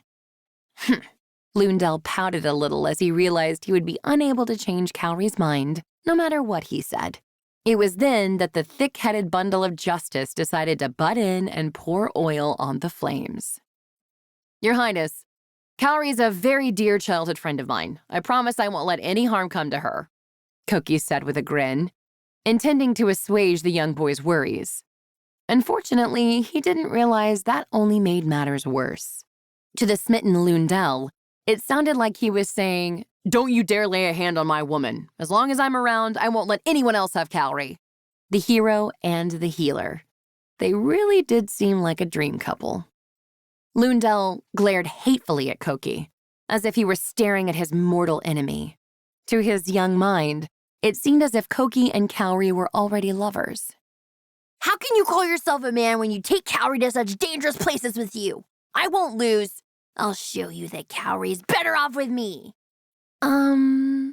Cowrie stared at Lundell, puzzled by his sudden outburst, as Koki just stared at him blankly. And Shizuku, having watched the entire exchange, just sighed at Koki's dense attitude. Lundell ground his teeth angrily, and Koki opened his mouth to try and smooth the situation over. But before he could make matters worse, a sharp voice rang out across the courtyard. "Lundell, stop acting like a child. You're bothering Cowrie and Koki." Sister? But... "No buts. Everyone's working so hard for our sake, but you're completely ignoring their feelings and trying to keep Cowrie here. Don't you think you're being immature?" But... "Lundell?" I just remembered I have something to do. Excuse me. Unwilling to admit his own mistake, Lundell turned around and ran off. Princess Liliana sighed exasperatedly as she watched him go. "Cowrie, Koki, I apologize on my brother's behalf. He must have caused you a great deal of trouble." She bowed deeply as she apologized to them, and her long blonde hair fell gracefully over her shoulders. "There's no need to apologize, Lily. I'm sure Lundell was just worried about me." "Exactly. I'm not sure why he was so angry, but if I said anything that offended him, it's me who should be apologizing." Liliana simply smiled awkwardly. She sympathized a little with her little brother. The target of his affections wasn't interested in him in the least. Worse, His self-proclaimed love rival didn't even care that he was around. There had actually been quite the commotion when Koki and Lundell had first met, but that was a story for another time. Liliana was currently 14 years old. Her beautiful appearance and flowing blonde hair made her popular both within the palace and among the common folk. She was serious about her duties, gentle, and not too uptight about social standing. Despite her station, she was kind to the servants and maids and got along well with people of all classes. She was actually deeply troubled by Koki and the other students' situation, not only in her capacity as a princess, but on a personal level as well. She felt extremely guilty about getting a group of unrelated children embroiled in her country's problems. It took her no time at all to get friendly with most of the summoned students. In fact, she got along especially well with Kaori and Shizuku, and before long, they had dropped formal titles and were calling each other by nicknames. There's no need for that, Koki. Lundell's just a bit wild, so don't mind him. More importantly, welcome back, everyone. I'm glad you all returned safe and sound. Liliana smiled warmly at the students. Even though they were used to seeing beauties like Kaori and Shizuku in their class, the guys were still utterly charmed by her friendly smile. Liliana's beauty was accentuated by the refined air of royalty, something that few other people could hope to match. The members of Hiyama and Nagayama's groups were both beet red, and even some of the girls were blushing slightly. The students were all overwhelmed by the fact that they were speaking directly to royalty, something they would never have gotten the chance to do in their own world. To them, it was strange that Kaori and Shizuku were able to talk to her like she was just another one of their friends. Thanks, Lily. Your smile alone is enough to blow all our exhaustion away. I'm happy to see you again, too, Koki replied, with his usual set of cliched lines accompanied by his trademark smile. However, to reiterate, Koki had no ulterior motives hidden in his words. He truly was just happy to come back alive and see his friend once more. In reality, he was completely clueless about the effects his words and conduct had on others. Really? Since she was a princess, Liliana had gotten used to receiving compliments from all sorts of people: nobles, foreign dignitaries, messengers, and even commoners praised her beauty or her intelligence at every turn. Hence why she had mastered the art of discerning people's true intentions. And that was precisely why she was able to tell Koki sincerely meant every word he uttered. The only other people that complimented her sincerely were her family, so she wasn't used to the wholehearted praise. She blushed a deep crimson as she scrambled to formulate some kind of reply. That easily flustered side of her was also part of the reason she was so popular. Koki just stood there, grinning happily, once again utterly unaware of the effects his words had caused. As always, Shizuku sighed tiredly behind him. It was because she knew him so well that she understood that, even if someone tried to tell him, he wouldn't get it. Anyway, thank you so much for everything you're doing for us. There's a warm meal and hot baths waiting for everyone, so please take some time to relax. The Holscher Empire's envoy isn't due to arrive for a few days, so there's no need to rush. Liliana managed to compose herself and give a princess-like response. The students all began winding down and slowly eased away the exhaustion they'd built up during their labyrinth excursion. They told their classmates who stayed behind that they'd defeated the behemoth, and shouts of joy could be heard echoing throughout the palace halls. The good news convinced more of them to return to the front lines, and the labyrinth party's numbers quickly swelled. The ones who'd been away also learned from the ones who'd stayed behind that Aiko-sensei was being called the harvest goddess by citizens because of how amazing her agricultural skills were. Aiko herself was embarrassed by the nickname and didn't particularly want anyone calling her by it. While most of the students were glad to finally have a break, Kaori alone wished they were still down there fighting. 3 days after the students' return, the Holscher Empire's envoys arrived. 5 dignitaries were currently standing on the throne room's red carpet. The students who had all gone on the labyrinth expedition, all the important nobles, and Ishtar's posse of priests were, of course, all there to receive them. Welcome, envoys. You are free to appraise our kingdom's saviors at your leisure. Your Majesty, We are truly grateful that you have granted us this audience at such short notice. Pardon my abruptness, but which among them is the hero we have heard so much about? Allow me to introduce him. Sir Koki, if you would be so kind as to step forward. As you wish. With the necessary formalities out of the way, it was finally time for Koki's introduction. He stepped forward as requested. Though scarcely 2 months had passed since his summoning, Koki's build and expression had both become much manlier. Had any of the maids, nobles' daughters, or members of Koki's fan club been present in the hall at the time, they would have wet their panties at the sight of his dashing figure. There were dozens of noble ladies that had approached Koki already, but his dense mind simply thought they were all nice people who wanted nothing more than to chat with him. He was the very incarnation of a dense harem protagonist. You're quite young. Forgive me for being so forward, but have you really cleared the 65th floor? If I recall correctly, a vicious monster known as a behemoth guards the exit to that floor. The envoy that spoke watched Koki carefully. He couldn't be too overt with Ishtar's eyes on him, but he was clearly suspicious of Koki's abilities. One of the guards sized up Koki, as if he were evaluating a piece of merchandise. Koki found the man's gaze disquieting, but he still answered their questions. Would you believe me if I explained how we beat it? Or would it be better to show you the partial map we have of the 65th floor? Koki threw out a number of suggestions, but the envoy grinned boyishly and shook his head to deny them all. No, words won't convince me. There's a much faster and more efficient way of making sure, don't you think? How about you have a mock battle with one of my guards here? That'll show us the fullest extent of your skills, Sir Hero. Well, I don't mind, but... Koki seemed somewhat unsure and turned to look back at King Elihide. King Elihide in turn looked to Ishtar for confirmation, who nodded solemnly. It wouldn't have been difficult to invoke Ahit's name and use the force of religion to get the Holshire Empire to accept Koki as the leader of the human resistance. But having them fight him was the fastest way to clear up any doubts about his abilities. Very well, Sir Koki. Please demonstrate your strength to our guests. Then it's decided. Could you please prepare a suitable location for our bout?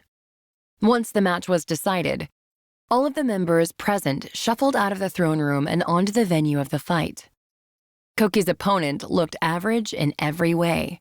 Average height, average looks, average build. He was someone that would instantly disappear in a crowd of people.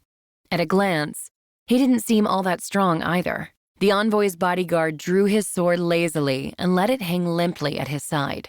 He didn't bother to take any kind of stance. Anger started to build within Koki at being underestimated so blatantly. He started off more vigorously than he had initially intended, thinking a powerful attack would make his opponent take the fight seriously. Here I come! Koki moved like the wind. With the power of his supersonic step, he closed the distance to his opponent in an instant and swung down with his bamboo practice blade. An average warrior would have had trouble just following his movements. Koki planned on stopping just before actually hitting his foe, but it seemed such consideration was unnecessary. The one who had been underestimating their opponent was in fact Koki. He let out a surprised cry as he was blown backward. The bodyguard was simply standing there, glaring at Koki with his sword half raised. The instant Koki had let the strength drain from his arms to pull the swing short, the bodyguard had flicked his sword up and flung Koki back. Koki slid across the ground for a few seconds before somehow managing to recover his stance. After that, he stared at the bodyguard in open-faced shock. Even if he had been focusing his attention on controlling his power, the fact that he hadn't been able to see the guard's attack at all was unbelievable. The bodyguard lowered his raised sword and returned to his original defenseless stance. I see. The reason I couldn't follow that attack was because it was so natural and harmless that my body didn't feel any danger from it, Koki suddenly thought. Hey, hero, you don't come from a fighting background, do you? Koki squinted his eyes suspiciously, still somewhat physically and mentally rattled from that last exchange. The bodyguard was regarding him with a ponderous expression as he haughtily asked that question. Though he stumbled over his words, Koki managed to get out a reply. No, I don't. I was originally just a student. And now you're E-Hit's chosen hero, huh? He scoffed contemptuously and shot a quick glance over at Ishtar and his priests. Then, with those same unnaturally natural moves, he began closing in on Koki. Prepare yourself, hero. If you hold back again... Goosebumps coated Koki's arms. The bodyguard's tone of voice clearly conveyed what awaited him if he held back. There was a sudden surge of bloodlust, which made Koki's instincts start screaming at him. He quickly raised his sword overhead, which was the only thing that prevented him from being decapitated right then and there. There was the loud thump of sword against sword as their weapons met. The force of the man's unrefined swing sent Koki to his knees, and he gazed up into the bodyguard's eyes, his thoughts paralyzed by shock. How on earth did he get to me so quickly? The bloodlust coming off the bodyguard was dense enough to be palpable. Koki let out an incoherent roar, and suddenly, large gouts of mana began pouring from his body. The force of his mana alone was enough to push the bodyguard back, breaking his stance. Koki took advantage of that opening and thrust forward with his holy sword. But milliseconds before it pierced through the man's skin, Koki's sword suddenly slowed. It had nothing to do with the fact that he was trying to hold back. The slowing of his sword had been due to something more instinctive.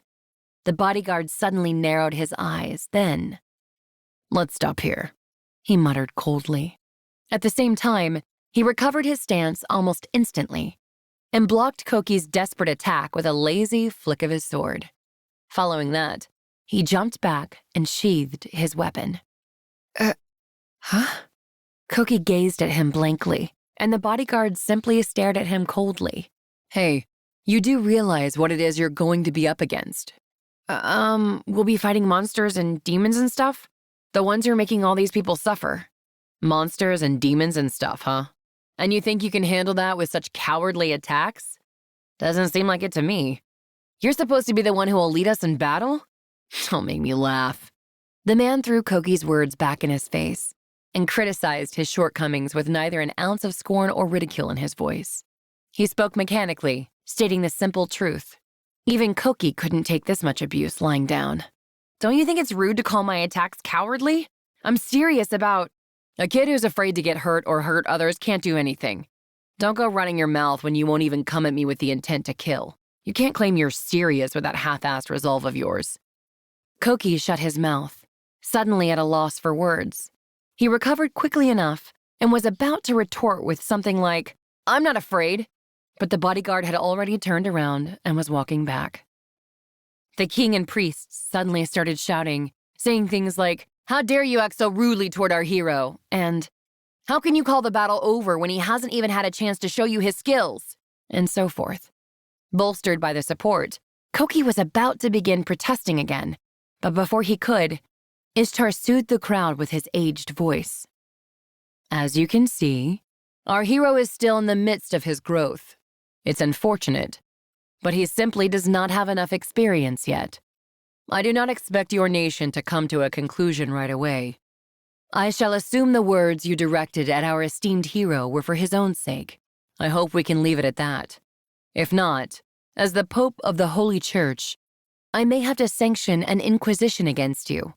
You understand what that would mean, correct? Emperor of Holshire, Gahard." So you figured it out. What a shrewd old geezer. The bodyguard kept his voice low, so no one could hear his blasphemy. Then he turned around and removed the earring on his right ear. As he did so, he was surrounded by a thick gray mist. When it cleared, a completely different person was standing in his place. The emperor was a savage-looking man in his mid-40s. He had silver hair that he kept cropped short, and piercing blue eyes that reminded one of a wolf's.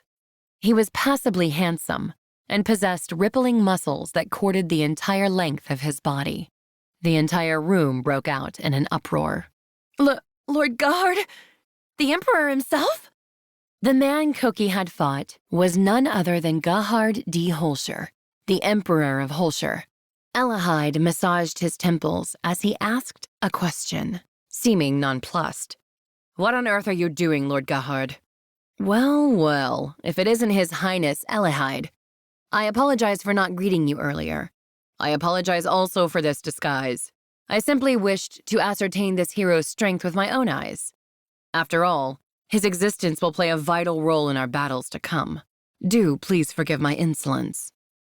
Though he apologized profusely, Gahard didn't seem all that sorry for what he had done. Elahide simply sighed and shook his head as he said, "Forget it," in response to the man. Koki and the other students were utterly confused. Even putting aside the Emperor's incredible footwork and combat skills, everyone was treating his surprise appearance like it was an everyday occurrence. Ishtar, Your Holiness, as you so wisely discerned, my words were nothing more than advice for our young hero. I would never dream of belittling Ehid's chosen warrior. I apologize if I seemed too brusque. It's simply a bad habit I picked up from my countrymen. Gahard's reply was so insincere that it could hardly even be considered an apology. Still, Ishtar's calm expression never faltered, and he bowed his head ponderously. "As long as you understand," was the only response he uttered. The whole event was then smoothed over, and the two rulers began discussing the affairs of state. Elahide managed to extract at least a flimsy promise from Gahard that they would support the new hero based on the promise he'd shown, thus concluding the main reason for his visit. Later that evening, in his private quarters, Gahard told his subordinates what he really thought. "Man, that brat's no good. He's barely out of his diapers. The way he talks, it's clear he really believes all that bullshit he spouts about ideals and justice. What's worse is that he had just enough strength and charisma for people to believe him, too. He's the kind of person that'd kill without hesitation for the sake of his ideals." Agreed. I can't believe he honestly put demons and monsters together on the same level. If it had been a conscious decision, then it wouldn't have been so bad, but... Yeah, he clearly wasn't thinking at all when he said that. In fact, he's the type that probably thinks ignorance is bliss. I'm amazed he's managed to live so long with that mindset. Maybe his original world was just one where that was acceptable. Or maybe his strength has just carried him until now. Either way, he's nothing but trouble. Unfortunately, we can't speak out against him because he's Ehid's chosen warrior. For now, we have no choice but to go along with that brat's whims. As far as the Emperor was concerned, Koki was no hero at all. Gahard shrugged his shoulders, but when he thought back on how strong Koki had been despite only learning how to fight a few months ago, he reasoned there might have been some potential in him yet. Well, maybe he'll live up to his name after he's fought a few demons. We can make our final evaluations then. For now, we just have to make sure we don't get caught up in those damn priests' machinations. Be wary of that crafty pope. Yes, my lord. Unaware of the true evaluation he'd received, Koki stood outside the palace gates along with the others to see off the Emperor the next day. It seemed like he was leaving right away since he'd finished what he'd come for. He really was one spry ruler. As an aside, it appeared that the Emperor had run into Shizuku during her morning training and had grown quite smitten with her. He had even invited her to be his mistress. Shizuku had politely declined, to which the Emperor had simply laughed and said, "Well, just think about it." It hadn't blown up into a serious issue, but Koki had also been there to witness the event. When the Emperor caught sight of him, he had just laughed scornfully. It was then that everyone present had realized those two would never get along. Needless to say, Shizuku simply sighed. Chapter 5. Setting Off. Hajime felt something soft and warm enveloping his entire body. It felt rather nostalgic. It was the sensation of sleeping on a bed. Cushioned by a soft mattress and covered by a warm down blanket, Hajime's mind was thrown into a panic. What the hell? I thought I was in the labyrinth. What am I doing on a bed? Still somewhat groggy, he blindly tried to grope around his surroundings. However, his right hand refused to move. It was wrapped in a completely different kind of softness than the bed, and actually couldn't move. What's going on? He experimentally tried to squeeze his hand a little, there was a soft, elastic thing between his fingers that molded to his touch. He found himself enjoying the sensation and began squeezing the soft object over and over again, when suddenly, huh? He heard a sensual moan. His hazy consciousness was instantly alert.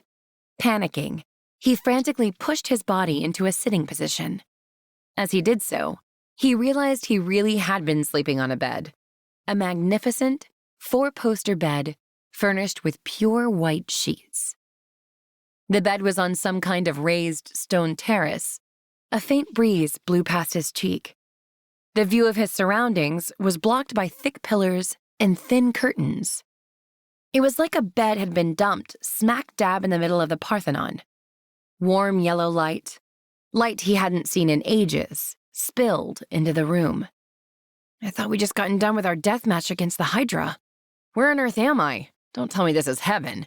The ostentatiousness of it all made Hajime instantly think of the worst outcome. But the voice he heard beside him a moment later brought him back to his senses. Hajime. What? Hajime kicked off the sheets and saw that he had been sleeping next to a beautiful, naked girl.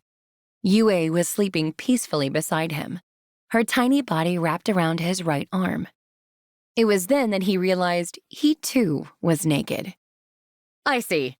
Guess I've become a harem protagonist. Wait, no I haven't. What the hell am I saying? Hajime acted out some kind of weird skit in his confusion. Somewhat disoriented still, he tried to wake Yue up. Yue, get up. Yue! Yue mumbled incoherently in her sleep and clung even tighter to Hajime's arm.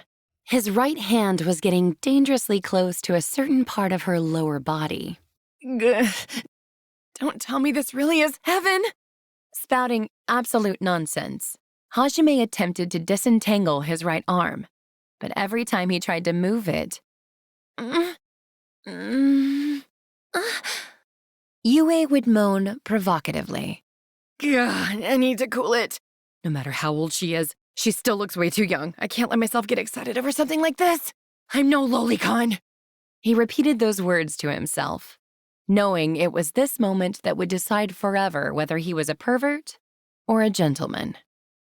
Hajime gave up on freeing his arm and instead tried to wake Yue up. But no matter how loudly he shouted her name, she simply mumbled in her sleep and continued snoozing. Eventually, he started getting a little annoyed. How dare that little brat sleep so peacefully while I'm tearing my hair out worrying about where we've ended up? Unable to bear it any longer, he screamed at her. Wake up already, you stupid, sexy vampire princess! After that, he activated his lightning field. There was a crackle of electricity, and tendrils of lightning raced down his arm. Yue twitched as the electricity jolted her awake. She quickly let go of Hajime's arm and opened her eyes. Hajime? Yep, it's me, Hajime, morning sleepyhead. Hajime! Huh? Yue gazed blankly at Hajime for a few seconds before suddenly opening her eyes wide and leaping into his chest. With the both of them still stark naked, of course. He felt the soft sensation of her skin caress his entire body, while a sweet aroma tickled his nose. He couldn't keep himself from getting aroused any longer. However, when he saw her sobbing into his chest, he couldn't bring himself to peel her off. Instead, he smiled awkwardly and patted her head. Sorry, I probably worried you, didn't I? Yeah, you sure did. She clung to him for a while, showing no signs of letting go. Hajime reasoned that since she was the one who looked after him when he'd collapsed, she deserved at least this much. And so he simply continued stroking her head. Finally, after Yue had calmed down, Hajime asked her about their current situation. He made sure she wrapped herself up with some sheets, too. So what happened after we beat that thing? Where are we? After you collapsed. According to Yue, she crawled over to Hajime, exhausted from using up all her mana, and was clinging to him when the door suddenly opened by itself.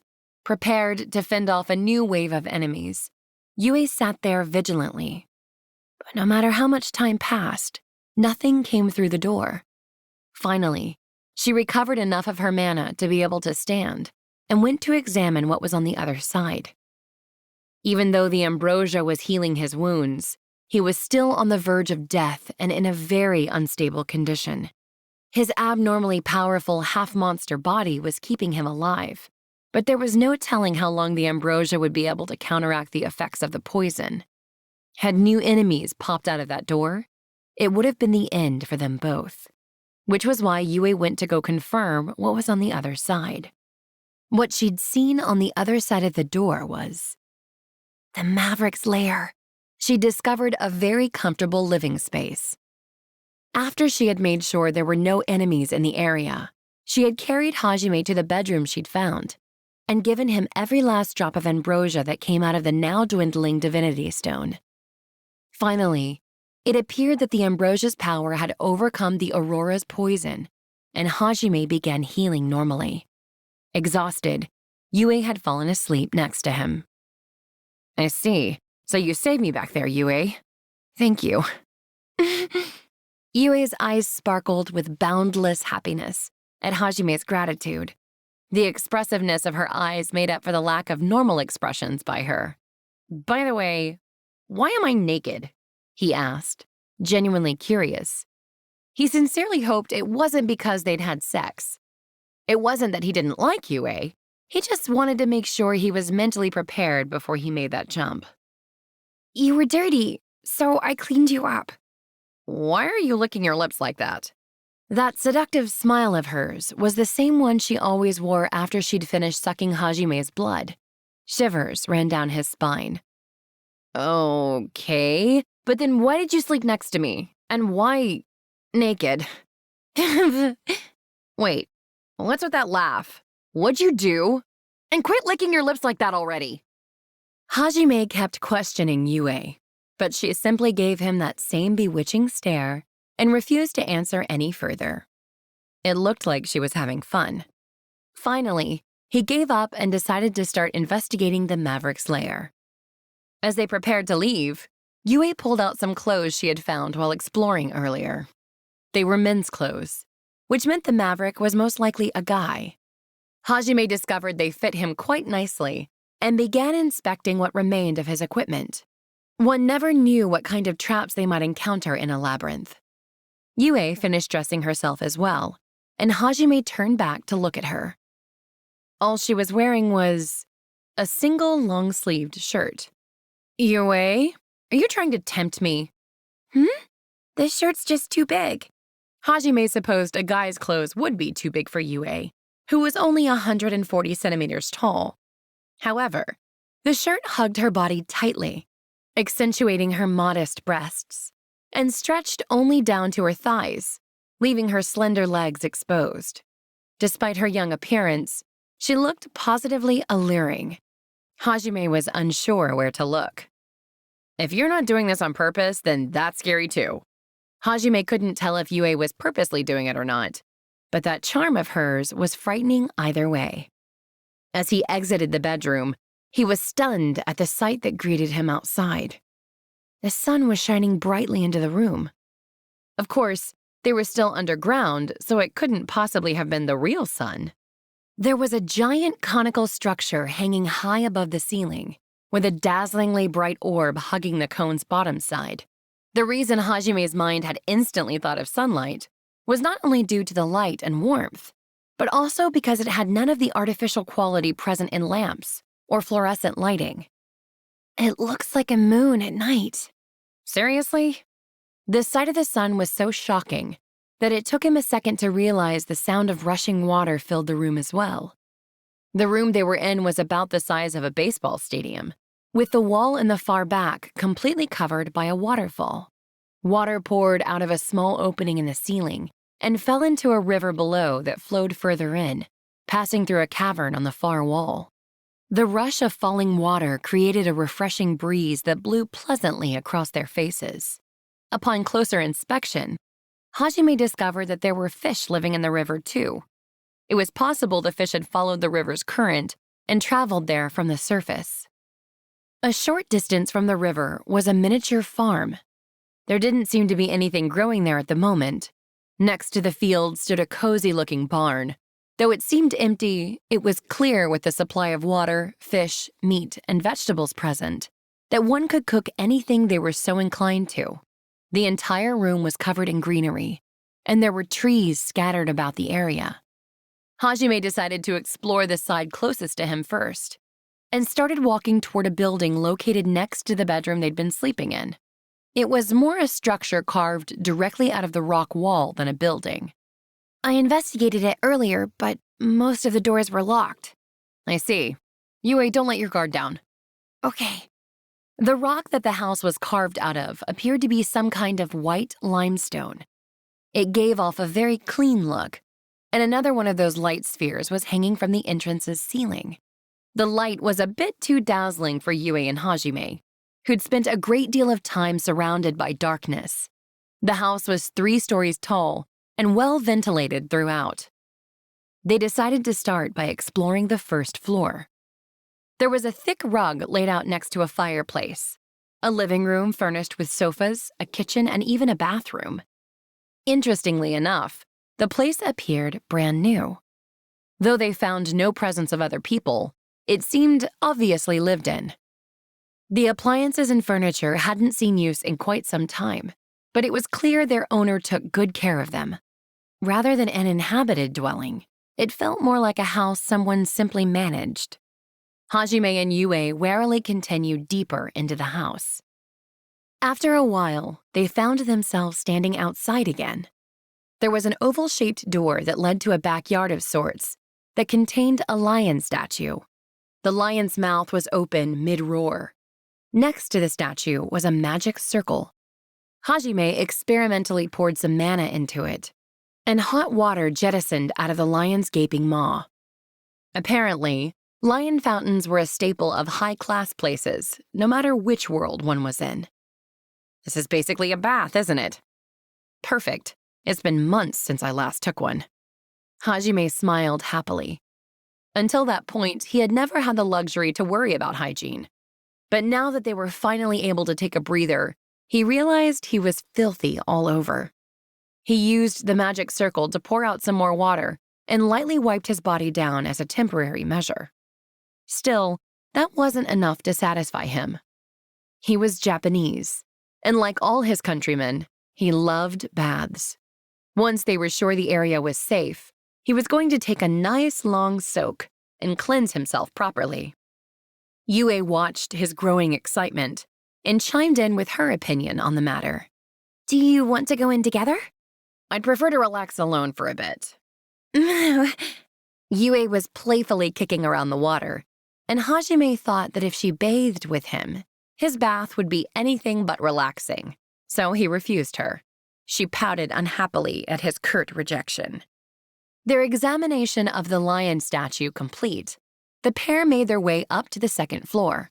There, they discovered a library and a workshop of some kind. But the bookshelves and the door inside the workshop were all locked, so they weren't able to do a thorough examination of the rooms. They tried various means of opening them, but none worked, so they simply gave up. After that, they climbed the stairs to the 3rd floor and saw a single room set in the back. There was nothing else on the floor. As Hajime pushed open the door, he saw an 8-meter-long magic circle inlaid on the floor that had some of the most complex and subtle inscriptions he had ever seen. The circle's design and layout were so detailed that it wouldn't have been an exaggeration to call the whole thing a work of art.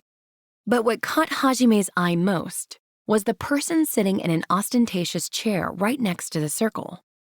Said person was clearly dead.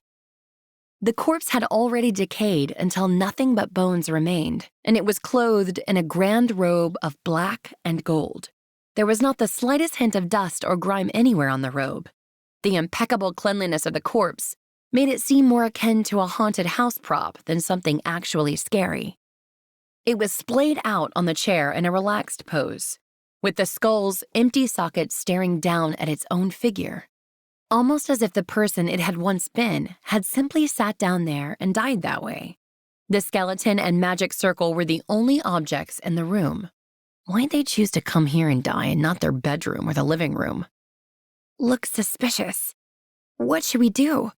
Yue seemed concerned about the skeleton as well. Hajime assumed it must have belonged to the maverick that was said to live here. The strange thing was that he died peacefully sitting like that, as if he were waiting for someone. Well, if we want to find a way out, this room seems to be our best bet. Even transmutation couldn't do anything to the locks we found in the library and the workshop, so this is the only thing left to investigate. Yue, be ready for anything. I'll be counting on you if something happens. Okay, be careful. Hajime tentatively took a step forward. Nothing happened, so he kept advancing slowly. Then, when he reached the center of the circle, the entire room was filled with bright yellow light. Hajime closed his eye, unable to handle the intensity. A second later, it felt as if something invaded his head, and he began seeing flashbacks of his time in the abyss, starting from when he fell, all the way up until he fought the Hydra. Finally, the magic circle's power began to wane, and the light dimmed somewhat. Hajime opened his eyes and saw a black-robed young man standing before him. He hadn't sensed him enter the room at all. The magic circle still glowed faintly, filling the room with a mystical light. Hajime instantly shifted into a battle stance. But after a few seconds, he lowered his guard. Not only could he not feel any hostility or malice coming from the man in front of him, but the figure himself didn't seem real. When he scrutinized it a little further, Hajime realized the robe he was wearing was the same as the one the skeleton had. That told him enough to guess who the man in front of him probably was. Hajime silently gazed at the figure, waiting for something to happen. Finally, the apparition began to speak. I congratulate you on overcoming my trial. My name is Oscar Orcus. I am the man who created this labyrinth. I suppose to the world I'm known as a maverick. It seemed the dead man sitting in front of them was Oscar Orcus, the creator of the Great Orcus Labyrinth. Hajime and Yue stared, half surprised, half expecting it.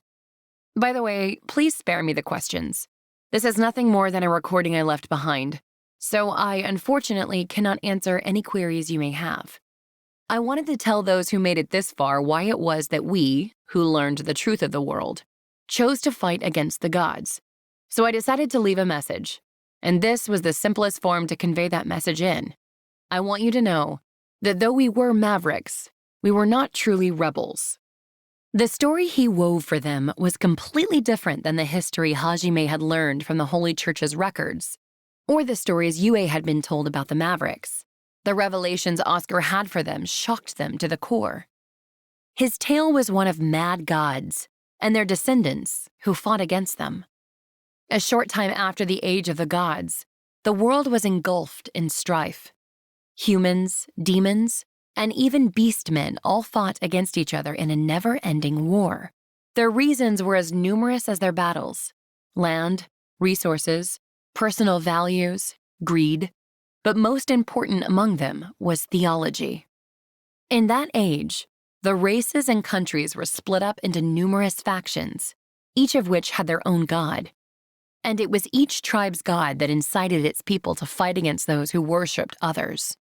After some time, a group appeared that sought to put an end to this centuries-long war. They called themselves the Liberators. There was only one thing they all had in common. Each member was a direct descendant of one of the gods. Their leader was someone who had, by coincidence, happened to learn of the gods' true intentions. It appeared that the gods were using the various races like pawns, playing a grand game of chess with the world as their board. The leader of the Liberators couldn't stand their sickening disregard for life and began looking for comrades who felt the same way he did. After an arduous search, they were able to discover the location of Asgard, the home of the gods. There were 7 among the Liberators who were exceptionally powerful, and they were chosen to be the vanguard in the battle against the gods. However, their plans were foiled before the battle could even begin. The gods manipulated the sentient races and made them believe the Liberators were trying to destroy the world. They were marked as enemies of the gods, and every human, demon, and beast man considered them their mortal foe. After a great many conspiracies, events, and dramatic encounters, the liberators found themselves on the run. They couldn't bring themselves to fight the people they had sworn to protect, but those very people believed they were ungrateful heretics, trying to bring about the end of the world. Their true name was forgotten, and they were known simply as Mavericks in the annals of history. The liberators were killed off one by one, until only the strongest 7 remained. With their entire world against them, they realized they wouldn't be able to defeat the gods. So they scattered to the ends of the earth and built huge labyrinths to hide themselves in. They created a series of trials, praying that someone who could clear them might one day appear, so they could bequeath their powers unto them in hopes that these new warriors would carry out their dreams. After he finished his long speech, Oscar smiled peacefully. I have no idea who you are or why you chose to fight your way down here, nor do I have any intention of forcing my own dreams of the gods' demise onto you. I simply wanted you to know what it was we fought and died for. As a reward for hearing me out, I shall grant you my strength. How you use it is entirely up to you. I can only pray you won't use it for evil. That's all I have to say. Thank you for listening to the end. May the blessings of the gods never reach you. Oscar's apparition vanished once he finished talking. At the same time, Hajime felt something strange enter his mind. The sensation was quite painful, but because he knew what was happening, he quietly let it enter inside him. The pain finally subsided, and the magic circle grew dim once more. Hajime let out a long breath he hadn't realized he'd been holding in the whole time. Hajime, are you okay? Yeah, I'm fine. But man, what a tale. Yeah, what are you going to do? Yue was referring, of course, to Oscar's tale. Nothing really. It was those good-for-nothing gods that summoned me here in the first place and told me to go fight in their war. I hate them as it is anyway. Still, this world's got nothing to do with me. All I care about is making it back to the surface and finding a way home. That's all. Did his story bother you, Yue? The old Hajime might have been more sympathetic to this world's plight, but the reforged Hajime discarded Oscar's tale without so much as a second thought. It's this world's problem, so the people of this world should deal with it. That being said, Yue was someone of this world, which was why, if she said she wanted to do something about it, Hajime might have reconsidered. His bond with Yue wasn't something he could discard as easily as Oscar's story. However, Yue shook her head without hesitation. My home is wherever you are. I don't care about anywhere else. She sidled up to Hajime and squeezed his hand. The warmth of her hand told him she wasn't just trying to be considerate. Yue once devoted her entire life to her country. Despite that, she was betrayed by the one she trusted most and left to rot in the darkness. None of her subjects came to save her. 300 years had passed since then, and all the people she knew were long since dead. For Yue, there was not a single thing left to care about in this world. In fact, much like Hajime, she had started to see the realm as a prison more than her home after being trapped for so long. And it was Hajime who had saved her from that prison, which was why she only cared about being by Hajime's side.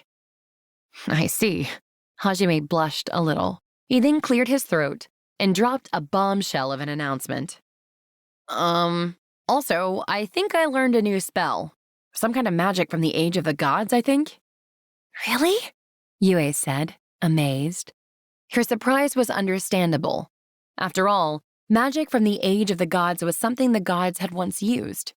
Magic that no longer existed in the present day. Teleportation magic was from that age as well. This magic circle did something to my head, and it's like I suddenly understand how it works. Kind of. Are you sure you're all right? Yeah, I'm totally fine. Even better, this spell's a perfect fit for me. What kind of spell is it? It's a creation spell of some kind. It lets me add magical properties to minerals and create new ore with special traits. Yue's jaw hung open as she listened to Hajime's explanation. You can make artifacts? Yeah, something like that. The creation spell Hajime had inherited was the same magic people had used to create artifacts in the Age of the Gods. Truly, it was the perfect skill for a synergist. Though Hajime didn't know it, Oscar's job had also been synergist. You want to learn it too, Yue? You just have to step into the magic circle. It does this kind of thing where it runs through your memories. Oscar said something about a trial earlier too, so since we cleared it together, you should have the right to learn it as well. I can't use transmutation. Oh, yeah, I guess that's true. Still, it's magic from the Age of the Gods. There's no real harm in learning it either way, right? Okay, if you want me to, Hajime. Urged onward by Hajime, Yue stepped into the magic circle next. It began glowing faintly and started probing Yue's memories. It must have decided Yue had cleared the conditions as well, since the apparition appeared once more. I congratulate you on overcoming my trial. My name is Oscar. Oscar's disembodied voice rang out for a second time. Having it happen a second time kind of ruined the moment. Oscar repeated the same words he had earlier, so Yue and Hajime ignored him and continued their conversation. How'd it go? Did you learn it? Yeah, I did, but artifacts don't make much sense to me. I guess even ancient magic is useless unless you've got an affinity for it. The vision of Oscar smiled as it wrapped up its conversation. It was kind of surreal, really. Hajime couldn't be sure he didn't imagine it, but it felt like the skeleton behind the vision looked somewhat sad. Since I guess this house is basically ours now, we should get rid of the skeleton. He had no respect for the corpse at all. Yeah, he'll make good fertilizer for the fields. Neither did Yue. Though there was no wind, Oscar's skull fell forward another few inches. They buried Oscar's skeleton near the edge of the field, and even gave him a modest gravestone. In the end, even they felt enough pity for him that they didn't just make him into fertilizer. Once the burial was finished, Hajime and Yue returned to the two places that had been locked before. When they had buried him, they'd relieved him of the ring he'd been wearing on his skeletal finger. It wasn't grave robbing, since he hadn't been buried yet. The ring had a symbol of a circle with a cross, splitting it into even sections engraved on it, which matched the engravings on the locks perfectly. First, they went to the library. They were hoping some of the books would have knowledge on how to get back to the surface. Hajime and Yue broke the seal on the bookshelves and started perusing the volumes. During their search, they discovered what appeared to be the building's blueprints. It wasn't nearly as detailed as a proper set of blueprints, but there were a lot of memos about what would be built and where, and how the layout of the house would look. Bingo! I found it, Yue! Nice! Hajime let out a whoop of joy. Yue responded happily as well, though with less intensity. According to the blueprints, the magic circle on the third floor connected to another circle that would teleport them back to the surface. It seemed that function could only be activated with Orcus's ring, though. It was fortunately they'd taken it from him. They also learned that cleaning was handled automatically, at set intervals by golems that normally rested in one of the workshop rooms, and that the globe hanging from the ceiling possessed the same properties as the sun, so they could grow crops if they wished. So that's why it's so clean, even though no one's lived here in ages. There were a number of artifacts and rare materials Oscar had been working with in the locked room of his workshop, according to the memos. Hajime decided to take those too. It couldn't hurt to have more items to work with after all. Hajime, look at this. Yue had been looking through the other books, while Hajime had pored over the blueprints, and she came to him with one of them in her hands. It turned out to be Oscar's diary. It chronicled the normal everyday life of Oscar and his 6 powerful companions. One of the passages in it talked about the labyrinths his 6 comrades had made. So, basically, that means if we conquer the other labyrinths, we can get all the ancient magic the other liberators possess too? Maybe. According to his diary, his 6 comrades had also designed their labyrinths so that anyone who made it all the way to its furthest depths would be granted magic from the Age of the Gods. Unfortunately, it didn't go into the specifics of what kind of magic each had. One of them might help us get back to your world. Yue definitely has a point there. After all, the teleportation magic that summoned my class here was from the Age of the Gods too.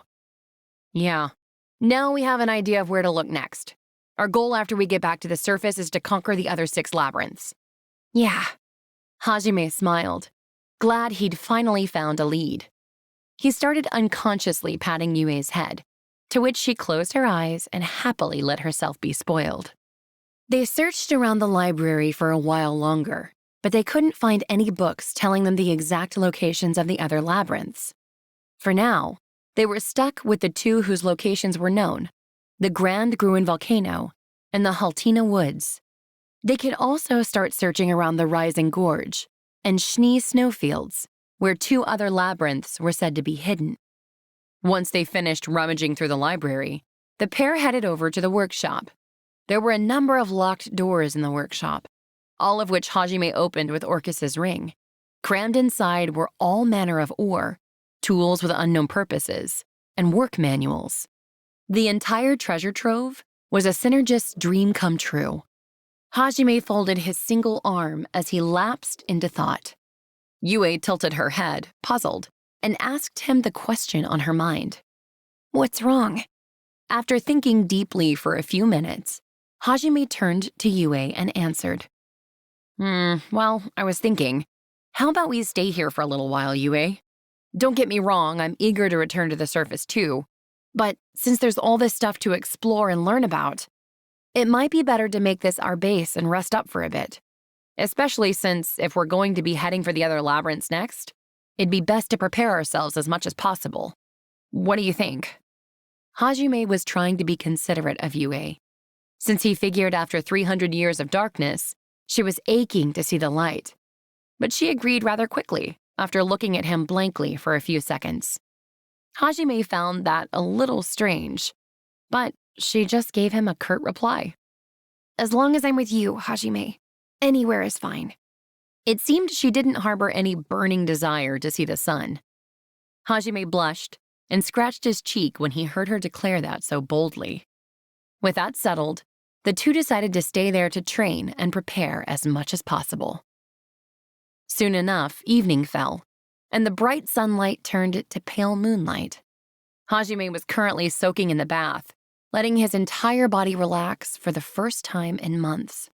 He'd been on edge ever since he'd fallen into the abyss. The bath cleansed him in both body and soul. This feels great. This kind of carefree tone was a first for the new Hajime. As he let the energy drain from his body, he suddenly heard the sound of footsteps heading his way. He cursed himself for letting his guard down. I told you I wanted to take my bath alone. There was a loud splash. This really does feel nice. And then, Yue was sitting next to him. She scooted over next to Hajime, completely naked. Her beautiful porcelain-colored skin glowed enchantingly in the moonlight. That was the first time Hajime had seen her do up her hair. The exposed nape of her neck only served to increase her charm. Yue, I distinctly remember telling you multiple times that I want to bathe alone. So why are you here? Hajime knew the flush rising up in his body had nothing to do with the heat of the water. He scolded Yue more angrily than usual, trying to hide his excitement. Yue could easily tell what was going through Hajime's mind at the moment, so she gave him her most seductive sidelong glance yet, as she replied, But I refuse. Hey, when'd you get time to read JoJo? Hajime retorted reflexively, which unfortunately meant he looked right at her. Her slightly flushed skin filled his vision. There was a slight blush painting her face, making her look all the more erotic. Her current appearance reminded him that she really was far older than him. He was already unable to stand, but somehow he was far calmer than he had been even when he fought the Hydra. At least cover your front. I know this house has a lot of towels. I want you to look. Hajime was at a loss for words. Her unexpected reply left him even more flustered than before. His lower half was raring and ready to go as it peeked out with a, "You rang, master?" See? Hajime, don't you want to look? Yue followed up with another attack.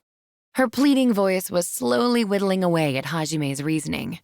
Master, target spotted at 12 o'clock.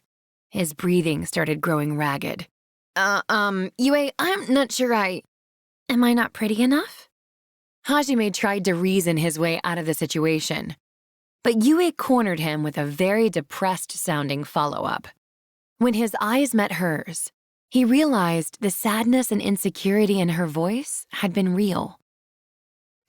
Not at all. Trust me, you're really pretty. There's no way I'd ever think you're ugly. Before he realized it, Hajime's voice had grown louder and he was nearly shouting. After he finished shouting, he suddenly realized how heated he'd gotten and realized it was too far, too late to back out. Yue had the same seductive expression she'd worn at the beginning. I see. That makes me happy. Because I belong to you, Hajime. So look as much as you want. Yue abruptly stood up. Bathwater dripped down her soft skin as she bared herself to Hajime.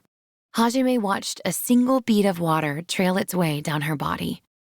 It passed over her modest breasts, clung tightly to her slender waist, and trailed down her nether regions before finally running down her thighs and rejoining the larger body of water below it. There was not a single blemish on her pale skin, and her proportions were almost perfect. She wrapped her arms behind her back, not trying to hide any of herself from Hajime. There was no way such an action wouldn't be embarrassing, and she was indeed blushing slightly, but she still stood there proudly, her body trembling slightly. It was the perfect combination of bashfulness and seductiveness. Framed by the fake moon, her golden hair glowed around her like a halo. The sight was so perfect that she seemed almost divine. At that moment, Hajime wouldn't have doubted her even if she had told him she was a goddess. At a complete loss for words, he could only continue to stare, clearly enthralled by the sight of her. And as Yue had planned, that was enough to blow away any last traces of reason he had left. Yue laughed triumphantly, and Hajime finally returned to his senses. She was staring at the only part of his body that was being honest about his feelings, and he swiftly decided to beat a hasty retreat before his lower half got the better of him. At this rate, he would get sucked into Yue's pace. It was precisely because he valued her so much that he didn't want to do something in the heat of the moment without carefully considering it first. As a man, he wanted to make sure he was ready to commit to Yue before having sex. However, it was already too late for him to escape from the vampire girl's clutches. She flung herself at him, determined to settle things once and for all. Gotcha. I can feel your... I know. I'm doing it on purpose. Where do you learn about all these cliches from? Screw it, I'm getting out. He could clearly feel all of Yue's soft bits as she hugged him tight. He didn't think he could hold on for much longer. If he didn't leave, he would turn into a mindless beast and ravish the only person he held dear. Unfortunately, you're not getting away. Hey, wait. The vampire princess wasn't going to let her prey escape. What happened after was, well, exactly what anyone would imagine. 2 months had passed since that fateful night in the bathtub. Both Hajime's body and spirit had been reforged by fighting the monstrosities that inhabited the deepest pits of hell. But no matter how much the abyss might have toughened him up, he still had had no chance of fending off Yue's aggressive advances. So in the end, he decided to simply accept them. He'd known for a while that Yue had feelings for him. It was actually part of why he'd promised to bring her back home with him. Plus, he realized he loved Yue, but had given himself flimsy excuses, like telling himself he needed to keep his mind focused on the goal or he'd never make it back home to keep himself from acting on those feelings. But then they'd managed to discover a safe location to turn into their base, and a hint on how he could find his way home, so even that flimsy pretext had vanished. Without any reason left to turn down Yue, he could no longer resist. Their idyllic lifestyle in the following months had been so full of coquettish flirtation that anyone watching them would have started tearing their hair out in annoyance. Around the same time, somewhere very far away, a girl was terrifying her best friend with an expression so demonic that it appeared as if the avatar of Rage himself had manifested behind her like a stand. It was an omen of what was soon to come. Hajime, how does that feel? Yeah, that's perfect. Then how about this? Oh, that's good too.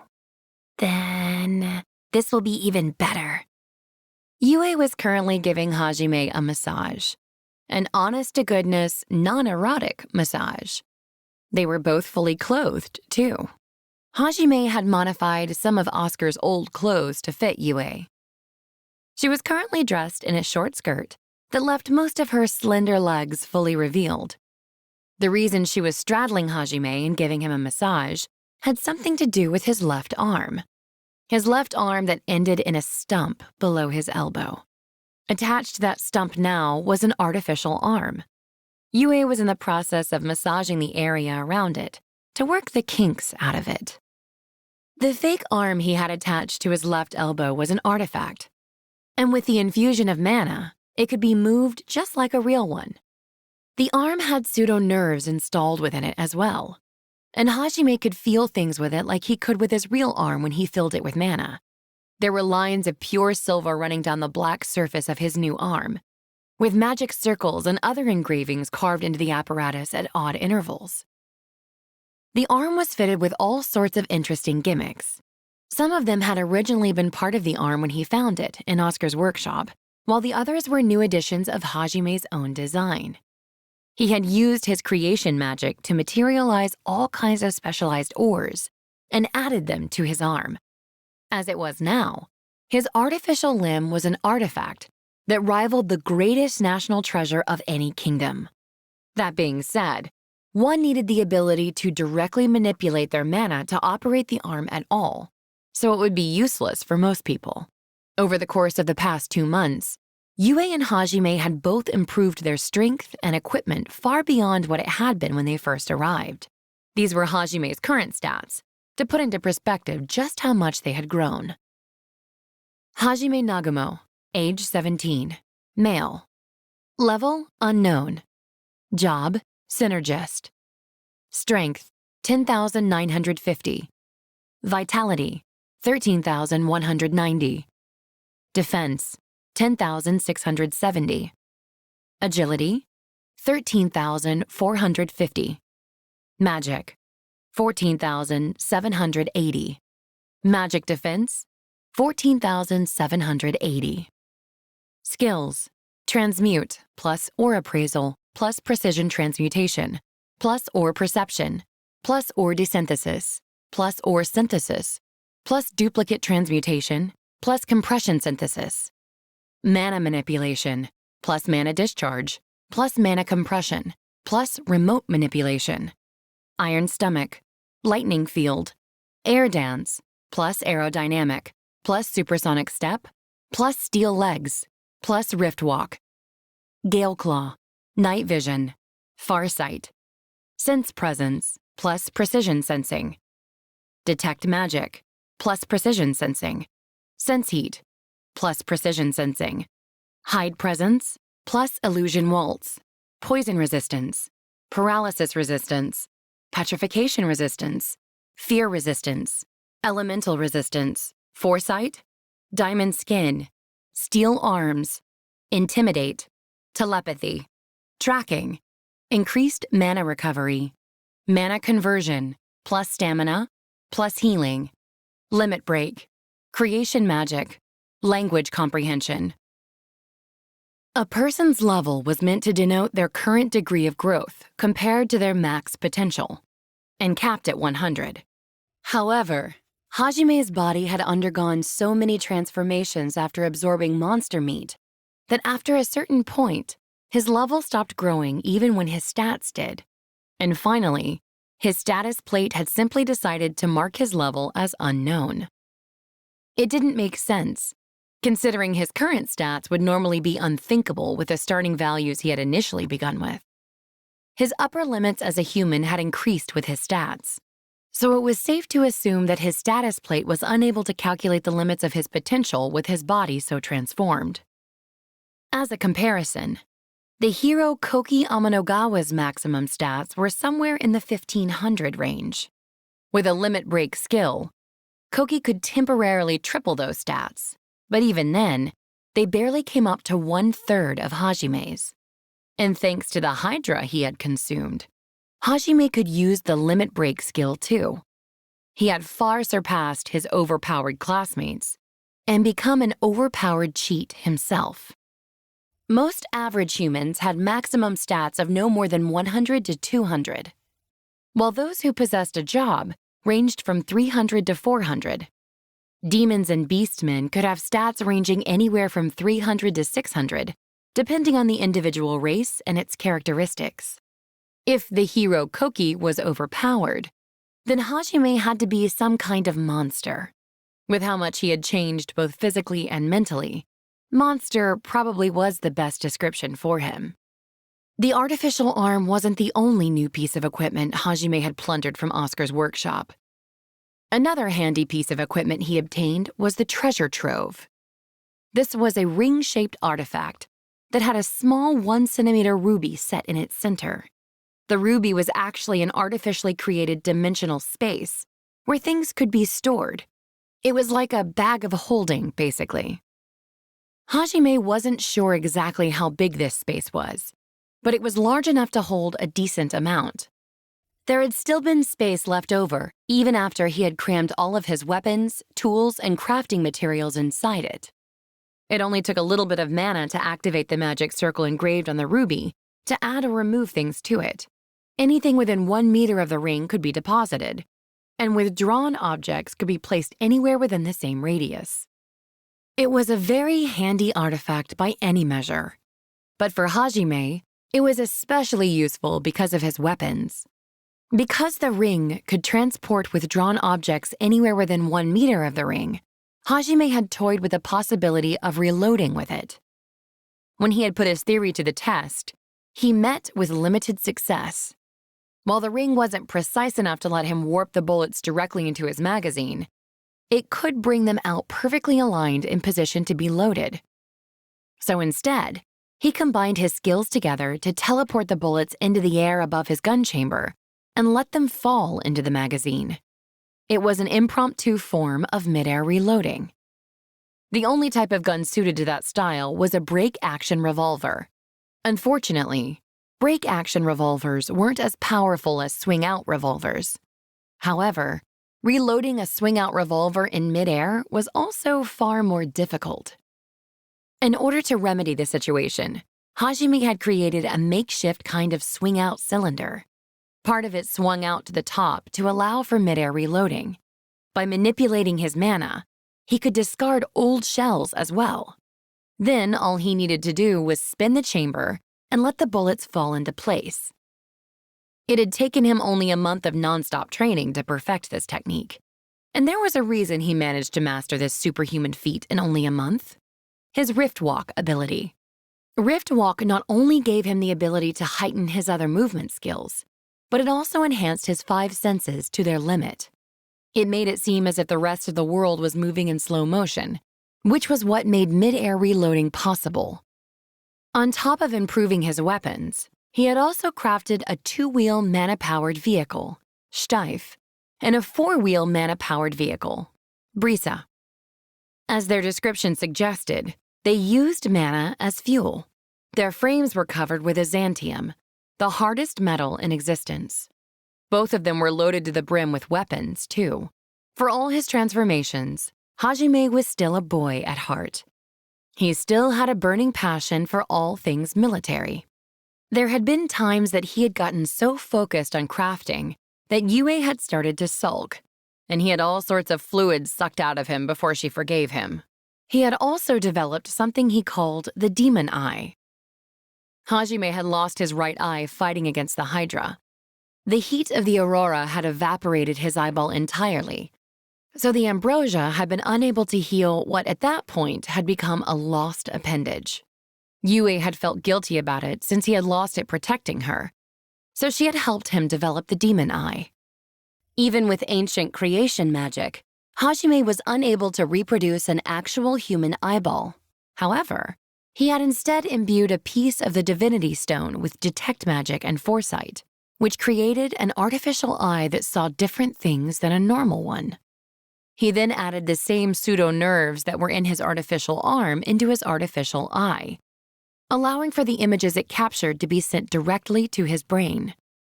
His demon eye couldn't see things his normal eye could.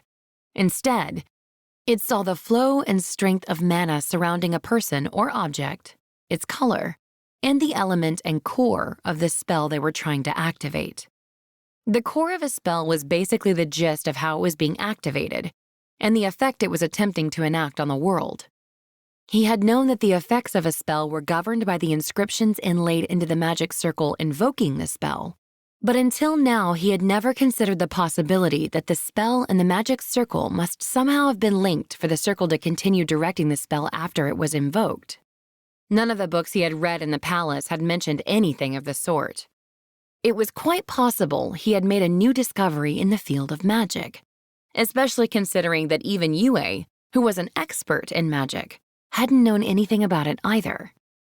Much like sense presence, detect magic as a skill only gave Hajime a vague idea of the position and amount of mana being used. It wasn't much better than an alternative way of searching for enemies. However, with the enhanced demon eye, he could pinpoint the exact amount of mana being poured into what kind of spell, and because he could see the spell's core, it was possible for him to shoot it down and nullify the spell entirely. Shooting down a spell's core required an extreme amount of precision, though, so it wasn't always practical. The reason he had used the divinity stone as the base material for his eye was because no other ore would have worked. Hajime's guess was that only the divinity stone could hold enough mana to maintain the spells he had imbued it with. He was still unskilled at using his newly acquired creation magic, which was why he had only been able to add 2 spells to the divinity stone so far.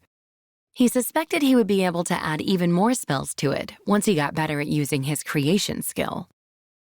Since the demon eye was made out of divinity stone, it was constantly giving off a faint blue glow. In other words, his eye was always glowing. No matter what he did, he couldn't seem to do anything about it, so he gave up and covered it with a black eye patch. White hair, a fake arm, and an eye patch. Hajime looked like some kind of edgy anime protagonist now. The kind that might have spouted cliché lines like, "Be still, my sealed left arm," when he had seen himself in the mirror. Hajime had been so depressed that he had spent an entire day moping in bed. Yue had to resort to some rather drastic measures to finally cheer him up. Hajime had upgraded his weapons, too. He had remade Schlagen, which had been destroyed in the battle with the Hydra. He used Azantium for the frame and bullets, making it harder than before. And since he no longer had to worry about carrying it around thanks to the ring, he lengthened the barrel as well, increasing its range and power. He had also added a new gun to his arsenal, Metzlei, a railgun-enhanced Gatling gun. The inspiration for it had come from a time they had had to fight the army of raptors and hadn't had enough firepower to take them all on. It was a monster of a weapon, with 6 rotating barrels capable of firing 12,000 30mm caliber rounds a minute. He had used creation magic to form the barrel out of a special self-cooling ore. But even then, he could only fire consecutively for about 5 minutes before the gun ran the danger of overheating. Plus, it needed a long time to cool before he could use it again. Also, as a way to gain complete combat superiority, and simply because Hajime thought it was cool, he had created a rocket launcher called Orkan. It had a rectangular barrel and boasted a large magazine allowing for 12 consecutive shots. He could fire different varieties of rockets, too.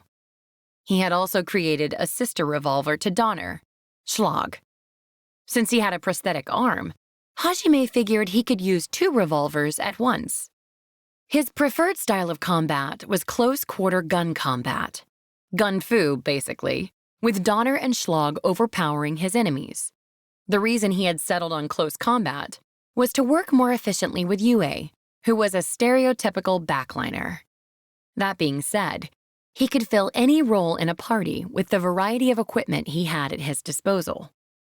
Hajime had created a wealth of other miscellaneous tools and equipment. However, the Divinity Stone had finally lost most of its original mana and had ceased producing ambrosia. He only had 12 precious vials of it left. He had tried suffusing it with mana again, but the stone had refused to produce any more ambrosia. The reason being that mana had to be concentrated in the stone over centuries in order for it to take effect. But even then, Hajime didn't throw it away. It was, after all, the person, or rather stone, that had saved his life. It was a sheer stroke of luck that he had found it at all. And without it, he would have died for sure, which was why he was so attached to it. He loved it as much as that one plane crash survivor from a certain movie had loved his volleyball. So instead of discarding it, he had made use of the fact that it could store boundless amounts of mana to make his demon eye. He had then carved the remainder of the stone into a necklace, a pair of earrings, and a ring that he decided to gift to Yue. Yue could use extremely powerful magic, all without incantations or magic circles. But because she could so easily pour mana into her spells, she quickly ran out and became unable to move. But by storing mana in her Divinity Stone jewelry beforehand, she would be able to use them as a battery, allowing her to fire off powerful spells one after another without collapsing. With those thoughts in mind, Hajime had presented the Magic Stone Accessory series to Yue, but her reaction had been rather unexpected. Are you proposing to me? You what, mate? Hajime was so surprised, he slipped into some weird accent. It's to keep you from running out of mana quickly. I made these to protect you. So you are proposing. How many times do I have to say no before you get it? It's just equipment I made for you. Hajime, you're so shy. Do you just ignore the words coming out of my mouth or something, Yue? You're shy in bed, too. Can we please not go there? Please? Hajime? Yeah? Thanks. I really love you. You're welcome. Almost all their conversations devolved into flirting after a while. They completed their preparations to the utmost over the past 2 months. 10 days later, Hajime and Yue finally decided to return to the surface. As he began activating the magic circle on the 3rd floor, Hajime quietly spoke to Yue. Yue, my weapons and our powers are probably considered heresy to the Holy Church. I doubt they or the various human kingdoms are going to just let us roam free. Yeah. They'll ask us to give up our artifacts or try and force us to help them in their war. Yeah.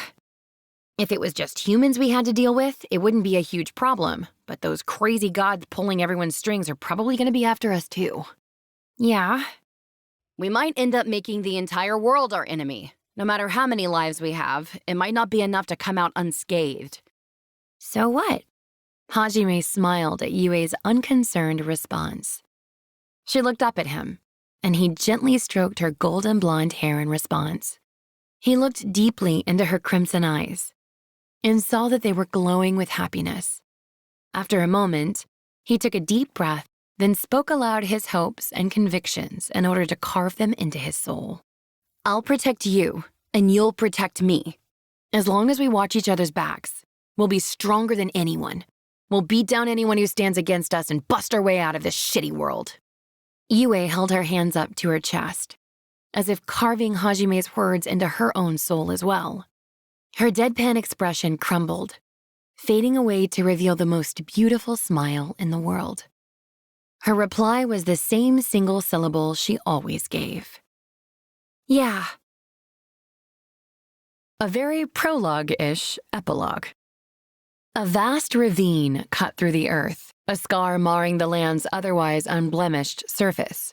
Boulders of all sizes tumbled down into the parched canyon below. The howls of monsters punctuated the air, reminding any who passed by that this was a land where only the strong survived. This was a land where humanity's prized magic was ineffective and food was scarce. Climbing out of the ravine required scaling a 100-meter-tall cliff, a cliff that held no cover and was filled with monsters waiting to feast on any foolish enough to attempt the climb. There were staircases leading out on the eastern and western ends of the ravine, but once someone fell, the monsters lurking below had no intention of letting their prey escape. To most people, the ravine was synonymous with hell, though for some, it also made for a convenient execution grounds. A solitary silhouette suddenly moved within that godforsaken canyon. A pair of rabbit ears poked out from below a boulder. They twitched a little, as if searching for any noises. Such a cute spectacle was completely at odds with the hellish surroundings of the ravine. After ascertaining its surroundings were safe, the figure tentatively stuck its head out from behind the boulder. Surprisingly, the rabbit ears were attached not to a rabbit's head, but a human's. The figure was actually a bunny girl in her mid-teens. After poking her head out, she looked around, confirming once more by sight that there were no dangers around. She was quite beautiful. She was covered in grime and her shabby clothes were in tatters, but that did nothing to mar her stunning looks. She had light blue hair and azure eyes, and gave off this aura of majestic mystery, and that dignified-looking girl was currently... Ugh, I'm so scared. I wish I were in bed eating snacks right now. Her rather undignified outburst ruined the entire effect her looks had. The bunny girl continued muttering complaints for a while, but then she suddenly slapped her cheeks and renewed her determination. If I don't do something, then it's my family that'll end up being the monster snacks, she muttered to herself, her eyes shimmering with resolve. I've got to hurry. I need to make it to that future, to that person. She straightened her back and dashed off deeper into the ravine. A few minutes later, a pathetic scream echoed throughout the gorge. Hi! I'm not tasty! Don't eat me! Extra chapter: An unwinnable battle. A vast underground cavern. Two figures were dimly illuminated by the green glowstone that suffused the room with a faint light. Massive pillars engraved with bas-relief carvings were present at regular intervals, forming a passage around the two figures. The moment the two figures stepped out from behind the shadows of the pillars, one of them hurled a burning spear of flame at the other. The burning spear illuminated the room and bent its course like a homing missile to head straight for the second figure. An instant later, bang! A red flash briefly added to the illumination as an explosive noise echoed throughout the room. A single streak of light passed through the spear, impacting against the core of the spell, and vanished into the ceiling. The spear scattered into 1,000 tiny embers and vanished. Unconcerned, the first figure quickly crafted a second spear, this one of ice, and flung it off to the side. The spear curved in a beautiful arc, heading for the second figure from around the other side of the pillars. This one, too, was destroyed by a single bullet. So I can't get you with single attacks anymore. In that case... The first figure leaned back against a pillar, her charming voice, golden blonde hair, and crimson eyes reminiscent of a beautiful bisque doll. Yue, for the figure was, of course, Yue, created numerous balls of fire. 1, 2, 4, 8. Finally, she stopped at 64 fireballs. It took her a mere 2 seconds to form that many. Had any modern-day magician seen how effortlessly she wielded such magic, their jaw would have dropped down to the floor. Being able to bring out so much mana instantly without even an incantation or magic circle was beyond common sense.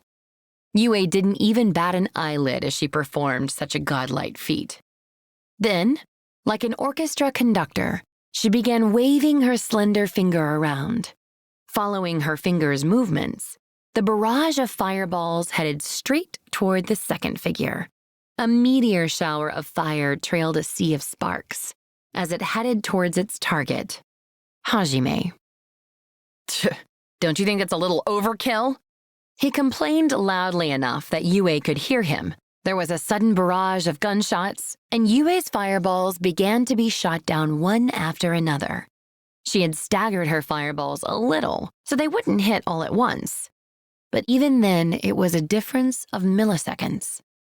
The fact that Hajime was accurately shooting down each one meant he had to be decently skilled as well, or rather, exceptionally skilled.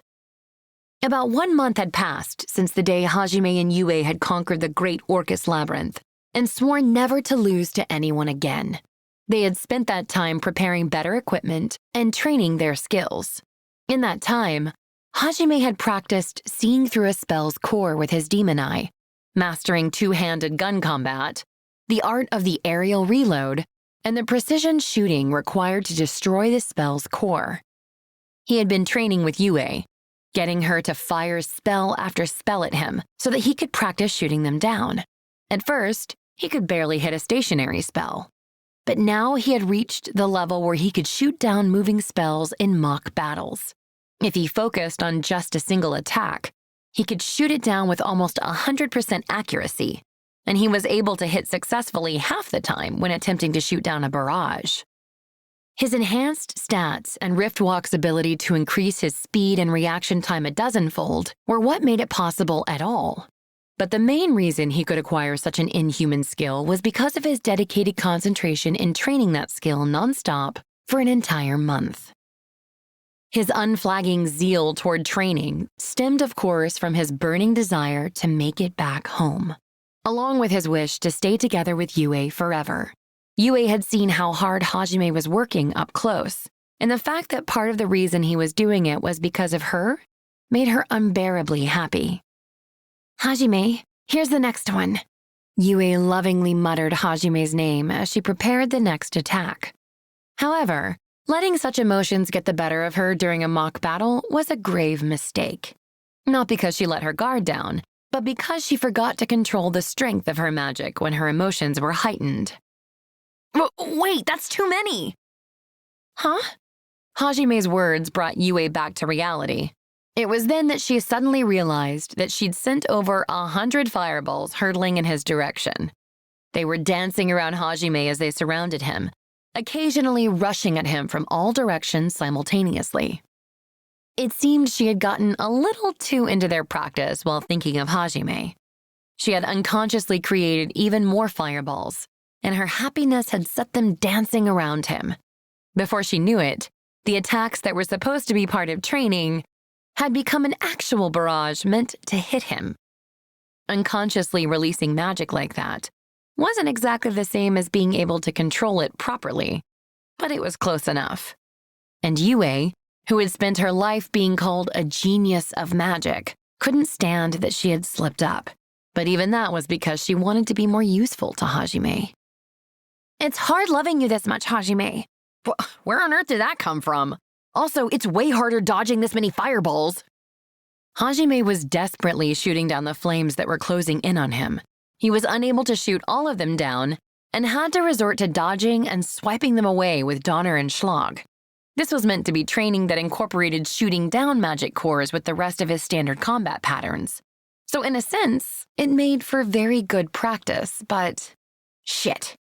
He had been at it for over 10 hours now, and the irregular dancing motions of the flames were bound to cause him to misstep eventually.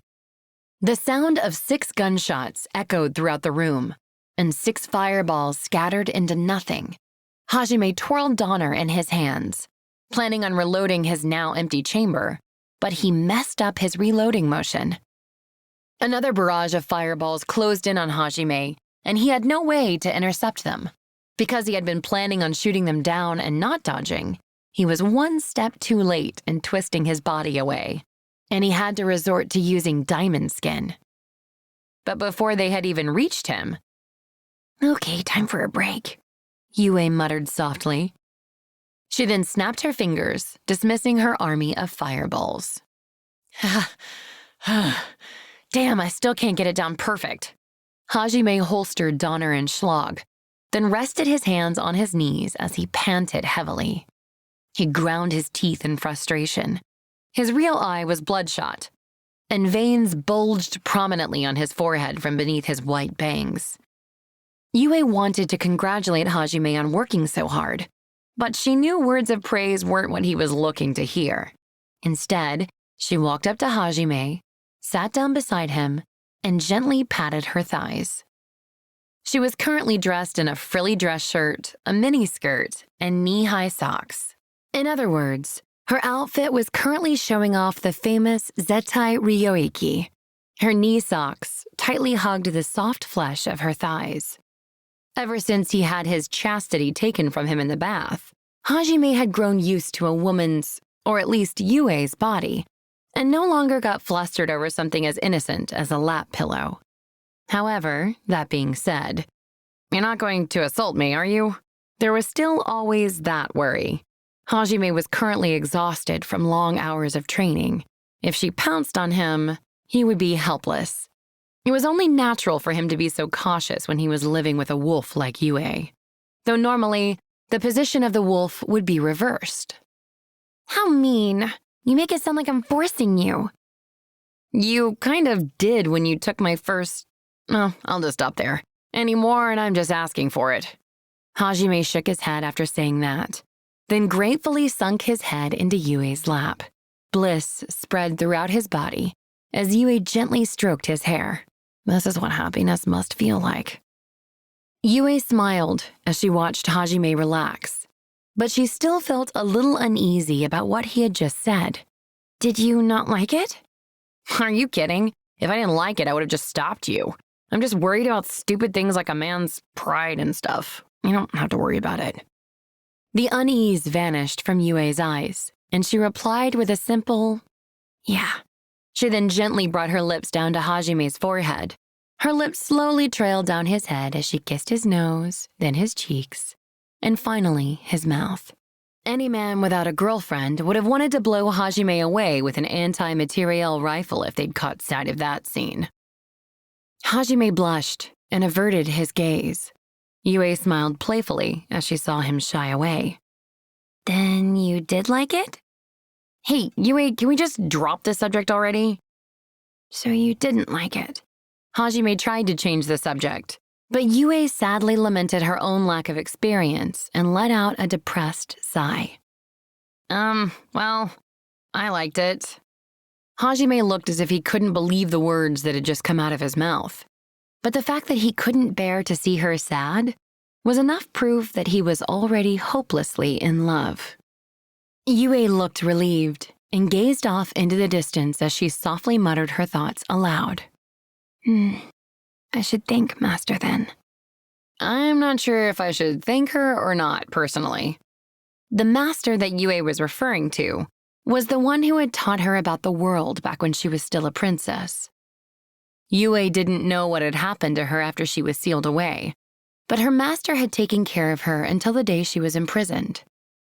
The reason Yue was thanking her now was because she had also apparently taught her about how to seduce a man. Because she was royalty, though, she had of course protected her chastity for marriage. That being said, as royalty, she had still had a duty to produce an heir, which was why her master had taught her how to properly please a man. The reason Yue always had her way with Hajime at night was surely thanks to those lessons. By the way, this discussion had started because Hajime had initially thought Yue might not have been a virgin. Thanks to her auto-regeneration, he had considered the possibility that even her hymen had recovered, but Hajime would never forget Yue's expression when he brought the subject up with her. Even the monster of the abyss, the Hydra, hadn't been able to strike fear in Hajime's heart, but Yue's expression at that moment had terrified him beyond belief. The result being that he, of course, apologized. What happened after he got down on his knees and begged forgiveness for ever doubting Yue, who had suffered up her chastity to him, was of course more of what had occurred prior. All right, let's just do one more mock battle. We can go eat dinner after that. Okay. Are you all right? Not really, but if I don't push myself past my limits, there's no point to training, is there? Sorry for dragging you along with me, Yue. It's okay. Yue had burned through a great deal of mana too, but she could still keep going thanks to her magic accessories. Hajime was the one who was more exhausted, as continual use of Limit Break and Rift Walk had taxed his body immensely. But Yue didn't have the heart to try and stop him after seeing how determined he was. He pushed himself off Yue's lap and walked a good distance away. He then pulled out Donner and Schlag and got into his stance. "Don't hold back. Give it everything you've got, you damned monster magician." Okay, take this. Lots of fireballs. That can't seriously be the actual spell name, Hajime thought, extremely confused. But though crude, the name was rather apt as countless fireballs started chasing Hajime down. The reason she wasn't using her relatively more harmless water balls was because Hajime had told her he couldn't get into it if the danger wasn't real. The barrage of fireballs closed in on him like a wall of flame, and he quickly activated Rift Walk. The world began to lose all color as things started moving in slow motion. His demon eye clearly grasped the location of each ball's core. Each of his bullets accurately pierced through the center of each spell's core. He teleported bullet after bullet into the air, rotating his chamber to make sure each fell perfectly in place. He fired and reloaded so fast that the movements blurred together into one smooth motion. By the time he finished ejecting one round's spent shells, the next set of bullets were already on their way.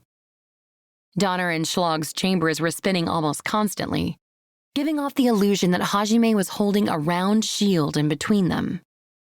Both the number and speed of the fireballs gradually began to increase.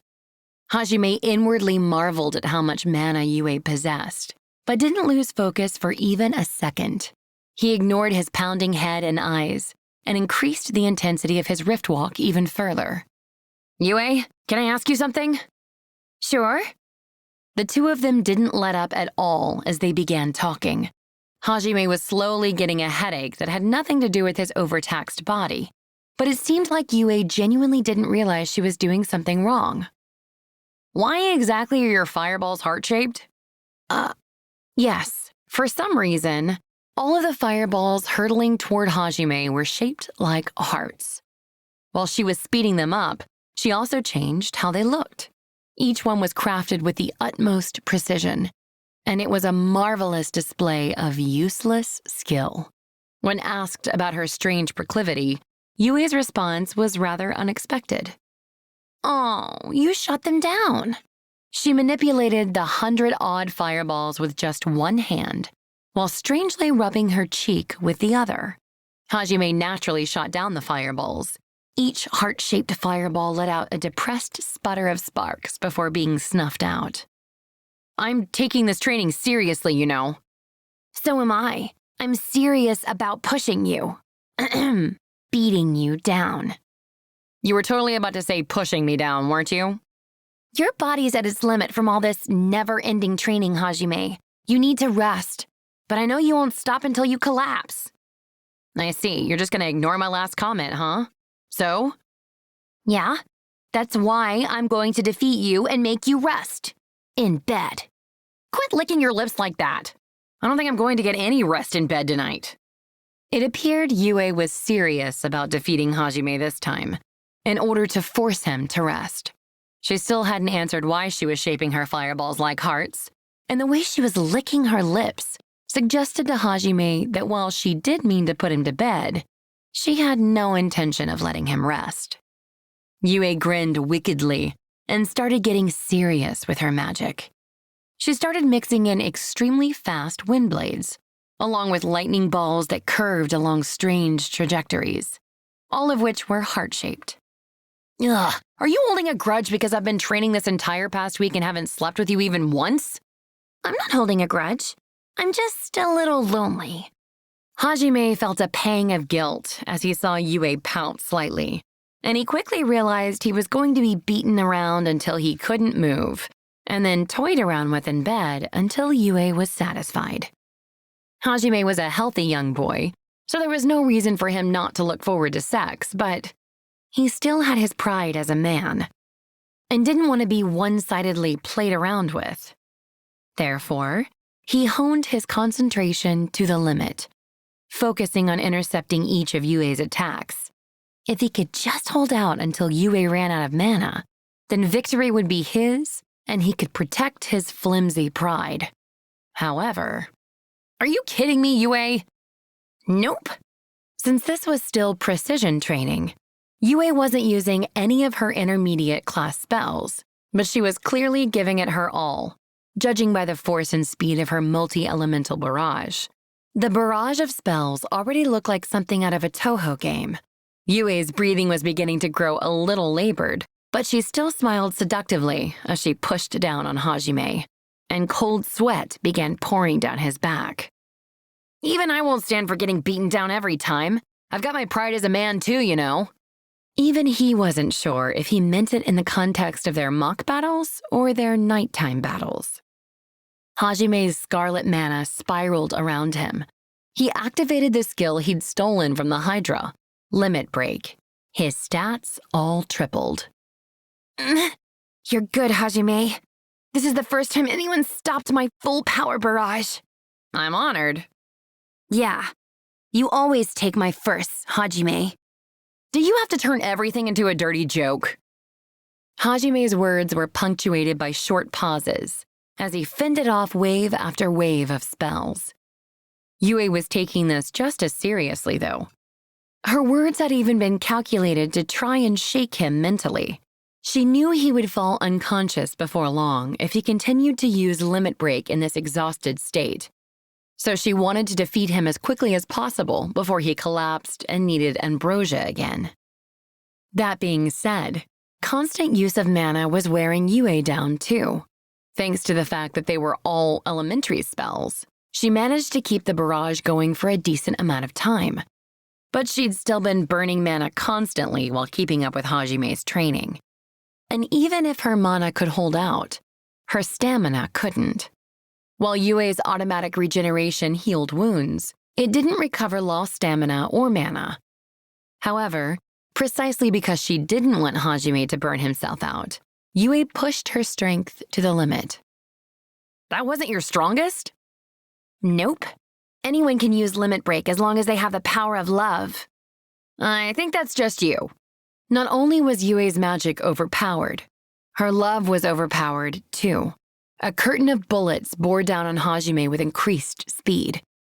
Hajime still wasn't used to manipulating his prosthetic arm or using two guns, so he was finding himself unable to keep up even with Limit Break. Even if he could still see everything, his body couldn't keep up. There wasn't a single monster in the abyss that could pull off such a feat, so Hajime couldn't even count on past experience to help him. It was, in a sense, the perfect training for him. Yue's spell slowly drew closer and closer before being intercepted. She began walking toward him, both hands outstretched as she pummeled Hajime with magic. She licked her lips seductively and tottered toward him like some kind of vengeful ghost. Hajime was determined not to lose, but even with her mana-deprived body, the Limit Break granted to her by the power of love made Yue unstoppable. Finally, Damn it! Stop already! But I refuse.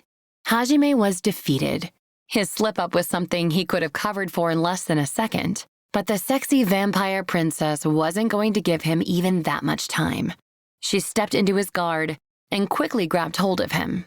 Then, I win, so now I get to take my prize. Hey, what? Ah! Hajime's scarlet mana dispersed, and not because he ran out. The barrage of spells scattered into nothingness, leaving only faint traces of mana hanging in the air. The monster of the abyss added another defeat to his record today. Had he just switched to dodging, he would have easily been able to escape Yue's grasp.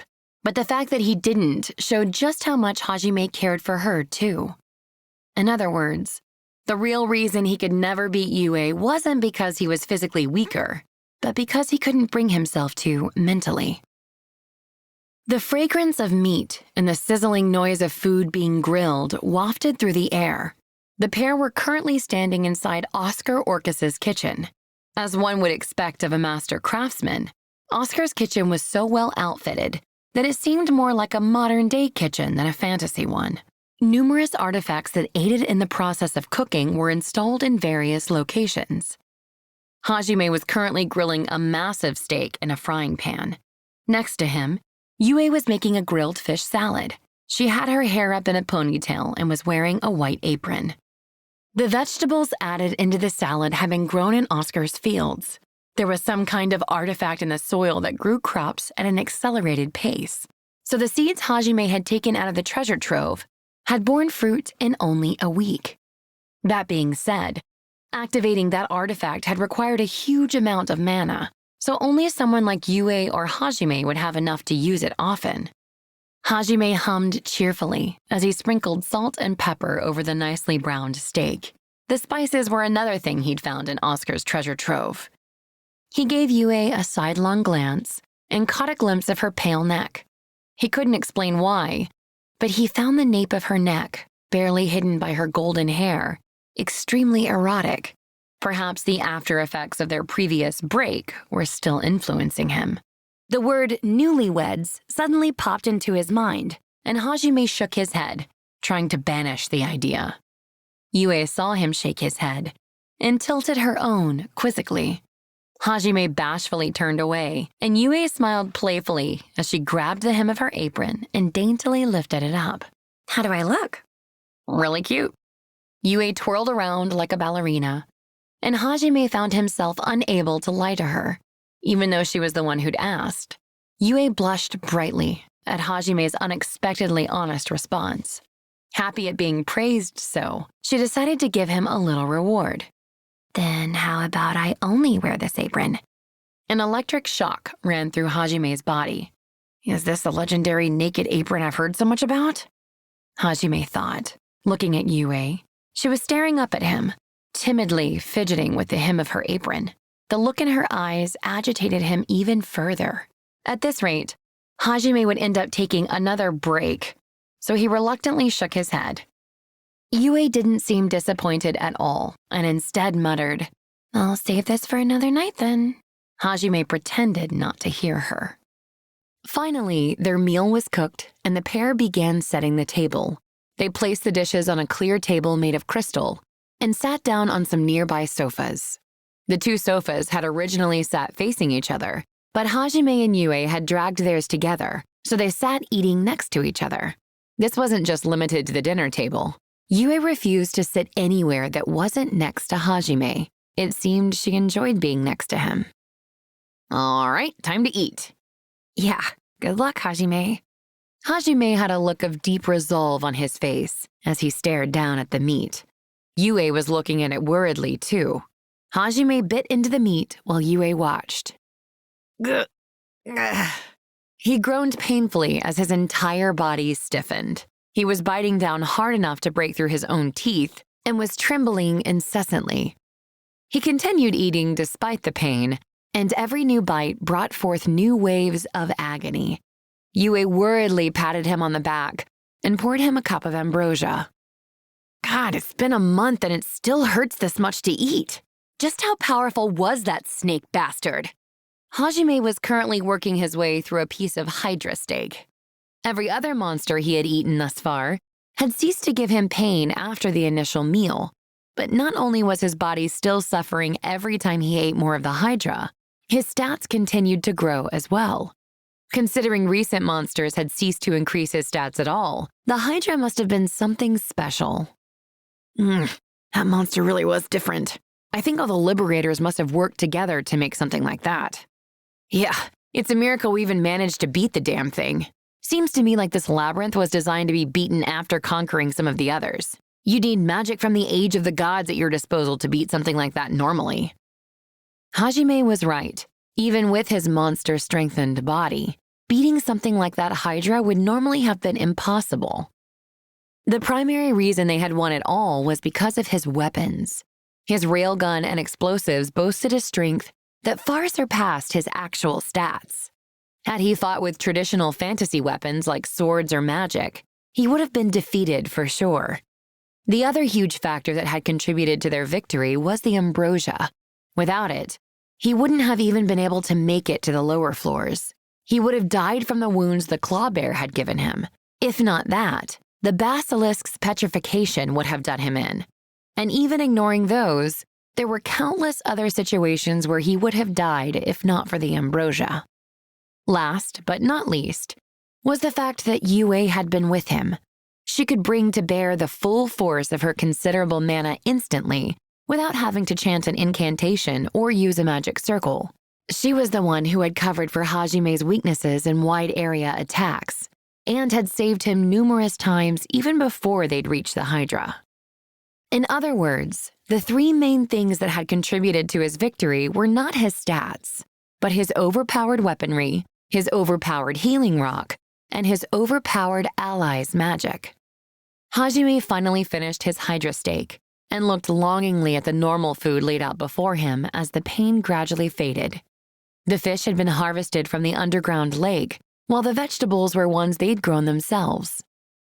I've only been eating monster meat until now, so even this tastes like heaven, but yeah, it would be better if we could get some actual food, Hajime said, a hint of longing in his voice as he stuffed his face full of vegetables.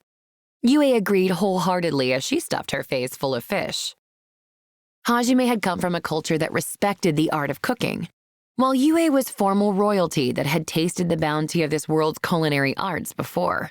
Both of them were getting tired of simple grilled, boiled, or fried vegetables and fish with just salt for seasoning, and had discovered just how hard cooking truly was.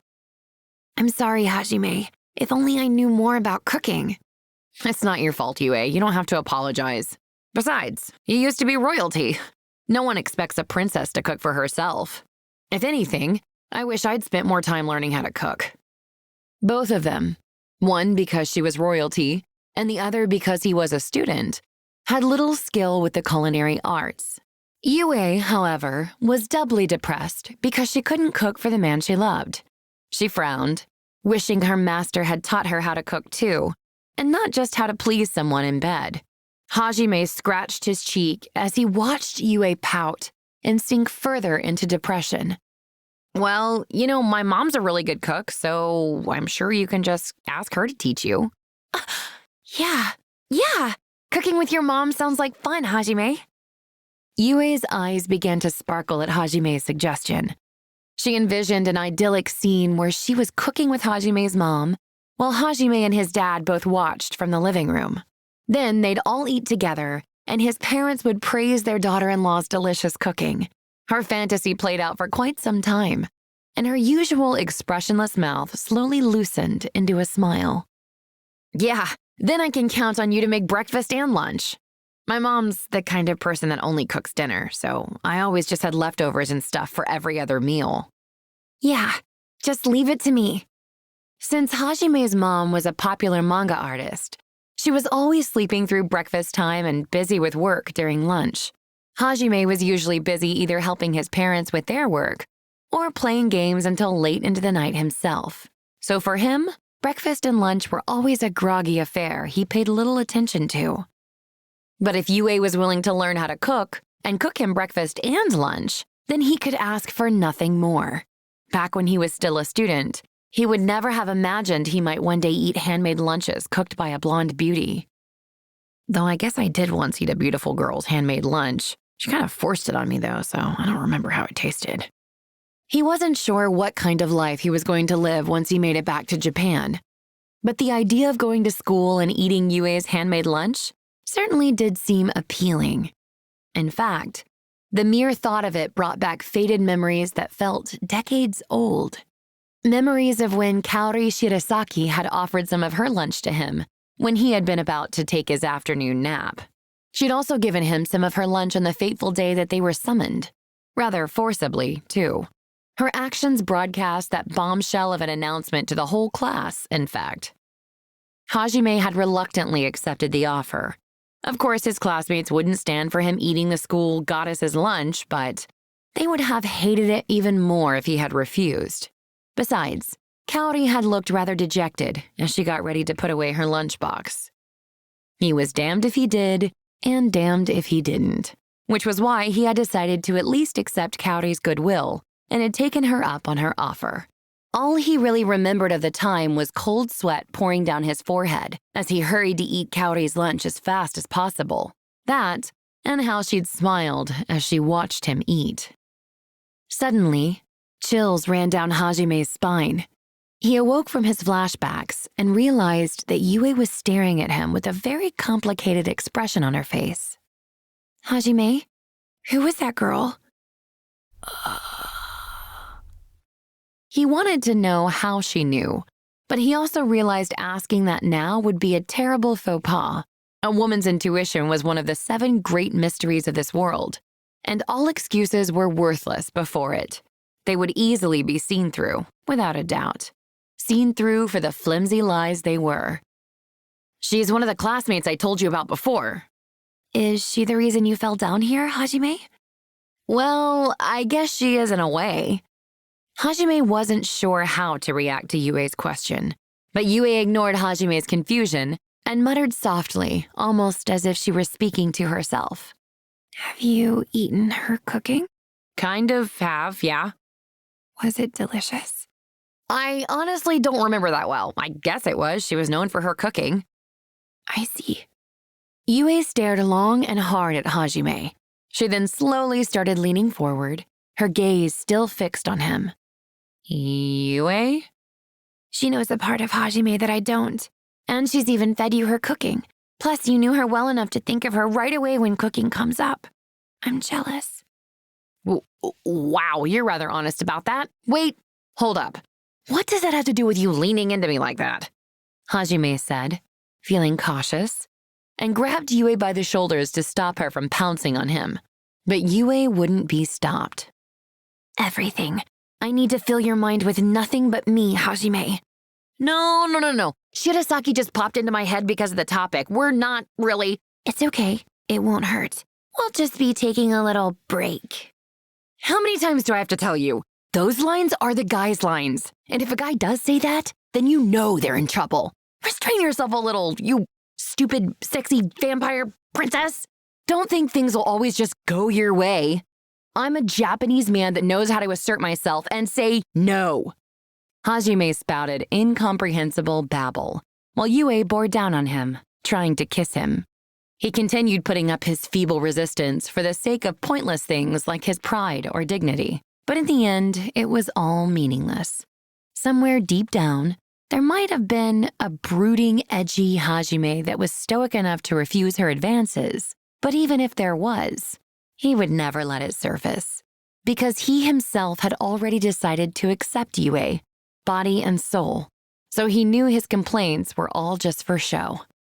As proof, ever since that night in the bath, he had never once been able to actually refuse Yue.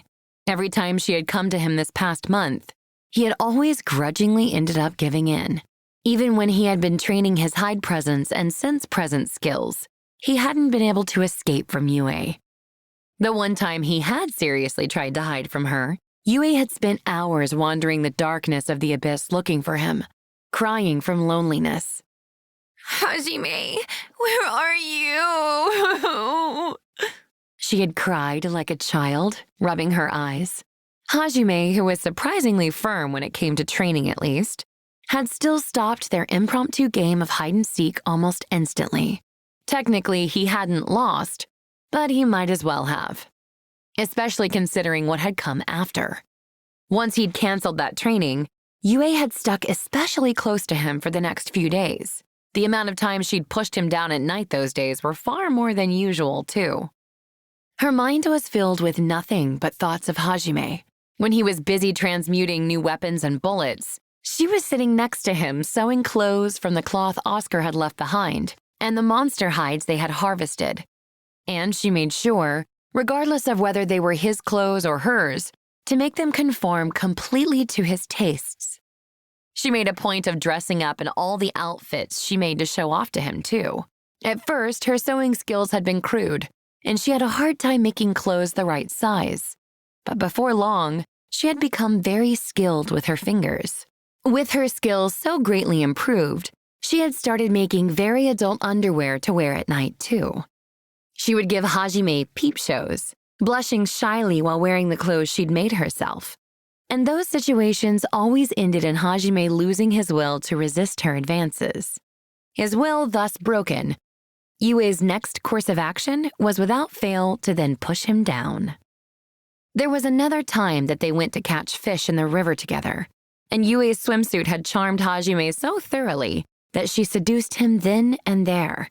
Ever since that first night in the bath, it had become an unspoken agreement that they would always bathe together too. Hajime was never able to resist Yue's pleadings, and always ended up letting her wash his back.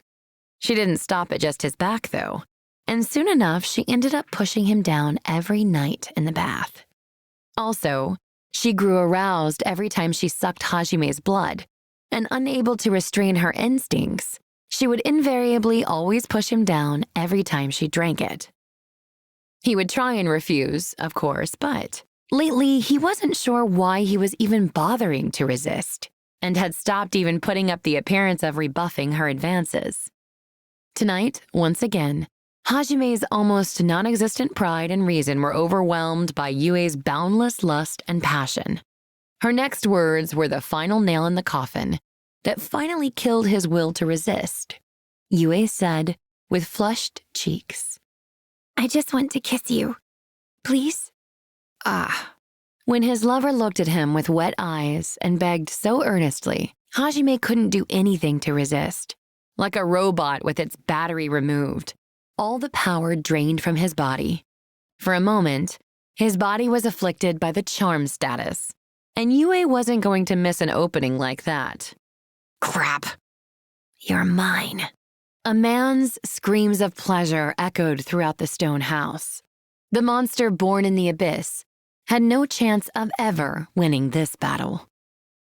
Hajime walked out to the terrace and flopped onto the couch sitting outside. He mulled over today's defeat while basking in the rays of the artificial moon. Naturally, there was a little vampire girl nestled snugly within his arms. Yue shifted a little in his arms so she was looking up at him. Hajime was breathing softly, with his eyes closed. Though he wasn't yet in dreamland, he was quite close to it. She felt something warm blossom within her chest as she watched him rest peacefully. The warmth grew into a burning heat, but rather than being painful, it felt wonderful. Yue let out an enamored sigh as she continued gazing up at Hajime. As far as she was concerned, his very existence was like a miracle. The sight of him glowing scarlet with mana when he had freed her from her stone prison was carved permanently into her heart. Her 300 years of despair were nothing compared to her meeting with Hajime. When she thought of how wonderful their current life was, and how much more happiness surely awaited her, she felt it was worth suffering all those years of torment if it meant she could be together with him. Perhaps to another's eyes, she might seem nothing more than overly clingy or simply dependent on him. They might have thought she was simply exaggerating how much Hajime had done for her. But anyone who had seen the pair's meeting would have agreed it was enough to justify her behavior. However, regardless of what others might say, Yue would never change her mind. Their opinions meant nothing to her. At that time, he had been willing to die for her, a girl he had just met. During that fight with the scorpion, Yue had decided that she would give herself to this man, the one who had willingly joined his fate to hers. It was obvious, considering Hajime's circumstances and the situation he was in, that the way forward would be fraught with peril. But something deep inside her still told her he was the one. He wasn't someone who would use her as bait to escape his own predicament, nor was he someone who would end up as just a simple friend. It was too cliched for her to ever say it out loud, but if she had to put it into words, she would have said their meeting was fate. To her, at least, it was a fated meeting. Which was why she wasn't going to stop. She was going to keep showing just how much she loved him. She was going to keep cherishing him. And without hesitation, she was going to offer all of herself to him, to the boy she had met after 300 years of imprisonment. Even if Hajime truly loved someone else, even if he made the entire world his enemy, even if he came to hate Yue, she would never stop. You'll never be able to escape from this vampire. If one were to sum her feelings up into one sentence, that would be it. Did you say something? Hajime's eyes fluttered open as he heard Yue mumble something. She was half straddling him as she gazed up at his face. Hajime gently brushed a few stray strands of hair off her mouth. He trailed his fingers across her lips and rested them against her cheek. As he did so, Yue's neck shivered a little. Nope, nothing, she replied. Finding her reaction entertaining, Hajime started tickling the back of her cheek and the nape of her neck. Her moans slowly grew more and more passionate. Hajime was about to take his hand away, but her eyes begged him to continue. He cast his gaze around the room, looking for some way to escape, but he still gave in eventually. She sidled up to him like a cat, and before he knew it, he was caressing the beautiful girl lying on his chest. Once again, Hajime had lost. No matter how much stronger the monster of the abyss grew, he would never be able to win against the beautiful vampire princess. Though if the saying, "the one who falls in love first loses," really was true, then Yue was the one who'd actually lost the most. They were both losers, but at the same time, they were both victors. Such was the relationship between the monster of the abyss and the vampire princess. Afterward. To those of you who picked this up when it became a novel, nice to meet you. To those of you who have been following me since my Shosetsu days, hello again. Author of Arifureta, Arifureta here. Let me first start by saying that this is a work of fiction. Any relation to real people, groups, etc. is purely coincidental. Humans of Earth cannot use magic, I think, and they definitely can't turn themselves into living railguns, probably. Alright, now that those stuffy formalities are out of the way, I'd like to take this opportunity to thank you for picking up this book. I'm not sure if this book betrayed your expectations or fulfilled them, but I'll be glad so long as you derived some amount of enjoyment from it. I mentioned this earlier too, but this story was originally something I put up on the novel website Shosetsuka ni Naro under the pseudonym Chuni Lover. It's something that's been steadily edited and refined before appearing in the form you're reading now. I'm still very much a beginner when it comes to writing, so forgive me for the half-assed setting, overall lack of plot, and general randomness. I added things as they popped into my mind and wrote a story that was more for myself than anything. Even now, I'm still enjoying writing the story more than anything else as Ryo Shirakome, which is why I'm truly thankful to my fans at Naro for supporting this fan-fiction tier story all the way until it got published officially. It's not every day that an isekai author gets published out of the sea of isekai stories on there. Once again, I'd like to thank my readers for letting me enjoy myself all the way through. To those of you following the web version, I still plan on posting updates there. We're reaching the end now, so things are going to start getting more and more heated. I would love it if you continue to follow the web series along with the published novel. As I'm sure those of you can already tell by my Shosetsu pen name, I'm a huge Chuni lover. Enough of one that I wrote an entire novel based on it. Enough of one that I'm going to write an entire second novel about it, too. And I'm not the only Chuni out there. I'm sure all Japanese boys, boys all over the world, every human alive has a bit of Chuni hidden somewhere inside them. So, to all of you Chuni lovers who have to hide away because of common sense, or your age, or how embarrassing it is, or how society sees you, if this book has helped unleash your burning soul just a little, then I consider my work complete. But please don't go around unleashing it in public, you'll cause an uproar. Now then, I think I finally understand all those authors who resort to rambling for their afterword because they don't know what to write. Yeah, because that's me right now. I'm out of things to write. Not good. This is just like that time I went to a job interview and blanked when they told me to write my strengths. Anyway, before I start spouting something stupid, though I think I already spouted quite a few stupid things in this book, allow me to once more thank everyone who made this possible. First, allow me to thank Takayaki for his wonderful illustrations. I've been moved by his drawings ever since he sent me his first rough drafts. To have my work illustrated by someone so skillful is truly a great honor. Thank you so very much. Next, I would like to thank my editor, S, who fought to get the publication of this novel approved against all odds because of his own personal interest in it. I would also like to thank the rest of the editing department at Overlap for all the help you've given me. Lastly, I would like to thank you, the reader who's picked up this book. Thank you so very, very much. Many thanks to both readers of the published edition and of the web edition. I look forward to seeing where this tale goes together with you. May we meet again in the next volume. Arifureta, From Commonplace to World's Strongest, Volume 1, was written by Ryo Shirokome and features cover art by Takaya Ki. Narration has been provided by Matt Shipman and Morgan LeRae. The English edition was translated by Ningen and edited by DXS. This audiobook was produced by Brady Hartle for J Novel Club and recorded and engineered by Sound Cadence Studios. Coordination was handled by Amber Lee Connors. Scheduling by Sarah Paulson. Engineering by Victoria Dovely. Post-production by Lindsay Roberts. With quality control by Mark Levy. The original Japanese edition upon which this audiobook is based was first published in Japan in 2015 by Overlap Inc. This audiobook was produced under license from Overlap Inc. Tokyo, and the text is copyright Ryo Shirokome 2015. This has been a J Novel Club production. Audible hopes you have enjoyed this program.